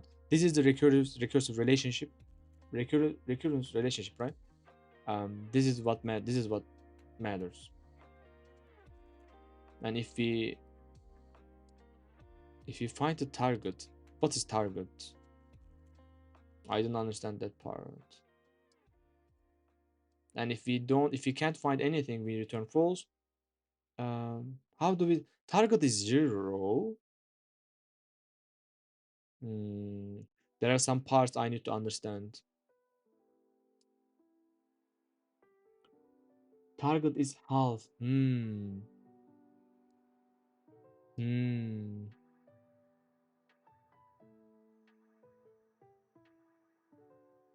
All right. Let me. All right. Lazy, if you are here, let me have like a 5 minutes break, or 5 minutes break. I can come back. If you like to talk more.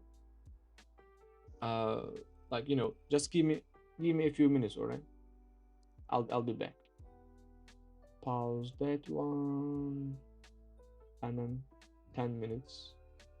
I think yes.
I guess I am back, guys.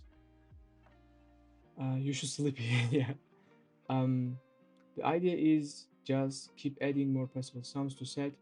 If you ever see a sum which is equal to half of the story return, yeah, you should sleep. Thank you. Um, nice. Yeah. So guys, I appreciate. So today we have studied amazing. We have solved lots of gritty problems. Next time try test scheduler.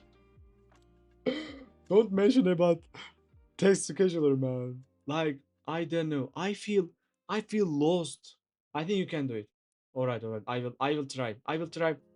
Giving it, let's say, 15 minutes, 20 minutes.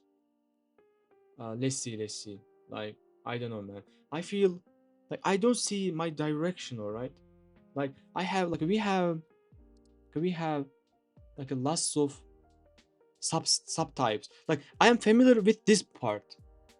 I think it is easier than this question. I don't know, man. This question is kind of easier for me.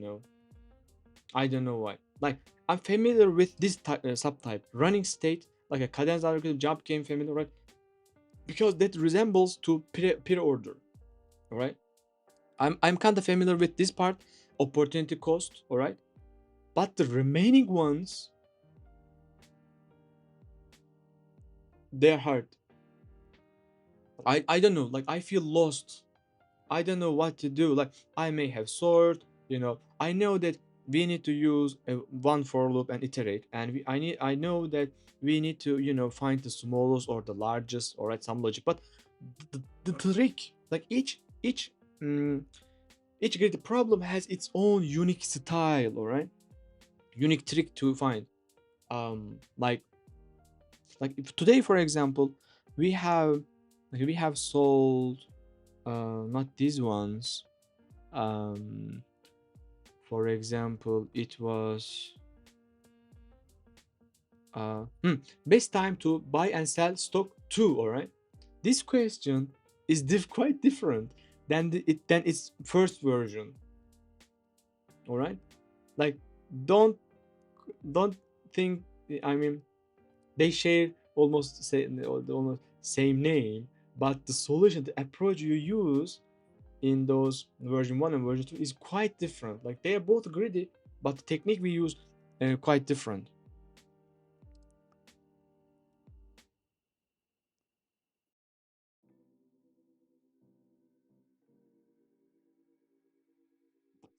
I have tip like, it is good that you are trying to match problems to things you have learned, but sometimes if you are stuck and cannot find any direction, then try to forget about how to match it to something you know. Just purely try to understand the problem deeply and make observation. Yes, making observation is the key, especially like this is key. That is key, especially in greedy observations, and write down the observations you make. Yeah. Yeah, I agree. I agree. Like, I thought that, like, if I have the list of all the subtypes of greedy, then maybe it will become easy. And then see if you can build upon those observations. So yeah. I need to make, like, instead of finding the solution or the trick right away, you mean that I need to make observation. But the thing is, like, for example, in recursion we don't need to make observation. Like, for example, like I love this example. Like, for example, in reverse thickness problem, like, we call, like, our sub problem, all right? Like, mm, our subproblem is this, right? Like, we call our subproblem using like a func, node dot next, and we expect the subproblem solved. Like, when this method returns, we know, like, we imagine that our subproblem is solved, basically, right? Like, this is amazing. But in greedy, like, each question. Oh, like, I mean, what I mean is that like, in greedy, I feel like maybe there is some formulation that I can apply in almost every greedy problem. All right. But I guess there is no, because each problem has its own some unique part, right? um like like should we really, like, for example, like, container with most water, you most probably know it, like a container with most water, and there I can literally see that we need to try each case, all right? Because the pointer we move is not the left but not the right, but the minimum one. And The reason why we move it, because the all of other cases don't provide anything valuable, and the only meaningful move is moving the minimum.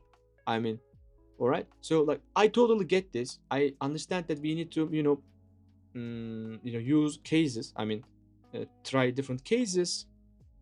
I don't know, man. Maybe I should just try different cases and come up with some sort of observation. What may seem impossible at first sight, yes, suddenly starts looking much easier after like 5-10 minutes of thinking, finding. Oh, all right. Like I will try observation. I will try making observations. Maybe observe. Maybe the thing I'm missing is I don't make enough observations. Like I should try what what if what would happen if I have that one, like I have that one, and you know come up with a solution.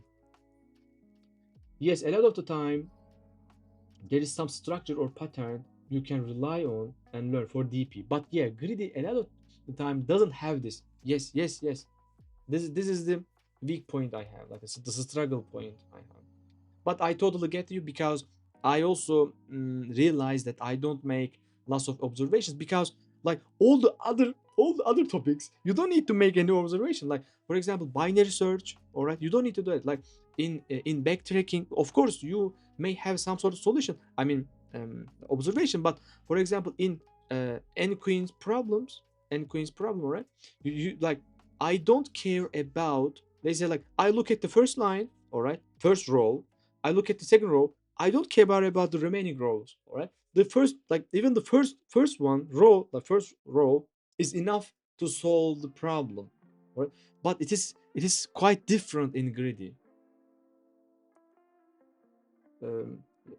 Yeah. So greedy a lot of time doesn't have this. Yes. Yeah. Like the key, like as you said, the key is making observations. Like I need to, because like I totally get, because in like a container with was water problem, like here I totally understood. And for example, gas station problem, here you also need to make observations, all right. Like I get gas station problem, some of the problems I for example, two city problem.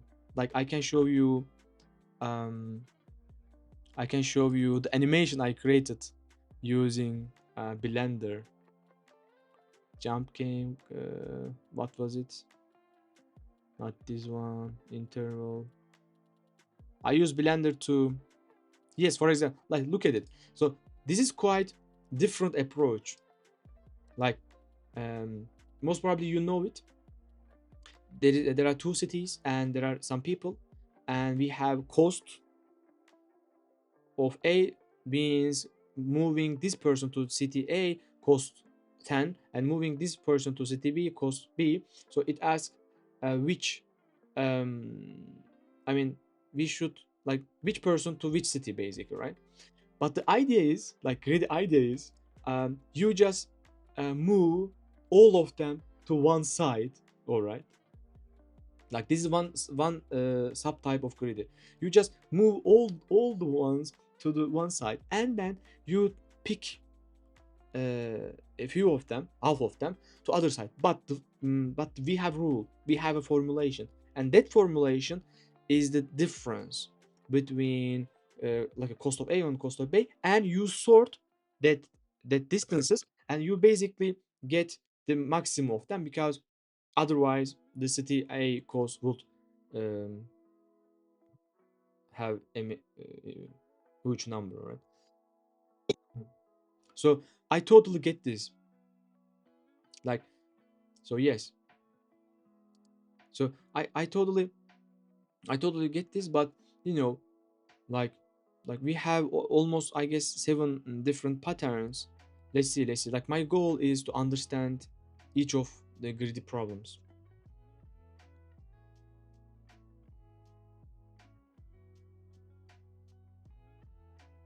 Testicle, like look at it, man, look at it. Like how am I supposed to come up with this formulation? But as you say, Yes, I will try making observations as much as possible. I think this is the key, because without it, I cannot come up with a good solution.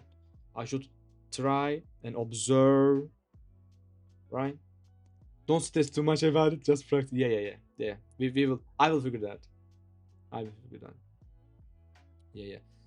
Um. Yeah. So, do you like? I mean, do you prepare for interviews? Lazy? Why did you? You saw LeetCode for just for fun? Oh, I see. I see. Wonderful. Wonderful. So I stream regularly. I stream Java, Python, and LeetCode mostly. These are my priorities. I'm assuming. Oh, that's nice. That's nice. You are doing great. You are doing great. Like if I had started LeetCode during uni, that would be amazing. I started solving it on third class, and I studied a bit and then stop or stop like a 3 4 months and then start again. I failed again understanding recursion. After understanding recursion, things got easier. I'm quite happy about it, but the remaining part for me is understanding greedy part, arrays, and graph. And for the remaining parts I just need to solve more problems, but these are my weak spot. I started LeetCode like 2 years ago. That's nice. That's nice. You done good. You done good. Yeah. Even LeetCode said that. Like it would be great if he started LeetCode during the uni. Yes, even he told that. Yeah. The sooner you start, the longer you take. I mean, the longer path you take.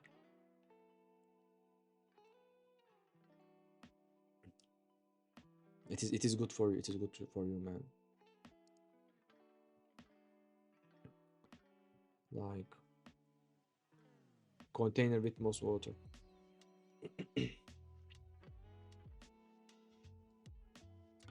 Like, oh my gosh, man.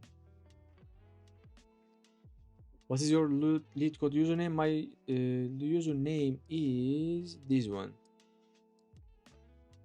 Actually, I can change it. I suppose I can make it um Kinesin ships.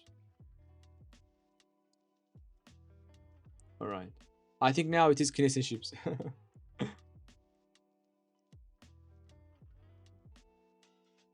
Like, can we open mm, lead code Kinesin ships?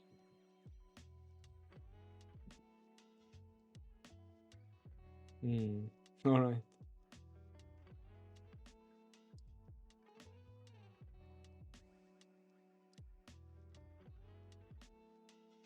How do I share my profile? Oh, it is this. Anyway, let me share. What's your LeetCode username? Yeah. Can I open it like that one? I cannot because I need to change my username. I'm already following you. All right. Thank you. Thank you. Um, Most probably I can change my username too. I should be able to do that.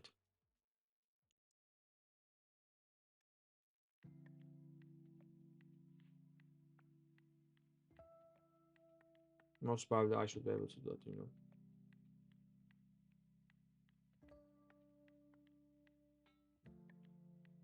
Let's see. Anyway, like what is yours in settings? You mean? All right. Let me open. What is yours? Do I follow you?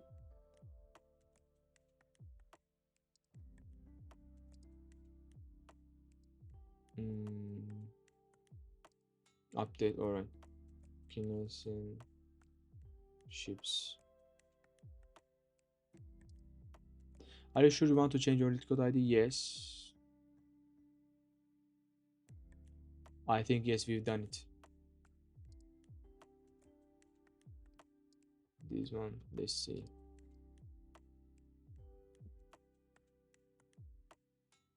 No.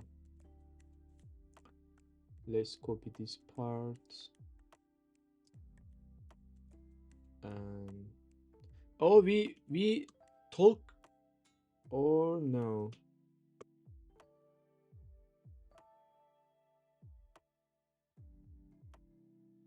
Around 1000 problem. Very nice, very nice. Very nice, man. How much time do you spend for solving this number, this problem, for example?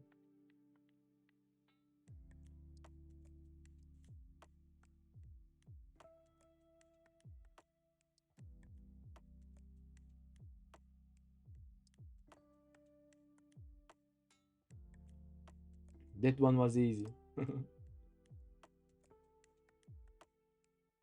Probably like a few minutes. Oh, that's nice. That's nice. You are given two integers, number one and number representing an inclusive range. All right. The waveness of a number is defined as the total count of its peaks and valleys. A digit is peak if it's triggering both of emit neighbors. All right. Hmm. A digit is valley less than both emit. All right. The first and last digits of number cannot be. All right. So this is basic if else statement, I think. In basic in a for loop, you check neighbors. Yeah. And if it is maybe we can create an array and store the information of each numbers there. Yeah, basic. Yeah, yeah. All right, all right, all right. Mhm. In range. So yeah, yeah.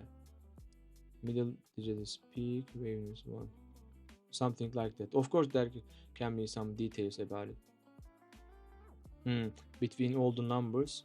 All right, all right. Yeah, yeah. I get it. I get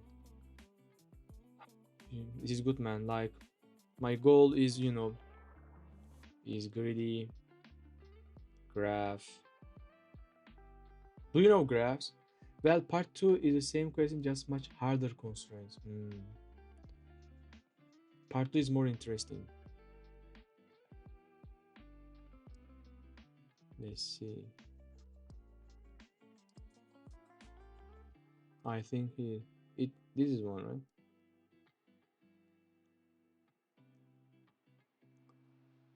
Oh my gosh, where do I see the? You're clicking on this one, all right. Oh, hard. You are giving two integers, yes, inclusive. A digit is peak if it's strictly grid. Valley. The first, yes, yes. Any number with fewer than three digits has a valueness of zero. Any number. But between these numbers, we don't have any number with fewer than three digits.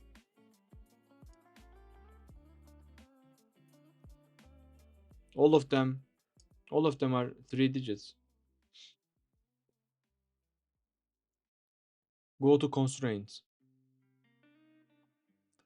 Number is greater, like greater than. All right, all right. So we may have. All right, all right. Hmm. So, oh, hmm. We cannot use an array or something. It will, yeah, even for loop. So we need to have a smart way. Hmm. Hmm.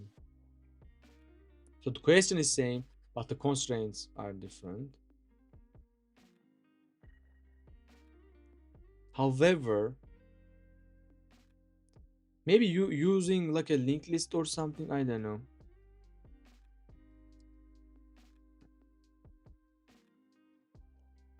This question is not too hard if you already know the. Of course, of course. Like the thing that makes this question hard is finding that technique. Yes, definitely, definitely. Like I totally get it. So I could solve it pretty easily because yeah.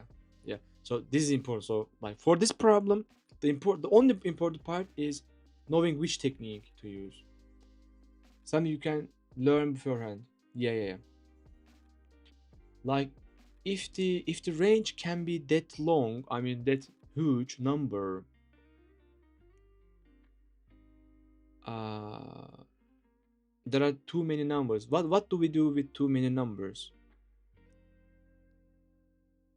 It's type of DP problem. Interesting.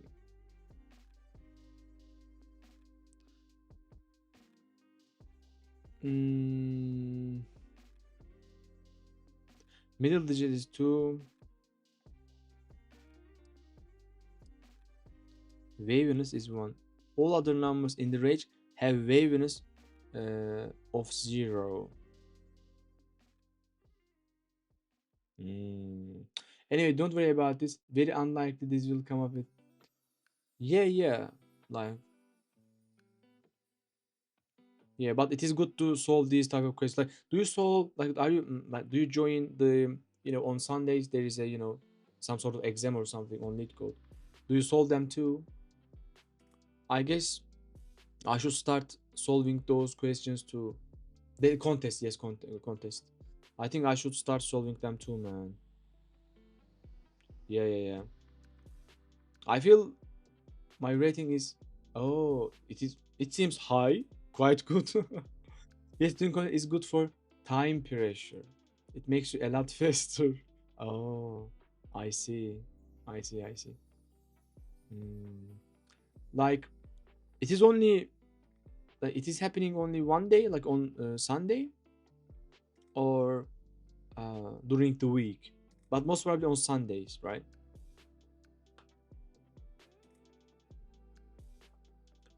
And I learned that it's about different topics. There is a weekly on Sunday. I see. Like, this is a good question. And bi-weekly, which is once every fortnight. 12 hours before the weekly. Hmm. I think I should attend those too, man. Yeah. Yeah. Let's see. So, thank you, Lazy. I would happy if I see you in our lead code sessions. My current goal is, nowadays solving some greedy problems, and I have lots of different lists. These are the questions that I like most, and I also want to review 2 point study window binary search problems. I don't know, like we should solve lots of problems. But as I said, my weakness is graph and greedy. And other than that, like I just should keep solving new questions. Um, yeah. Try attending whichever is good for your time zone. All right. I will try. So today we have studied a lot of DP dynamic programming questions, um, lots of greedy problems, dynamic programming questions. It was good actually. I thank everyone to be here, and uh, tomorrow we most probably we will do a Python stream. But I really want I really want to solve this problem too, and maybe solve some greedy problems too.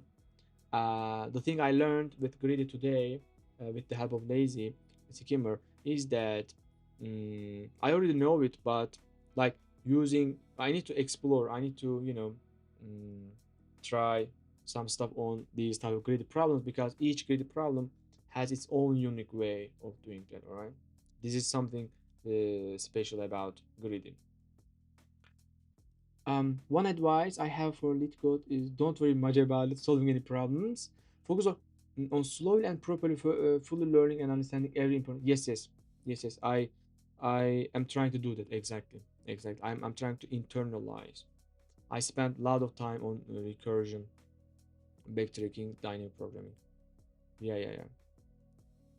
Because if you express what you have in your mind to the interviewer, it's better approach. Yeah, yeah, yeah. All right, all right. Thank you guys. See you in the next stream. All right. It's been pleasure having this stream. It's been almost 18 hours. Wonderful. Bye bye. Yeah, yeah. Take care guys. See you in our next stream. All right. Bye bye.